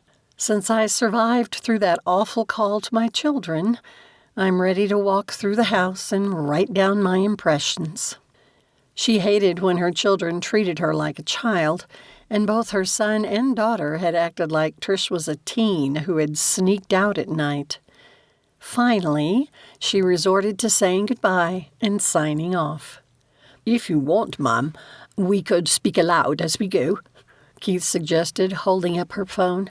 "I'll record it on my mobile and later transcribe your research notes. That way, you can focus on your impressions." "Oh, that's a great idea." Then Trish imagined doing it with an audience and made a face. "As long as I'm not too self-conscious." "Then just pretend you're talking to me." He handed her a lapel mic. "Plug this into the phone, pin it to your sweater, and turn it on." "And talk to you." She nodded, then held up the mic. "And you just happened to have this?" Keith chuckled. "No, ma'am. Weatherby knew where to find one. It seems that actor friend of his lordship has an assistant named Sandra, and she left it here. The butler said she wouldn't mind you using it." Trish nodded. "I can ask her when she gets here tomorrow." She felt a tad lighter, the tension she'd carried since the phone call from Lydia having eased. If only those moments with Nigel earlier weren't chipping away at her wall. But she couldn't think of that. "Keith, are you sure you're all right doing all this?" "I'm more than okay." He gave her a big grin. Helping you with this book? It's a rare treat and once-in-a-lifetime opportunity. Thank you for trusting me. It might be more than that if he continued to prove himself so good at his job. Well, let's do this. Trish turned to the door. As soon as she headed to the staircase, Keith touched her arm. Isn't his lordship coming too? Trish paused as two parts of her did battle. Yes, it would be better to have Nigel serve as a tour guide. He would paint his descriptions and its history with his love of the place, and his input would make it easier for her to bring the reader into this world, to experience the tastes and the textures, especially the emotions. She sighed, her author self winning the mental skirmish, and pulled out her phone. Yes, we should invite him. Invite whom? Speak of the devil. Trish turned to face Nigel. She pointed to Keith's phone and explained the plan. Would you mind serving as our tour guide? She glanced at her new assistant. Will the lapel mic still work if there are two people talking? Not as well, Keith said. You'd best use the mobile's microphone and be sure to hold it up.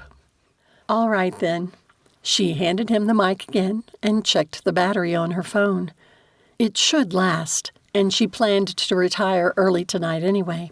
Trish glanced at Nigel, who appeared to be watching her warily. Did that mean he didn't want to come along, or was it something else?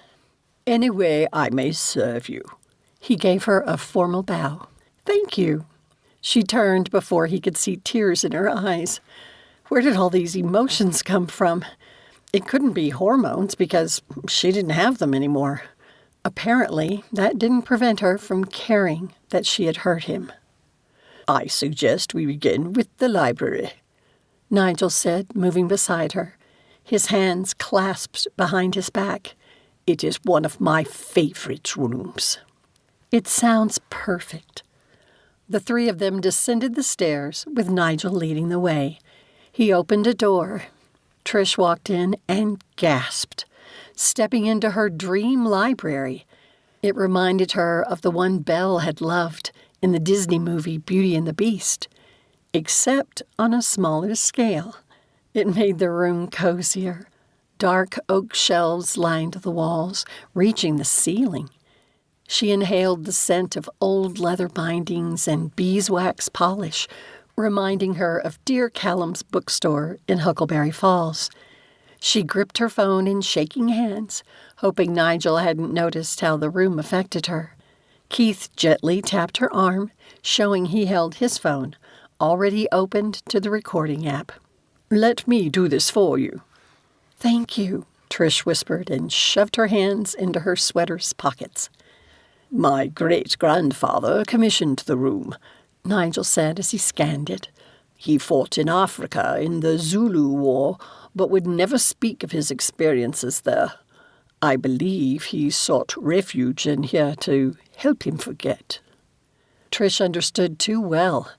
She ran her fingers lightly over the spines of some books, reflecting that they had likely been there for generations. It's stunning, Nigel.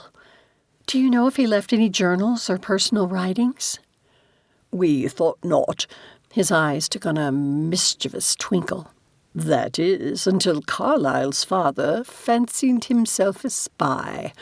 He discovered a secret compartment in the desk by the window. What a fun memory. I hope you've told Carlyle about it. There's so much that we miss when a child loses a parent young. I would love to look at them, if you would trust me. Nigel nodded gravely, then stepped to the heavy walnut desk. He opened a drawer before he tapped on the underside. A soft click followed, and a small panel slid aside. Inside sat a leather-bound journal. He lifted the book carefully, almost reverently, from the compartment. He recorded his reflections in here, even brief references to the war. Nigel brushed his fingers over the worn edges and murmured, It is not simply his thoughts in here. It provides a glimpse into his heart. It makes him real to you, Trish said softly. Indeed, Nigel agreed. Be careful touching the pages with your bare skin, she warned. The natural oils are bad for the paper, so you should wear clean, lint-free cotton gloves.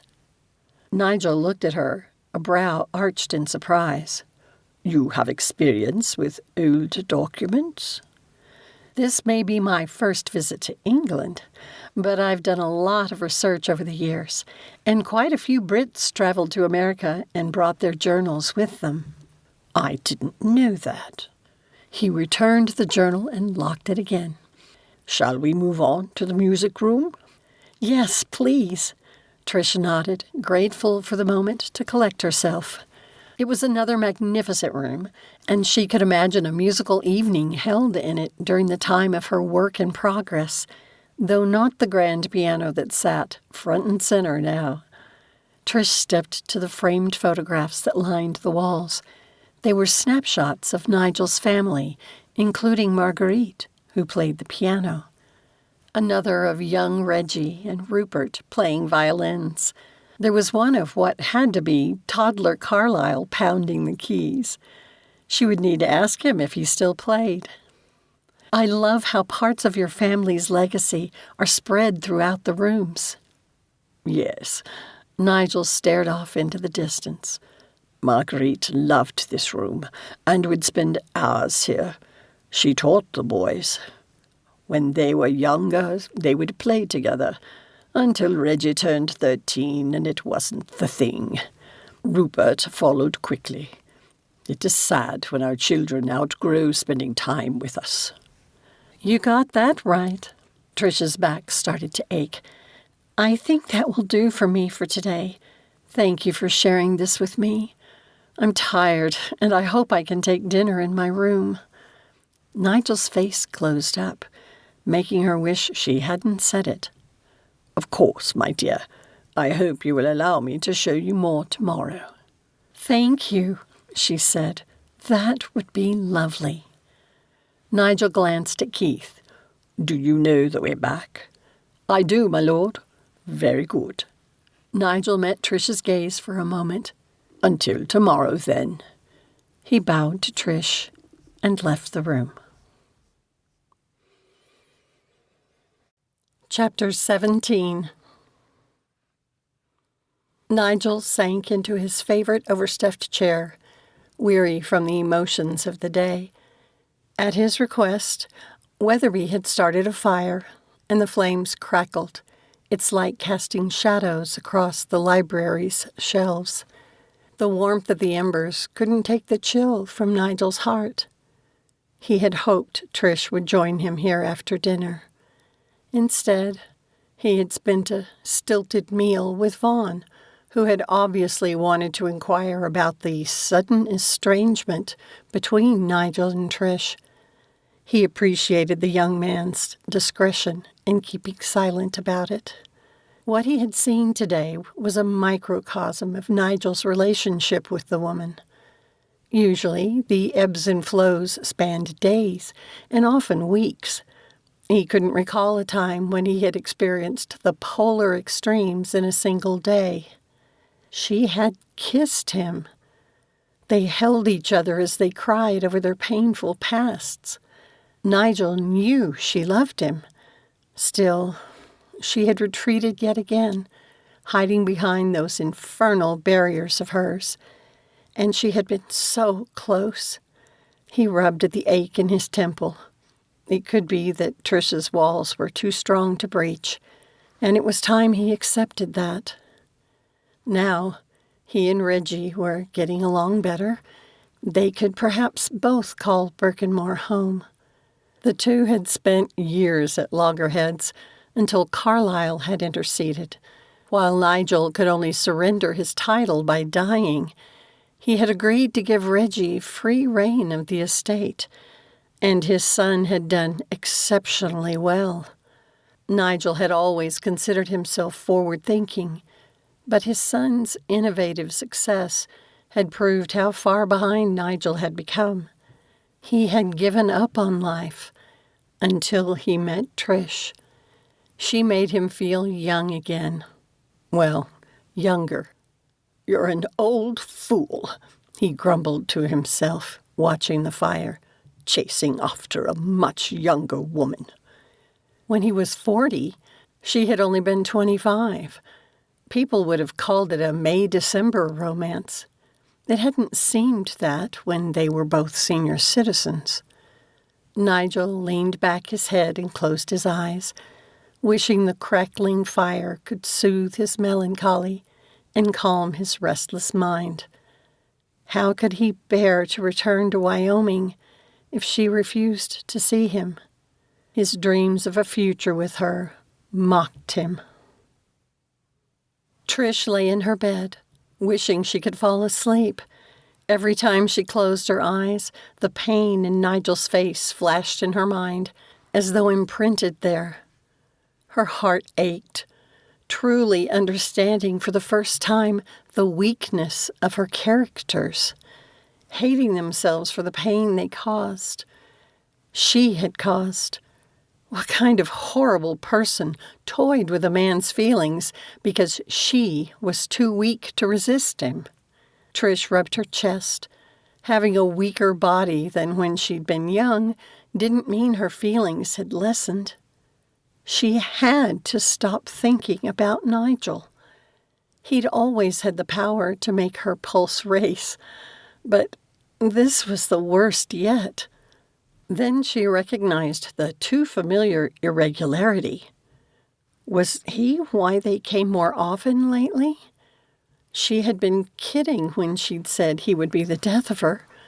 Clutching the blanket to her chest, Trish closed her eyes and concentrated on her breathing, hoping she could force the rhythm of the heartbeats to level out. They remained jagged. Fine. Maybe losing herself in a book would help. She threw off the covers and swung her feet over the side. It felt as though she were at a high altitude, like when she went to the ski resort in Huckleberry Falls. The thin air sometimes made it hard to breathe. The room seemed to tilt for a moment, and she had to brace herself against the nightstand. Trish coughed. Should she say something to someone? Who? She could wake Keith, but these episodes always stopped. What would she say if she dragged him from his bed and then the irregular beats stopped? Just kidding. Grabbing her robe, she wrapped it around her. As she opened the bedroom door, sudden dizziness hit her, and she needed to keep her hands on the wall to stay upright. Maybe there was a servant still awake. Halfway down the stairs, the breathlessness made her pause. What if she was having a heart attack? Did they have 911 in England? She remembered they called their ER something different, though she couldn't think of the name. Trish felt in her pocket for her phone. It must still be in her room. She glanced up the stairs and knew she didn't dare attempt to climb them. Rubbing at the pain in her chest, she moved her left arm, which now ached. Was this how Bill had felt just before he dropped dead in their kitchen? Was she going to die here? No. She had to find someone. Trish clung to the rail of the staircase and carefully went down the remaining steps. She mustn't stumble. A couple of acquaintances had fallen down their stairs and hit their heads. The resulting bleeding in their brains had killed both of them. That was when she had learned that blood simply touching gray matter could damage it. When she reached the main floor, she let out a sigh of relief, though a sheen of sweat made her hair cling to her face. The flickering hall lights cast dancing shadows that teased her peripheral vision, and she kept darting glances to the side. Trish closed her eyes and told herself to knock it off. She was an adult and not a young woman reading a horror book at night. But she needed to find someone. After opening her eyes, she glanced around, her gaze stopping on a light down the hall. Wasn't that the library? She took a step toward it and stumbled. Clinging to the wall, she carefully made her way to the light.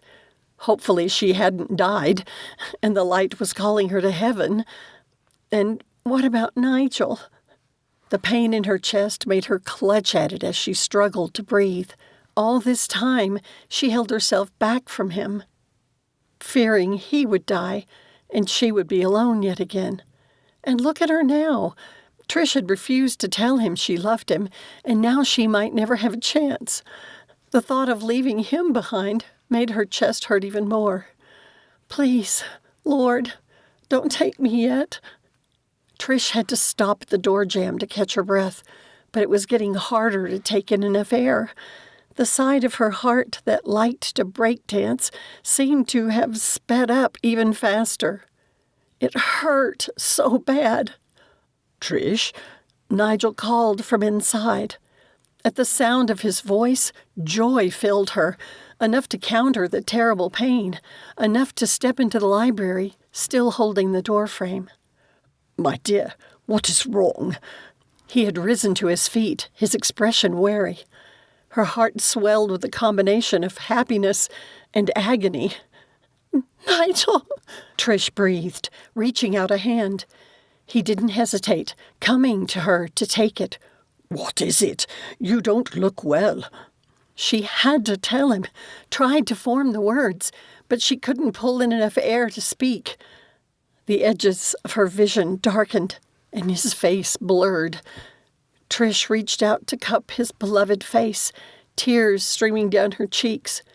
She mouthed the words, hoping he could read her lips. Nigel frowned, looking confused. I don't understand. His voice had taken a frantic tone. Everything went black. As Trish's slender frame went limp in Nigel's arms, he cried, Trish! Her name burst from his mouth in a strangled shout. He eased her to the floor, ignoring the sharp pain in his knee. Fortunately, there was a bell pull near the door, and he gave it a couple of firm tugs. Nigel's hands trembled as he retrieved his mobile from his pocket and felt her throat for a pulse. Her heart still beat, her chest moving up and down, yet something was dreadfully wrong, because even he could feel the irregularity of both. Hold on, my love, he pleaded as he dialed Vaughn's number. Yes, my lord. Do you need me for something? Call an ambulance. Trish has collapsed. Blimey, no. Vaughn choked up, but then gathered himself enough to add, Straight away, my lord. Nigel settled on the floor, pulling Trish's head into his lap. He pressed a kiss to her damp forehead and prayed like he hadn't in years. Chapter 18. The crisp night air carried a chill that matched the ice in Nigel's heart as he gripped his mobile. Vaughn drove with careful urgency, though between the imperfections in the road and Nigel's shaking hands, he found it difficult to dial. What's wrong? Derek asked, his voice sluggish with sleep, but tight with concern. It's your grandmother, Nigel said with a tight voice. She collapsed. We're en route to the hospital now. Is she... The young man broke off, emotion making him cough. Please tell me she's alive. She is. However, she was still unconscious when they loaded her into the ambulance. Nigel named the hospital. Where are you? Oxford. If the little ones hadn't been so tired, we would have just driven to Birkenmor tonight. I need to get to Nan, but I don't know what to do. Poor Derek sounded like he wanted to cry. Nigel forced his voice to sound level, soothing. Carlyle could help, though he also has little ones. It may be best to wake Walt. Perhaps he could drive you to the hospital or arrange for a car to bring you. Good idea. Thank you. Derek paused before saying, I'm glad she's with you, Nigel.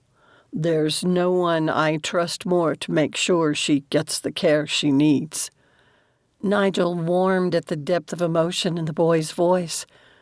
Rest assured, my boy, that is exactly what I intend to do. As soon as I hear anything, I will ring you." "I appreciate it." Derek ended the call. Vaughn pulled into the hospital's accident and emergency entrance. He stopped and hopped out to open Nigel's door. "If it's all right with you, my lord, I'll leave it in the car park and join you inside. You might need me to run an errand for you." "Good man." Nigel stepped from the car, appreciative of the concern in the driver's eyes. His worry for her appeared to go deeper than how her condition might affect his job with her. It had been a long day, and Nigel was tired, but he strode to the doors, gripping his cane. As soon as he stepped inside, the sterile scent of antiseptic hit him. He glanced around for someone who appeared in authority and settled on a nurse. "Excuse me, I am Lord Nigel Wyndham, and my partner was brought here via an ambulance." "Oh, yes. She arrived a few minutes ago, and they are examining her now." The woman nodded toward the waiting room. "Your lordship can wait in there." "I wish to be with her." "I'm sorry, my lord.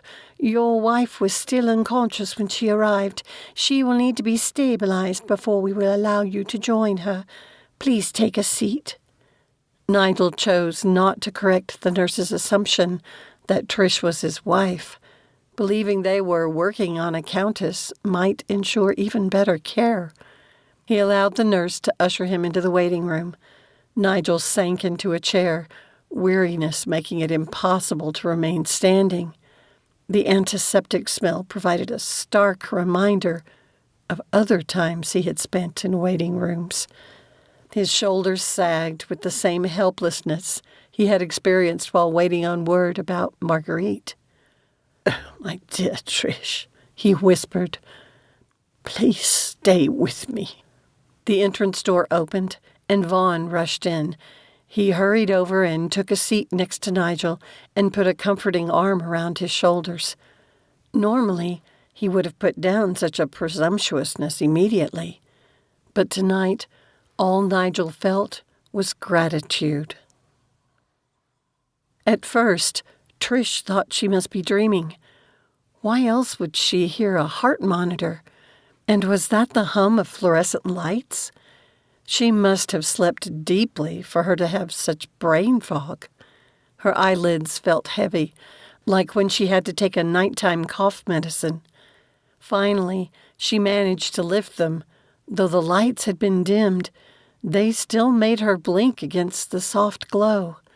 Instead of the lovely carvings in the ceilings of her room at Birkenmor, she squinted at a sterile white ceiling above her. Her pulse quickened, reminding her of her heart. She must be in the hospital. Trish lifted her hand to touch her chest, and an IV line followed the movement. Definitely the hospital. Where was Nigel? Memories came flooding back to her of the horrible trip down the hallway and stairs, with her barely making it to the library. And Nigel. Had she told him? Trish couldn't remember getting the words out, but she was still alive. She could usually feel her heartbeat when she was still, so Trish breathed slowly, paying attention to the steady rhythm. Nothing like last night. Trish took a slow, deep breath, testing her lungs. Her breathing felt fine.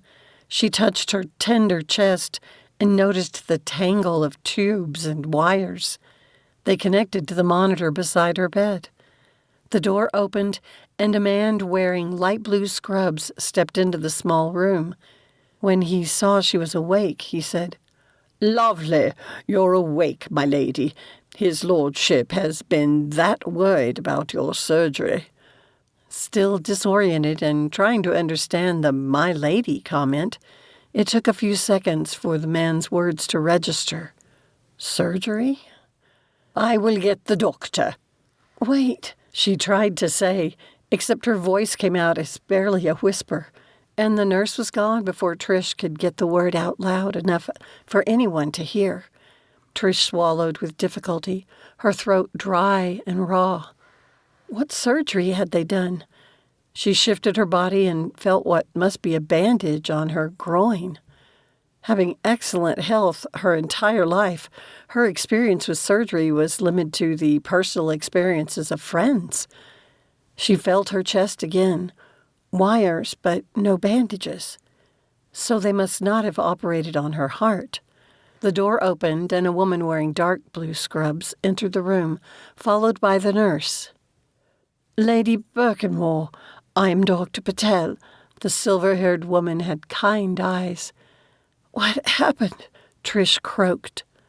The doctor signaled to the nurse to retrieve a water mug, which he did as Dr. Patel spoke.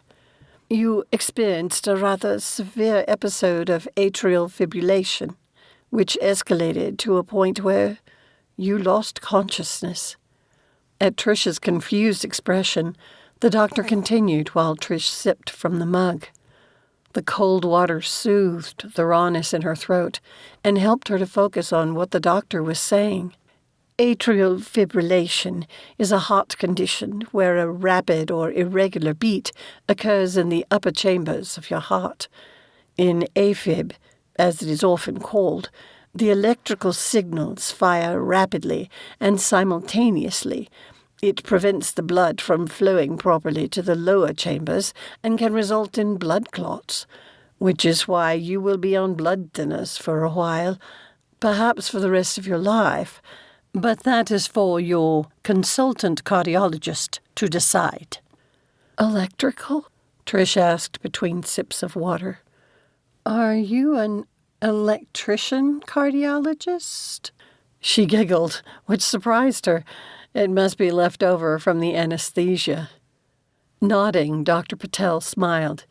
"It is one way to describe it." Now that she wasn't worried anymore, Trish felt silly, like when her dentist had to give her laughing gas. "Does that mean if I'd had clogged vessels in my heart, that I would be talking to a plumber cardiologist?" Trish giggled again and covered her mouth. Dr. Patel exchanged a tired glance at the nurse, which sobered Trish. "What did you do to my heart?"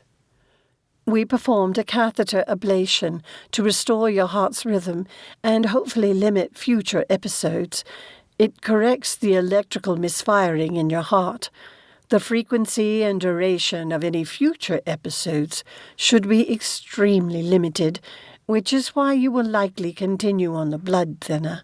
However, we'll need to monitor you for the next 24 to 48 hours to be sure there are no complications." Trish struggled to process it all. They had done surgery on her. Who authorized the surgery? Dr. Patel frowned. "Why, your husband did. His lordship?" She glanced at the nurse again before stepping closer to the bed, her expression worried. "You do know who you are, don't you?" "Yes, I know who I am," Trish said, feeling petulant. "You're saying Nigel authorized it?" "Nigel Wyndham, the Earl of Birkenmor," Dr. Patel agreed. "I know who he is, too. The anesthesia must be making me woozy. Sorry, I've never had surgery before. Will I be okay?"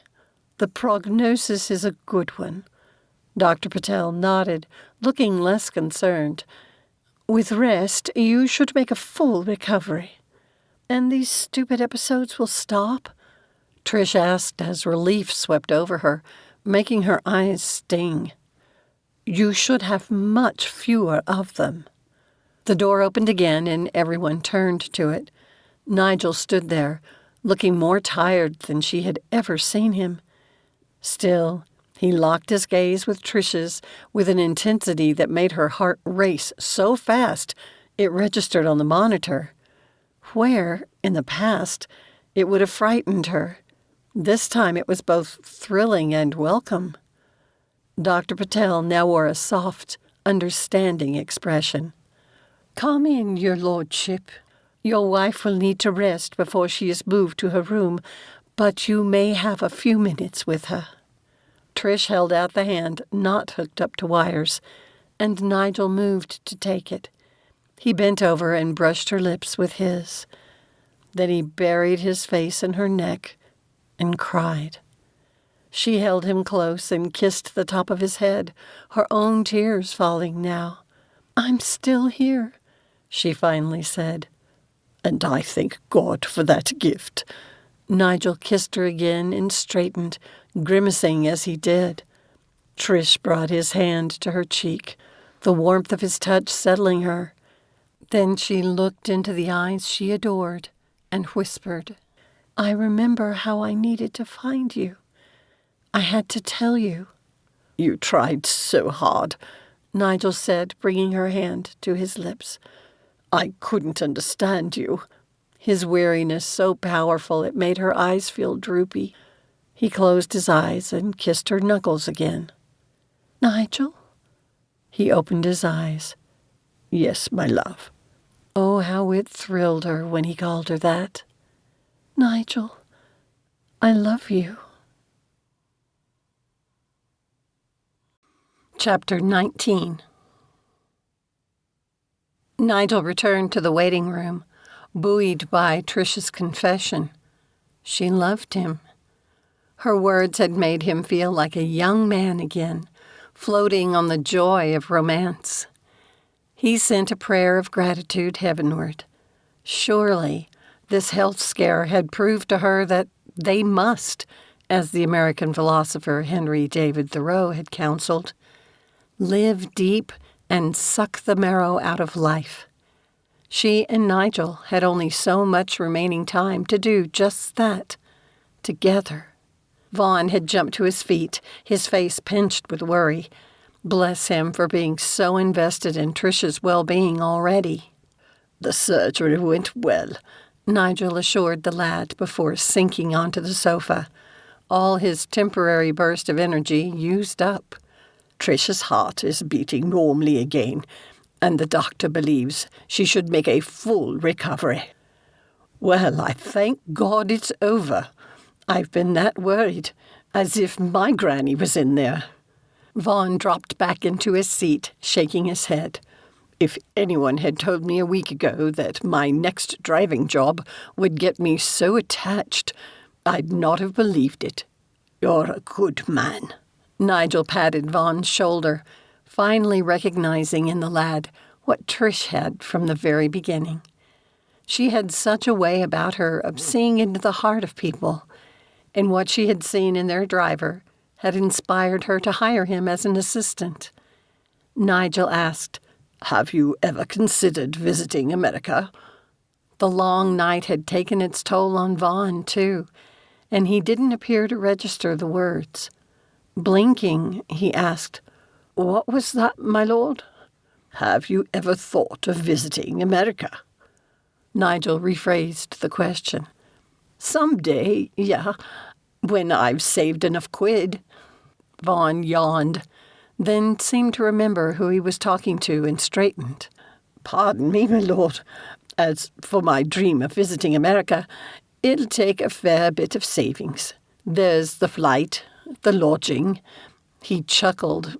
"And if I rented a car, I would need to learn to drive on the wrong side of the road." "Yes, that does take some adjusting to. But have you considered just how large America is? I doubt you could see it all in one trip. There are 48 states on the continent, while Europe has only 27 countries." "It's true, I would need to choose." Vaughn's expression turned glum. "I'll never make enough."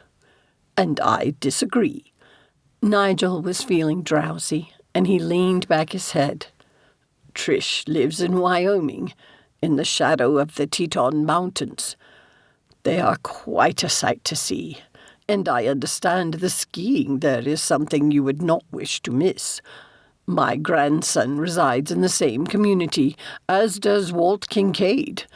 Trish would be happy to host you, I am sure, as would any member of our party." Vaughn sat up, fully awake. "Now, my lord, you'd not be taking the mickey, would you? That would be too cruel." "I can assure you I am not jesting." Nigel opened one eye. "And you may also take it as an invitation from me." He closed it again. "Blimey," Vaughn breathed, making Nigel smile. The sound of familiar voices finally roused Nigel from his uncomfortable position, though he did not know how long he had slept. Struggling to sit up, he groaned. His entire body ached. He was getting too old for this. A quick scan of the room showed Vaughn near the entrance, talking to Walt and Derek. When Nigel tried to stand, his knees wouldn't support him, and he flopped back down onto the sofa with a grunt. Derek must have heard the sound. He hurried over, his hands extended. "Need help?" Nigel took them and let him assist him to his feet. "I am simply not accustomed to sleeping on furniture meant only for sitting." Now steady, he straightened his coat and asked, "Has Vaughn told you about your grandmother?" "Yes, I'm so glad Nan was with you." Derek then surprised Nigel with a tight hug, saying, "I can't believe she needed surgery. She never gets sick." Nigel cleared his throat at the unexpected tightness in his chest. "They will inform us when she has been moved to a room." He gave Derek's shoulder a gentle pat. "The important thing is she should make a full recovery." "Yeah." Nodding, the lad squeezed the bridge of his nose, looking down. "I was scared to death." "Your grandmother was in good hands, my boy," Nigel said, glancing at the door where Linda and Mary had entered. "But what happened?" Derek asked. "Bring the others here, so I only have to say it once." Nigel was tired again already, so he sank onto the sofa. After everyone had come over, exchanged hugs, and taken seats, he explained what the doctor had told him. "So that's what those episodes were," Derek said with a shake of his head. "Nan could never get to the ER in time for a doctor there to catch it. She said she was like 30 when it first happened." Linda leaned forward in her chair and took Nigel's hand. "How are you doing, though? This is a lot of excitement for a man your age." "Nothing a good night's sleep won't cure," he assured her, pleased with her concern. Walt's phone pinged with a text message, and he raised his hand. "It's from Sandra. She sent a link to something." "It had better not be the press discovering Trish is here," Linda muttered. Looking confused, Walt asked Nigel, "When did you get married again? We've only been apart for 2 days." The words made no sense to Nigel's exhausted brain. Yes, he hoped to marry Trish, and it appeared she might yet come round to his way of thinking. However, they certainly hadn't reached that point. "I'm sorry, what?" "It appears," Walt said, "that your predatory press has gotten wind of the 19th Earl of Birkenmor being at the hospital with his new wife." Before Nigel could do more than open his mouth, Dr. Patel approached. "We have your wife settled in her room now, my lord. You may visit Lady Birkenmor." Still drowsy, Trish lay in the hospital bed. How surreal to be here. Except for the births of her children, she had never needed hospitalization. She glanced at the door, missing Nigel. Had he gone home to get some sleep? Not that she would blame him. He had looked so tired. Closing her eyes, she wondered if she could fall asleep here. If she couldn't, would they release her? At the sound of the door, she opened her eyes. Nigel stepped inside. "Trish?" he asked softly. "I'm awake." He turned on the light, and she blinked against the sudden glare, though her eyes adjusted quickly. The poor man looked exhausted, the fluorescent lighting accenting the dark circles under his eyes. "You should have gone home to sleep," she chided. Nigel stepped to the bed and took her hand, bringing it to his lips. His warm touch sent a tingle up her arm and made her pulse race. The monitor registered it, and he grinned. "You have company, my dear." Derek then stepped into the room, followed by Mary, Linda, and Walt. "Nan!"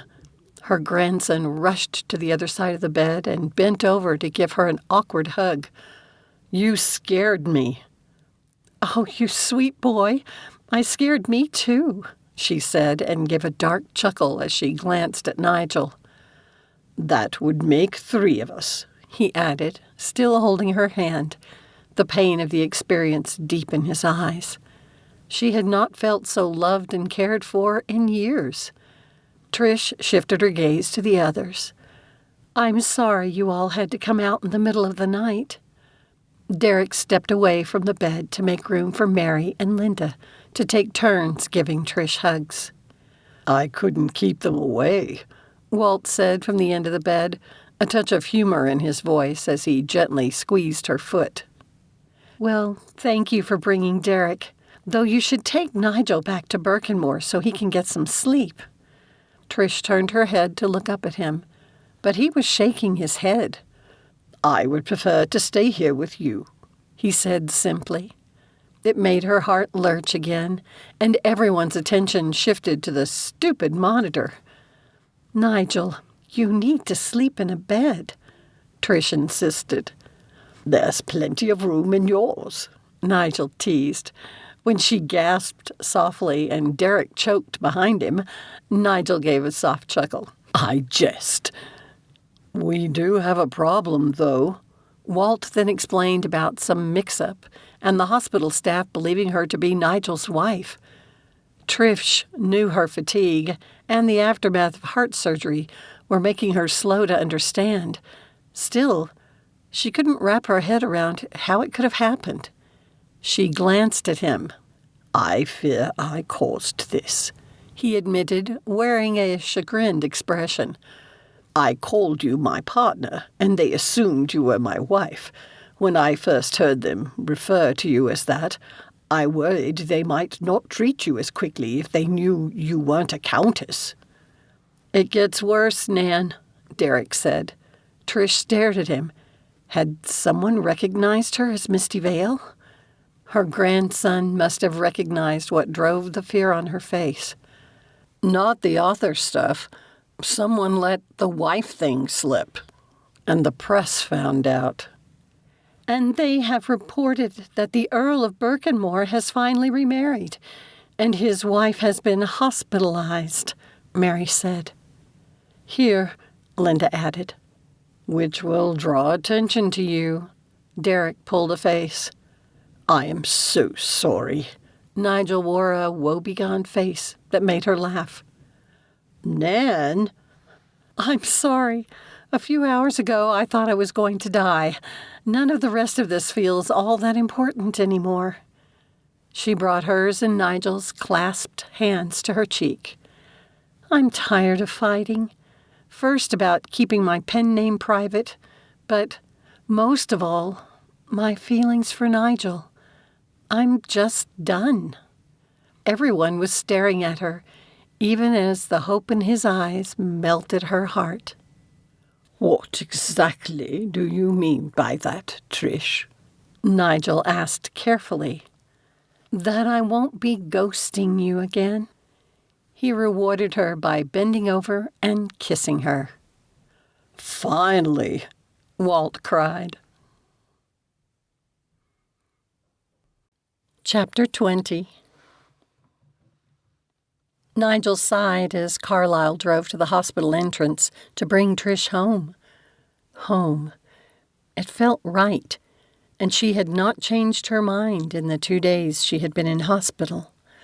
Nigel would never wish her to think she was dying, even though it had forced her to reevaluate her choices, especially regarding him. For that, he was grateful. As a group, and after consulting a barrister, they had concluded that Nigel should schedule a press conference in coordination with the hospital administration. They would issue a public apology for inadvertently leaking private information, and he would then give a brief statement to address the situation.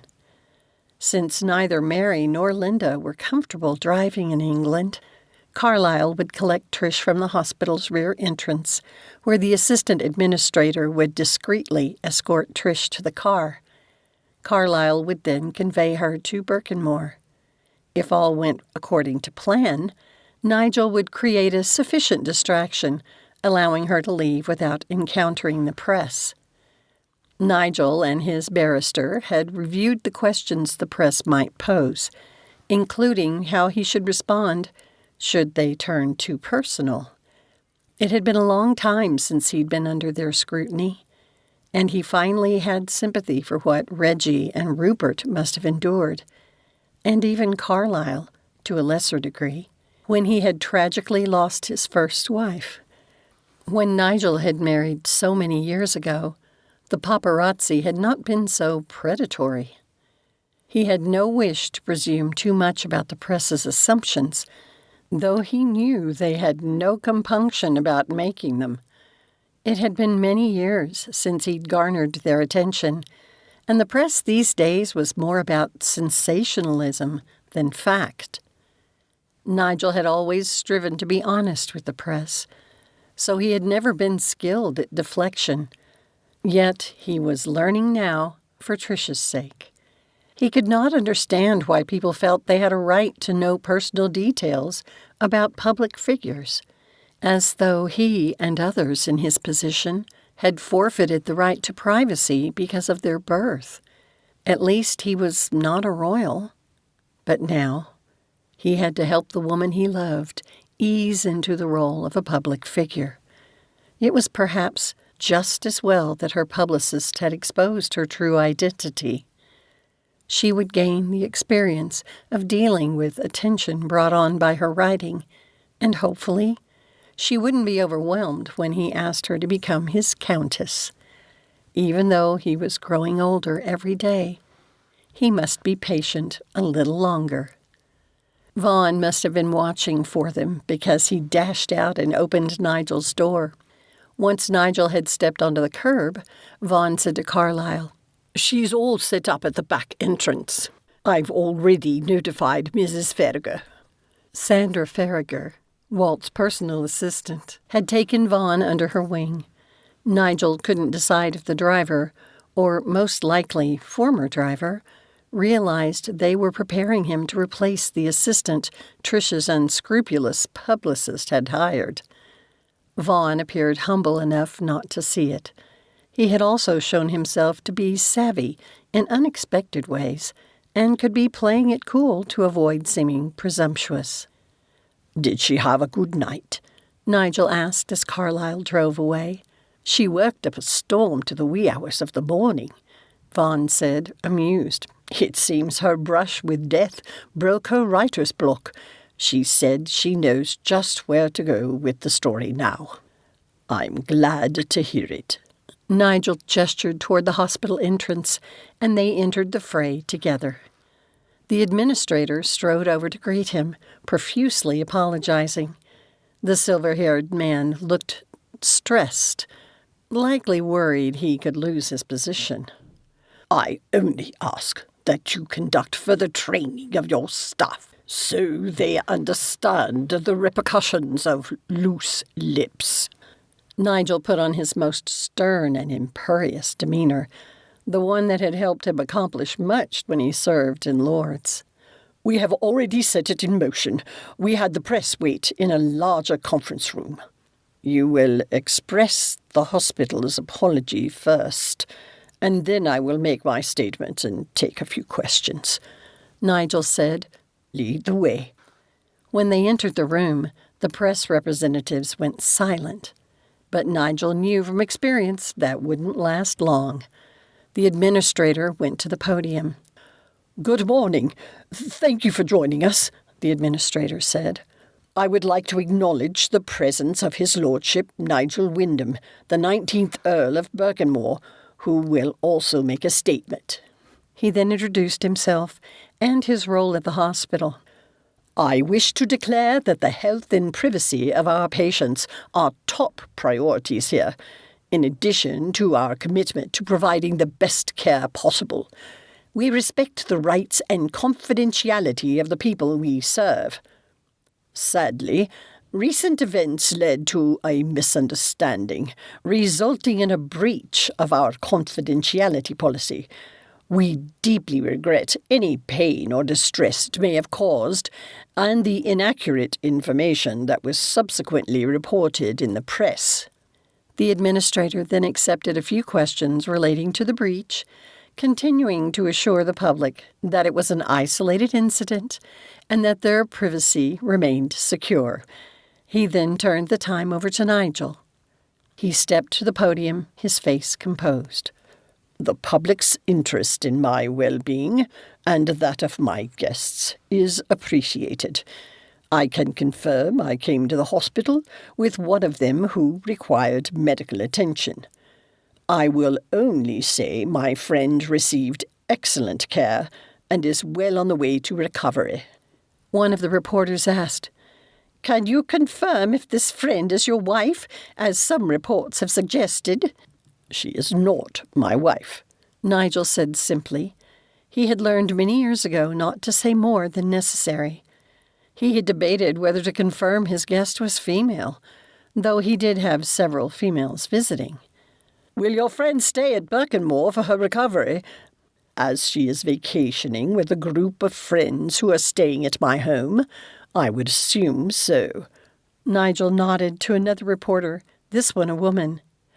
My lord, do you have plans for this friend to become more permanent in your life? She looked hopeful, her eyes twinkling.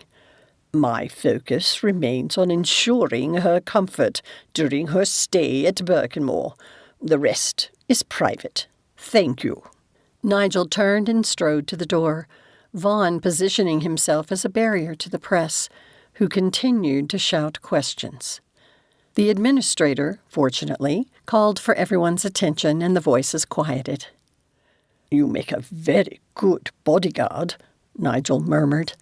And you, my lord, continue to give me experiences I've never had before. Vaughn chuckled. I have the car parked nearby. Oh, and Carlyle sent me a text that they got away with nary a glance. Brilliant. The tension in Nigel's shoulders eased. As Trish settled in one of the large overstuffed chairs near the fireplace in the library at Birkenmor Castle, she felt as though the weight of the world had been lifted from her shoulders. Here, Nan, Derek said, setting up a lap blanket on the arm of the chair. In case the fireplace isn't warm enough for you. He bent over and kissed the top of her head. I'm so glad you're okay, and especially that you and Nigel have worked things out. Thank you. She patted Derek's cheek, and he hurried over to a small table where Hannah was setting up a game for the little ones. Nearby, Mary and Linda discussed Christmas ball gown designs. Trish wished she had enough time to order a new dress for this trip, especially since they would be there in time for the harvest ball. Linda's dress design business had gotten so popular it was necessary to put in an order months in advance. While Mary was part owner of a hair salon in Huckleberry Falls, she also created filigree designs for many of the gowns, and they were heading into the busiest time of year for her. Nigel stood chatting with Walt, Sandra, and Vaughn, while Carlyle and Eb entertained baby Liam. It was such a cozy gathering, so much more comfortable than she would have dreamed of in a castle. The quiet intimacy made her think of how lonely it must have been for Nigel for far too many years. He glanced her way and smiled when he realized she was watching him. After saying something to the others, he came to sit in the chair that had been moved closer to hers. He rested his hand on the arm of her chair, palm up. Trish placed her hand in his, and they laced their fingers. Her heart swelled so much with love for him that it ached in a good way. They might have been together for a year if she hadn't been so foolish. A frightened old woman running from happiness. "I cannot thank you enough," she said, leaning her head against the wing of the chair and watching him. Thank me for what? for not giving up on me, for helping me to heal. I'm sorry I was so foolish." "You, my dear, are worth the wait." Nigel brought their clasped hands to his lips and kissed her knuckles. He made her feel alive in ways she thought were impossible.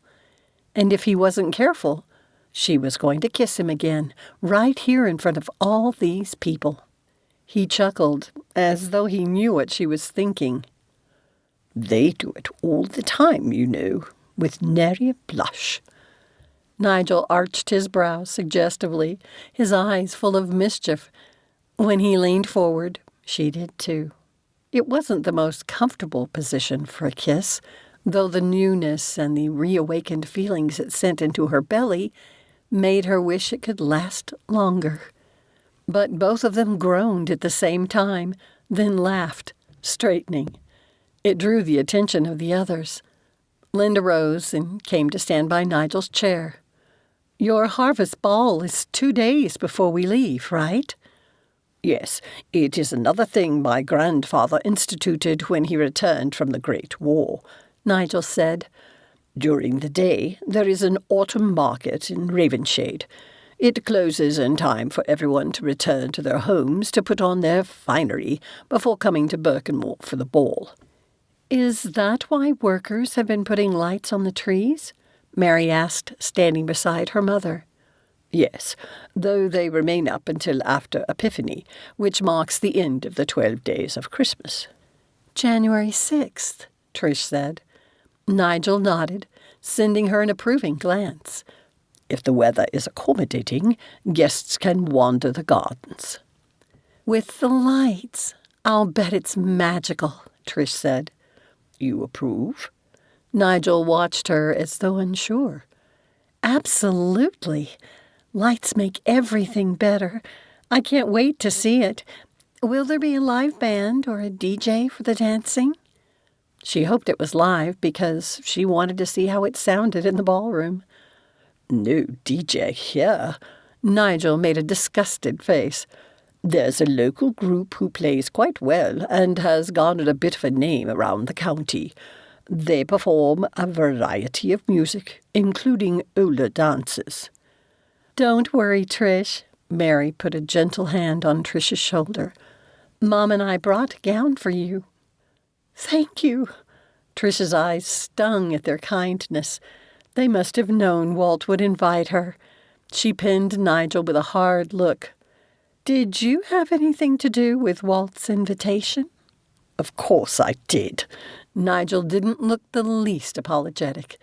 "And the excellent friend he is, as is his entire extended family. They were all part of it." "Don't be mad, Nan," Derek said, coming to put a hand on both hers and Nigel's chairs. Trish sighed. "How can I be angry when I'm so happy? I just hate being obvious." "You weren't obvious to me, my dear," Nigel said with a growl. "You truly led me on a merry chase." Vaughn let out a whoop, and everyone turned to look at him.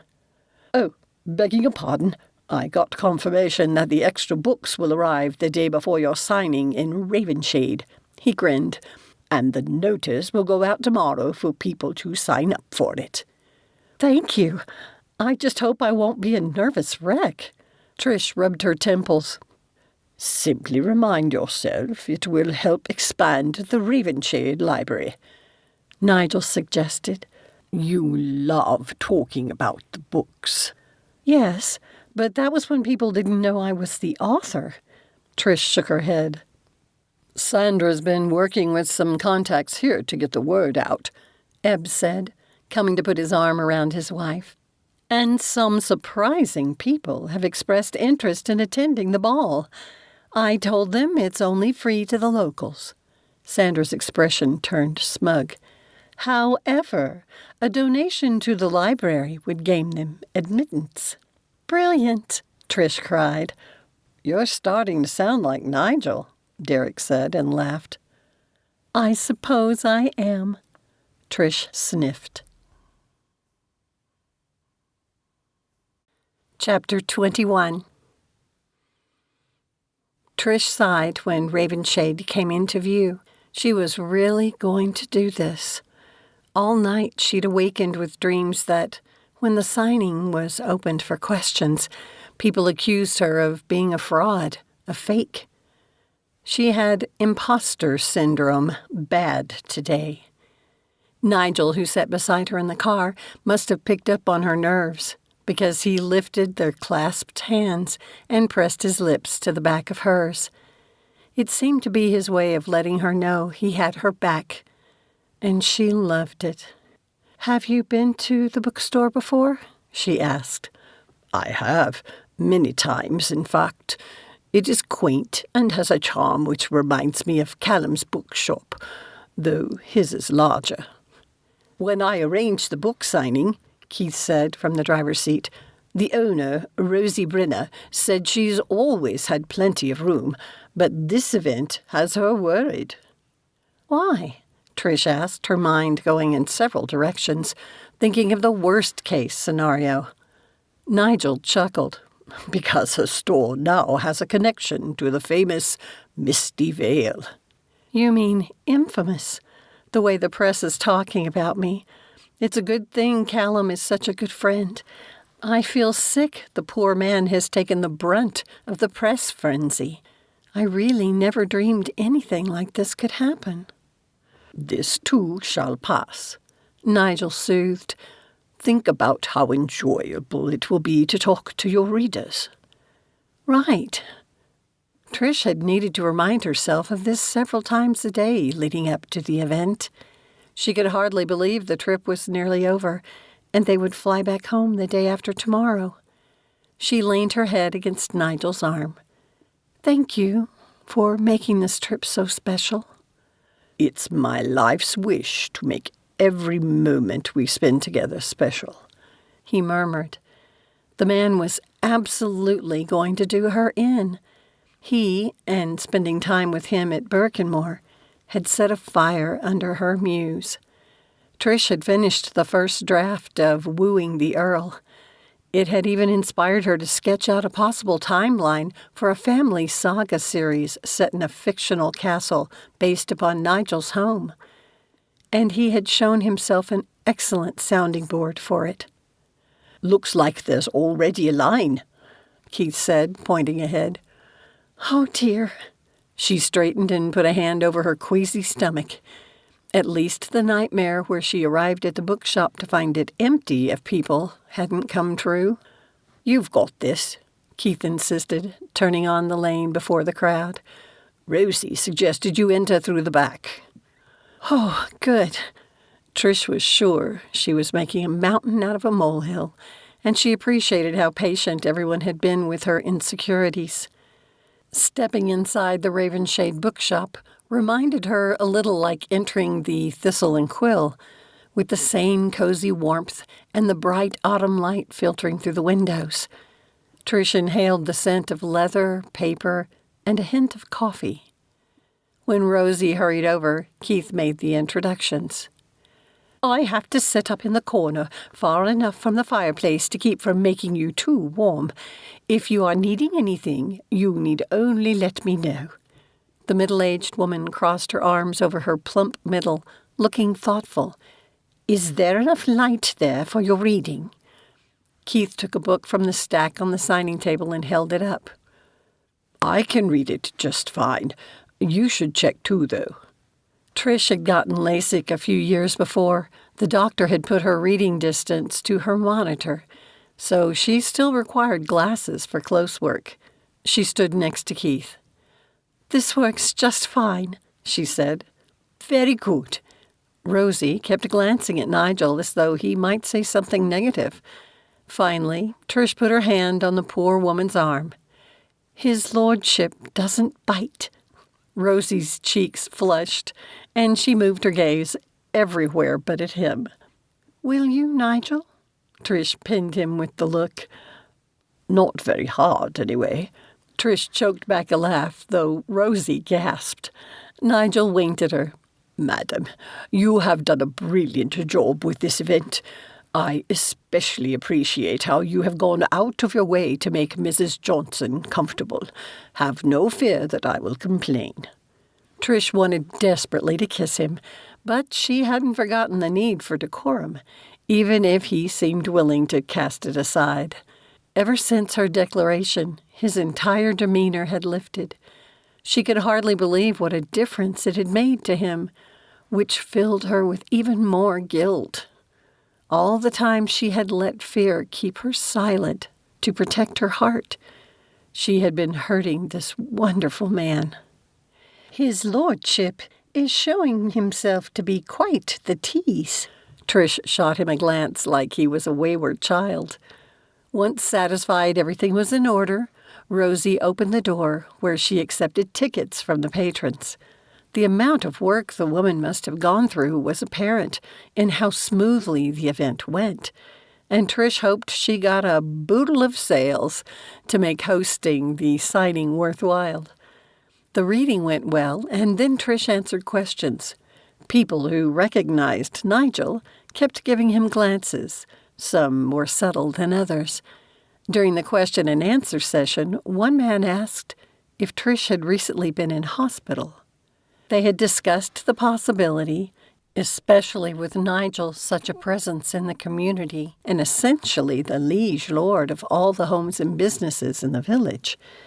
There was no point in lying, so Trish addressed it straight on. Yes, I have. It turns out I needed an electrician. At some of the confused faces, she gave a soft laugh. Which is exactly how I felt about it. It appears the electrical impulses that tell your heart how to fire were malfunctioning in mine. It causes an irregular heartbeat, a simple procedure by the cardiologist. She was my electrician, by the way, and my heart is behaving itself again. There was no damage. It was simply a scare, and my doctor said about 5% of the general population has some form of AFib, and it gets worse as we age. I had my first episode when I was 30, but I'm grateful for modern medicine. Can you imagine going through something like that during the Regency era? Then she took the next question, which was about the books. Everyone had kind things to say, and Nigel had been right. It was such fun to talk about her books and characters, and Trish cried when a girl of about 15 gave her a sketch she had drawn of one of the heroines. Her mother stood proudly behind her daughter as they talked about their love of the books and thanked Trish for writing stories they could enjoy together. Oh, my goodness. Wiping her eyes, she rose and pulled the girl and her mother in for a group hug. Sniffing, Trish said, "This is exactly why I chose to write wholesome romances." Before she knew it, Rosie was urging her to the table to start signing books.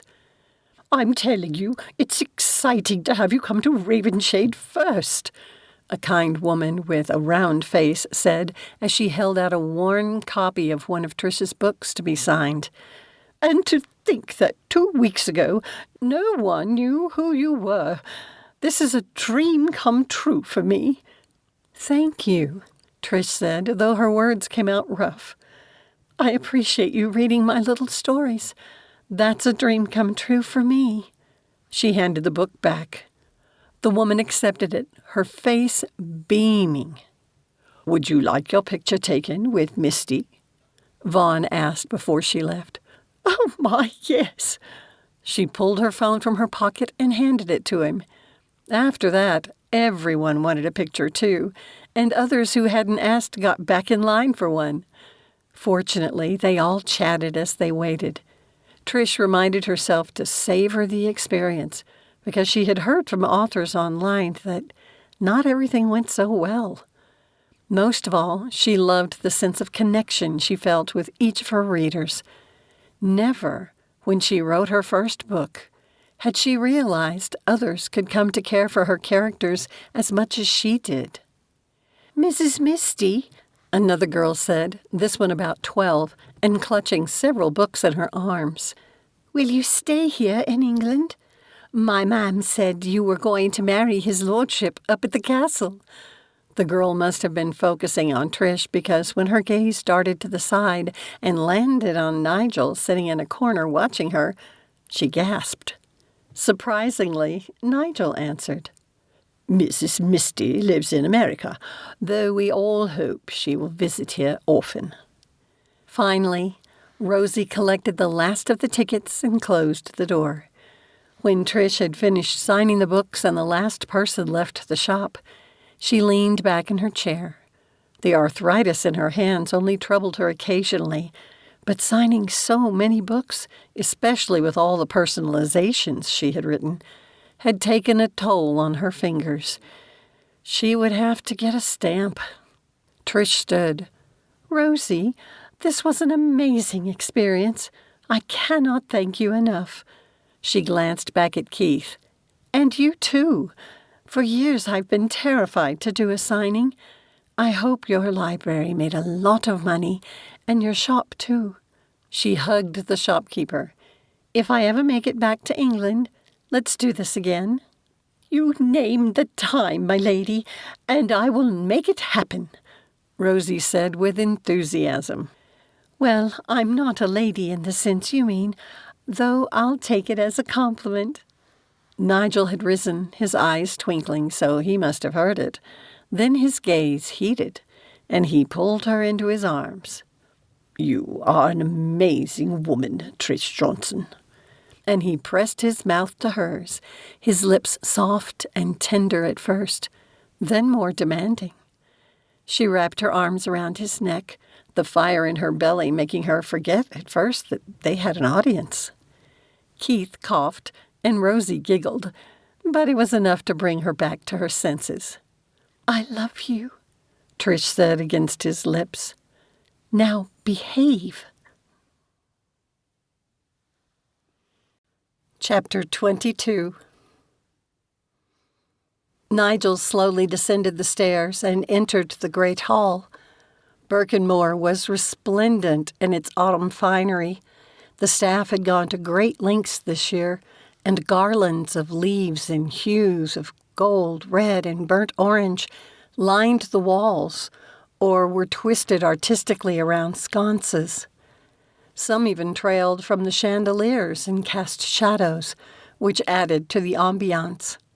He inhaled, taking in the rich scent of mulled wine and cinnamon. Nigel gave another sniff. Yes, the air also held the fragrance of freshly baked pastries. At the sound of familiar voices coming from the library, he headed that way. Carlyle and Reggie stood near the fireplace talking. Nigel gave a soft cough to announce his presence. "My boy, it is good to see you." He pulled his son into a fatherly hug, even as Reggie's eyes widened in surprise. Better still, he returned the embrace. "I say, old man, you look younger every time I see you," he said, stepping back and giving Nigel a once-over before glancing at his nephew Carlyle. "I must say, these American women are good for you two. At this rate, I will be in my dotage before I inherit the title." Reggie held up a hand.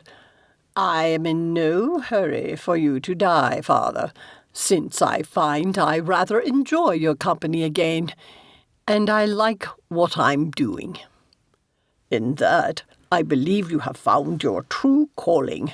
Nigel squeezed his son's arm, his chest swelling with pride in Reggie for the first time in decades. "I look forward to investing in your future ventures, if you will allow me." "That would be fabulous." Excitement flooded Reggie's eyes as he spoke. "There's another abandoned factory near ours that has great potential as a mixed-use project. I hope by mixed use you won't put food establishments under residences. Recently, I stayed with a friend in California whose condominium was above a pizzeria." Carlyle made a face of disgust. "I enjoy pizza.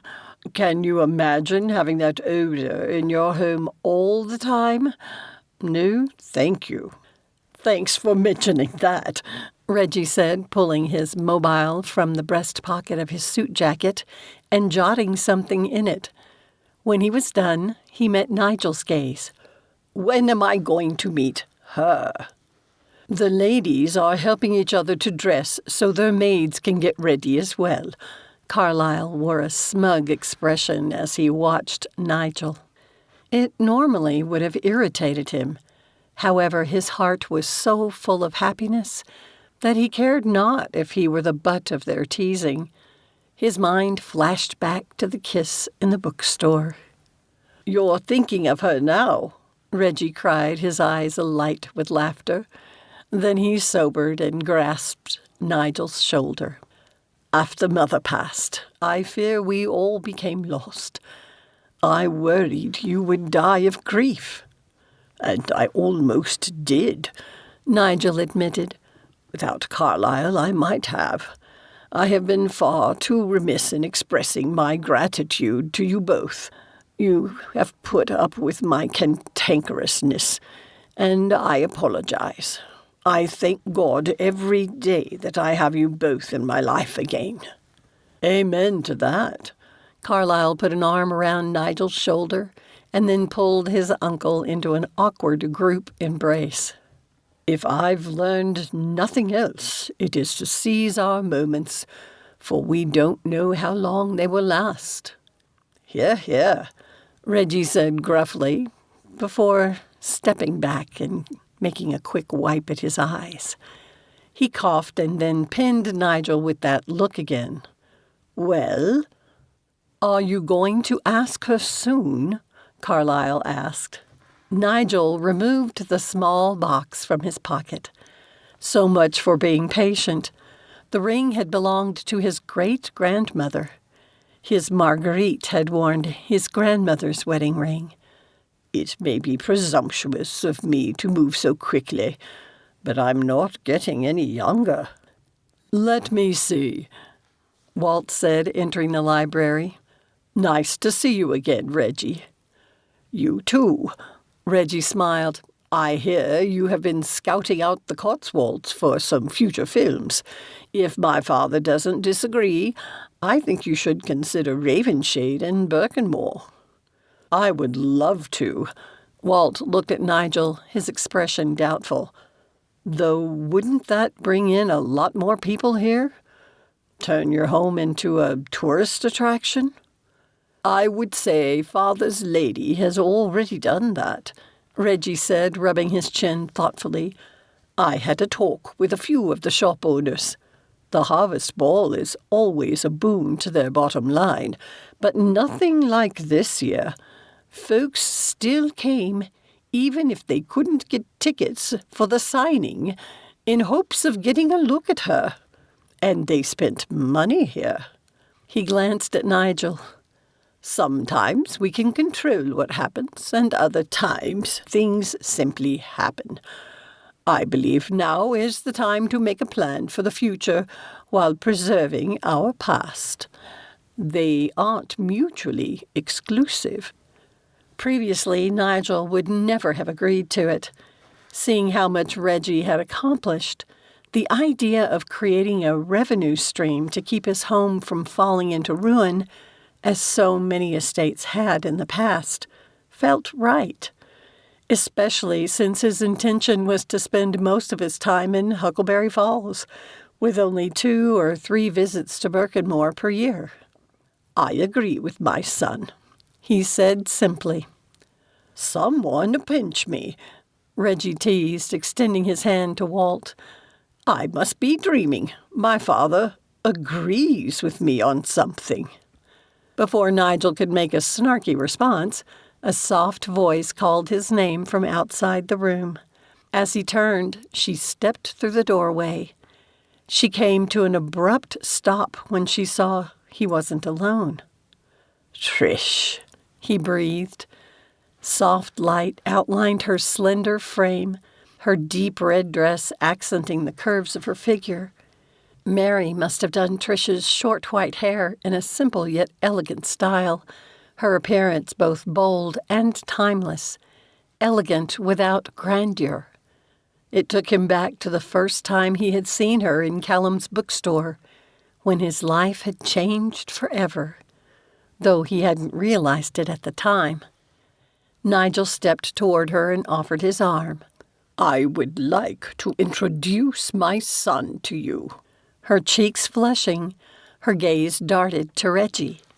Nigel had worried about how his son might act toward a future stepmother, but he stepped forward and bowed.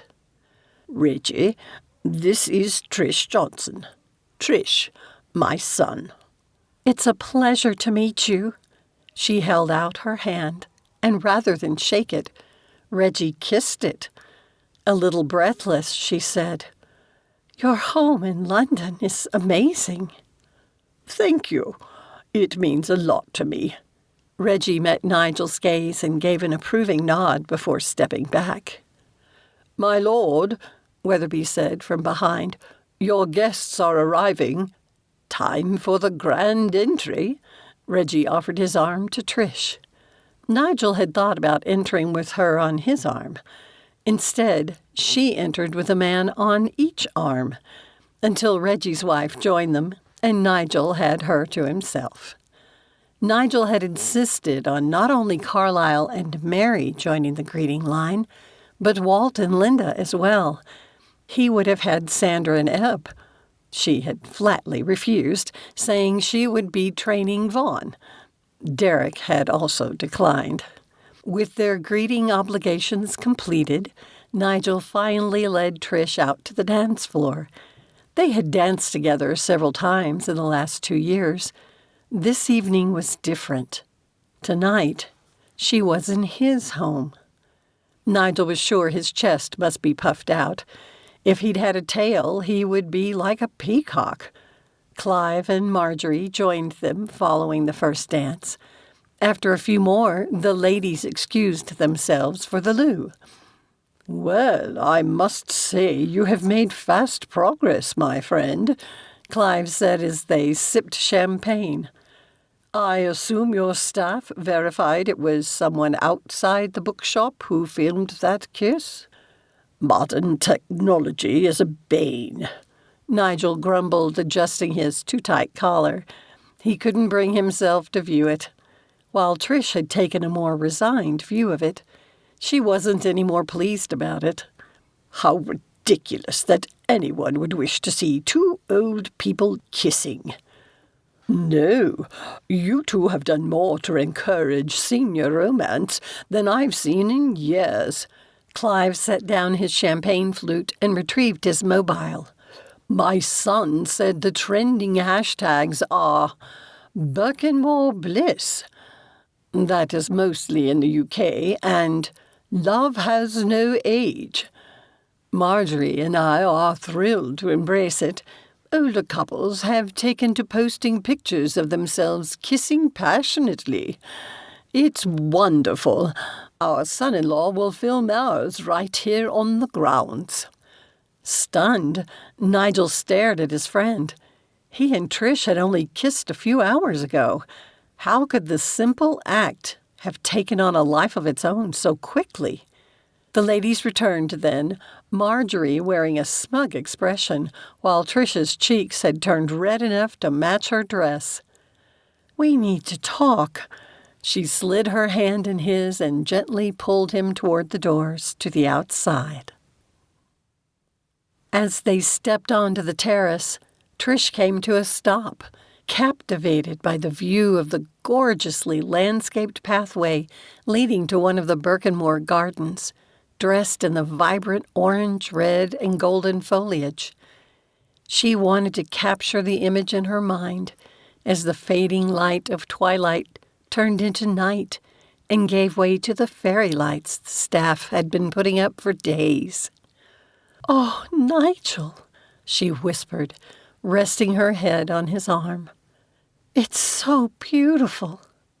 The groundskeepers had swept the stone steps, but a breeze earlier had carpeted them again with new leaves. They led the way down to the manicured, lush shrubbery. Never would she read Georgette Hayer's use of the word in the same way again. The last rays of the sun touched the bottoms of the steps and rested momentarily on a lower terrace fountain. Then the sun disappeared completely. Nigel led her down the steps until they were out of the light of the door above. "My love, what are you thinking?" he asked softly. Trish turned to face him, still a little drunk from the surrounding beauty. "When Marjorie told me about the video, I about died of embarrassment." "I confess to the same response when Clive told me." So much love filled Trish that she could hardly breathe. She lifted her hands to touch his beard, first running her fingers over the wrinkles around his eyes, the ones that proved how much he had lived.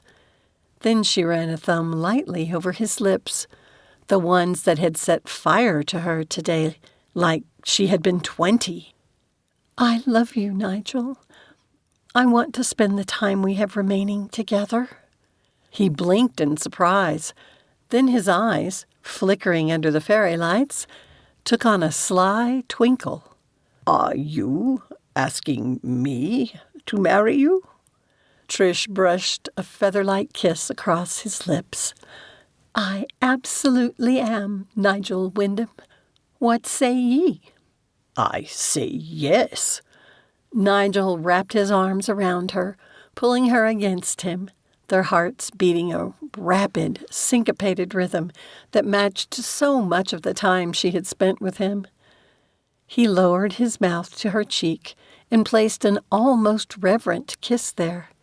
She shivered, but it wasn't caused by the crisp fall air. He met her gaze, his eyes now blazing in the lights, and she thought her knees might give out. His grip tightened as he leaned in, though, somehow grounding her, making her hungry for the feel of his lips on hers. Trish lifted on her toes, reaching up to pull him closer to her. The kiss was soft at first, a promise, a declaration. Then it grew more urgent, though, slow, unhurried. She melted against him, feeling like she had been waiting for this man all her life. When she ran her fingers into the hair at the nape of his neck, he gave an involuntary shiver. This was not the passion of youth, but a deeper, richer one born of a lifetime of living, of laughter and sorrows, now to be shared again. Nigel finally broke the kiss, resting his forehead against hers. "I have waited so long for you." "And I you, though I didn't even realize it. You healed me." Then a thought came to her about the book, and she frowned. With a huff, Trish straightened. "What is it?" She gave his chest an irritated tap. "You're always messing things up." His eyes turned vulnerable, like he thought she would go bipolar on him again. "Not that." Trish gave him a quick kiss. "It's just I need to change the title of the book now." "What change?" he asked, relief flashing in his eyes. "Wooed by the Earl fits so much better now." Trish took his hand and pulled him toward the stairs again. "Come on, let's go tell everyone." "But what about the ring?" he asked, fumbling to pull the box from his pocket. Trish spun to face him, surprised. "You have a ring?" Nigel held up the box. "It was my great-grandmother's." She threw her arms around his neck and kissed him, slowly, deliciously. When they broke apart, she stepped back and held out her left hand. He slid the delicate vintage ring on her finger. It wasn't overly ornate, for which Trish was grateful. It had a single round diamond in the center, encircled by tiny floral filigrees. "I love you, Nigel." She blinked against the stinging in her eyes. "And I can never hear you say it too often," he said, his eyes also shining. "Then I guess I'll have to say it often enough to make you wonder how you lived without hearing it." I'm already wondering that very thing. Nigel pulled her into his arms, but kept the kiss brief this time. I know. We must tell the others. Epilogue. December 23rd. Nigel peeked through the door to the grand ballroom of the Huckleberry Falls Community Center. Leave it to Walt to suggest the wedding take place just before the Christmas ball. Unbelievably, everyone else had agreed to it. Nigel would have preferred a quiet ceremony back in October when she had proposed, but Trish had insisted her family must attend. And she was right, of course. The Christmas ball committee had outdone themselves with the decorations. This year they had shifted to a more traditional approach, perhaps to fit the wedding to take place prior to the ball. Had Trish already seen the room shimmering with fairy lights woven through pine boughs? Each table, individually decorated by a host or hostess in the community, glowed with the warmth of candlelight. With Clive at his side, Nigel waited by the pastor at the front of the room. Derek stood by Callum, Walt, and the other groomsmen. His grin so large his mouth practically took up half his face. Even Reggie scanned the room approvingly, having expressed earlier concern about what a small community could offer. Now he had stayed at Carlisle's house for the first time. Reggie had hinted he might enjoy returning to sample the summer activities. Nigel adjusted his cufflinks for the umpteenth time, hoping the familiar motion would comfort him. However, it did nothing to calm his racing heart. It wasn't nerves, per se, merely the knowledge that Trish would finally be his. Then the soft strains of a song filled the room. Nigel tilted his head, listening to see which song she had decided upon. Clive murmured. Sinatra's The Way You Look Tonight. Your countess will definitely not be traditional. Just as I like her, Nigel whispered. Then Trish came into view. She stole the breath from his lungs, and the world seemed to stop. Across the room she paused for a moment, a vision of elegance, timelessly beautiful. Linda had mentioned taking her inspiration from the gowns in the historical drama series Bridgerton.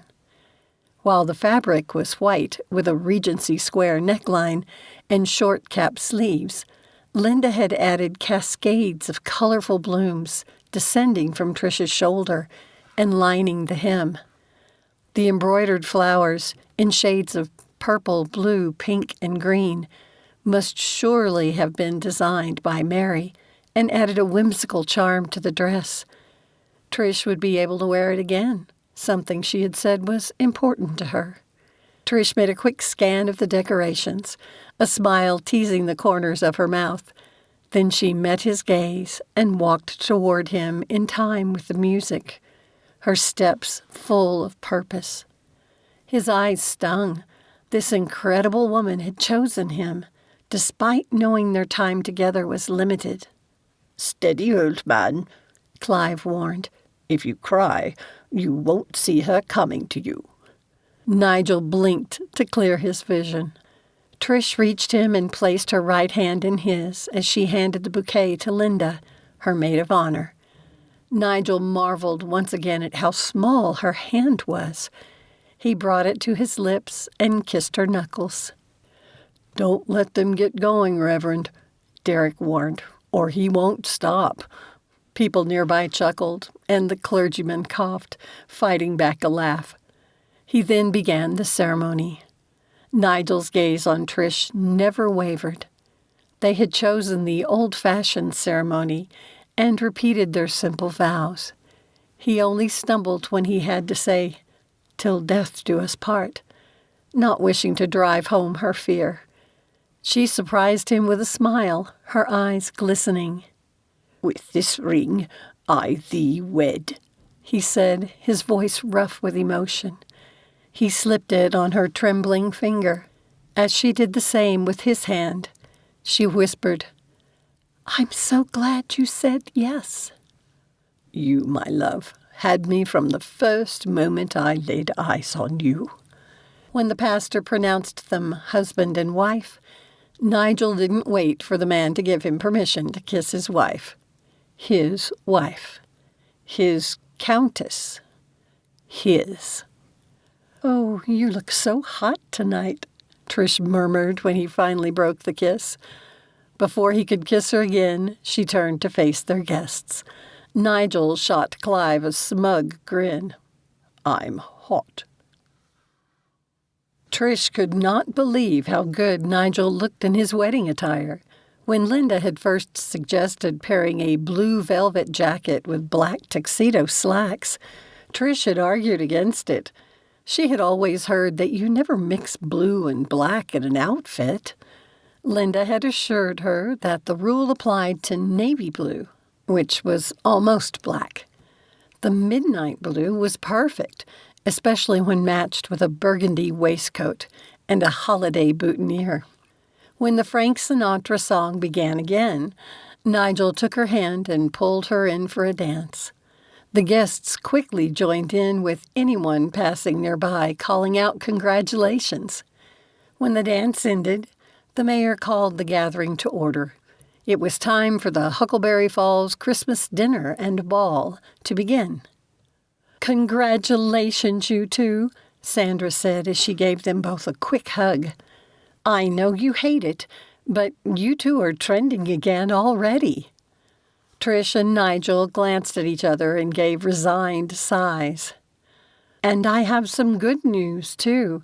I just got word that Keith finally received his green card. He'll move here in January." "Thank you so much for your help with that." Trish hugged the young woman again. "And happy anniversary." Sandra grinned. "What will the committee do next year if they don't have a wedding at the ball? Maybe we've started a tradition." As Nigel led Trish to their table, he said, "It will be much easier for you to have Vaughn nearby." "Very." Trish watched her beloved's face as he chatted with Walt on his other side. Looking back at her resistance, she could only shake her head. Admitting her love for Nigel had unleashed her muse. The words flowed like a river during the spring thaw. She had already completed the first draft of 2 new books. "Grandfather, look what I just received." Carlyle handed over his phone. "The plans for your home." Excited, Trish scooted closer. Walt had offered to let Nigel build a house on his property. Carlyle had stepped in, insisting it was his privilege to have Nigel and Trish's home on his property. It had actually been comical to watch. They had chosen a design that blended the log cabin feel of the rest of the structures on the property, but blending in stonework reminiscent of Birkenmor. While it was being constructed, they would live in the small guest house near Carlyle's home that Nigel used while in the States. She leaned against her new husband's arm, her heart swelling with happiness. "Please, dear Lord, let us keep each other for a long time." She only moved when the servers came around with the meal. The aroma of the roast beef had her stomach growling, which Nigel must have heard. "Let us get you well fed, my lady," he said, serving her a large slice of the meat. "We will have need of the energy this evening." He winked at her. Trish's cheeks went hot at the unintended innuendo, and there was dead silence around the table. Nigel's eyes widened at his mistake, but by then everyone was laughing, the men teasing Nigel as they tapped their glasses and sang as in a chivalry.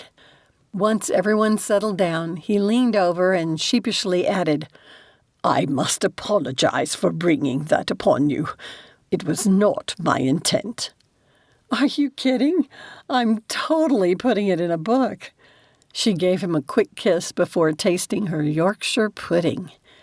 Trish had attended every Christmas ball since the town had begun the tradition. though she couldn't think of one she had enjoyed more. When she accepted Walt's invitation to come on the trip to England, she could not have imagined how different her life would look in a few short weeks. The meal finally ended, and the dancing began. Nigel, of course, rose and offered her a hand. She took it, loving the thrill of attraction that ran up her arm. Surely the joy and love she felt was worth whatever pain might follow. Once on the dance floor, he pulled her close, one arm around her back and their clasped hands against his shoulder. She had never danced with a man before in velvet, and she liked it. "What are you thinking?" Nigel whispered near her ear, following it with a kiss on her neck. Oh, heavens! But he made her feel beautiful and young again. "Thank you." "What?"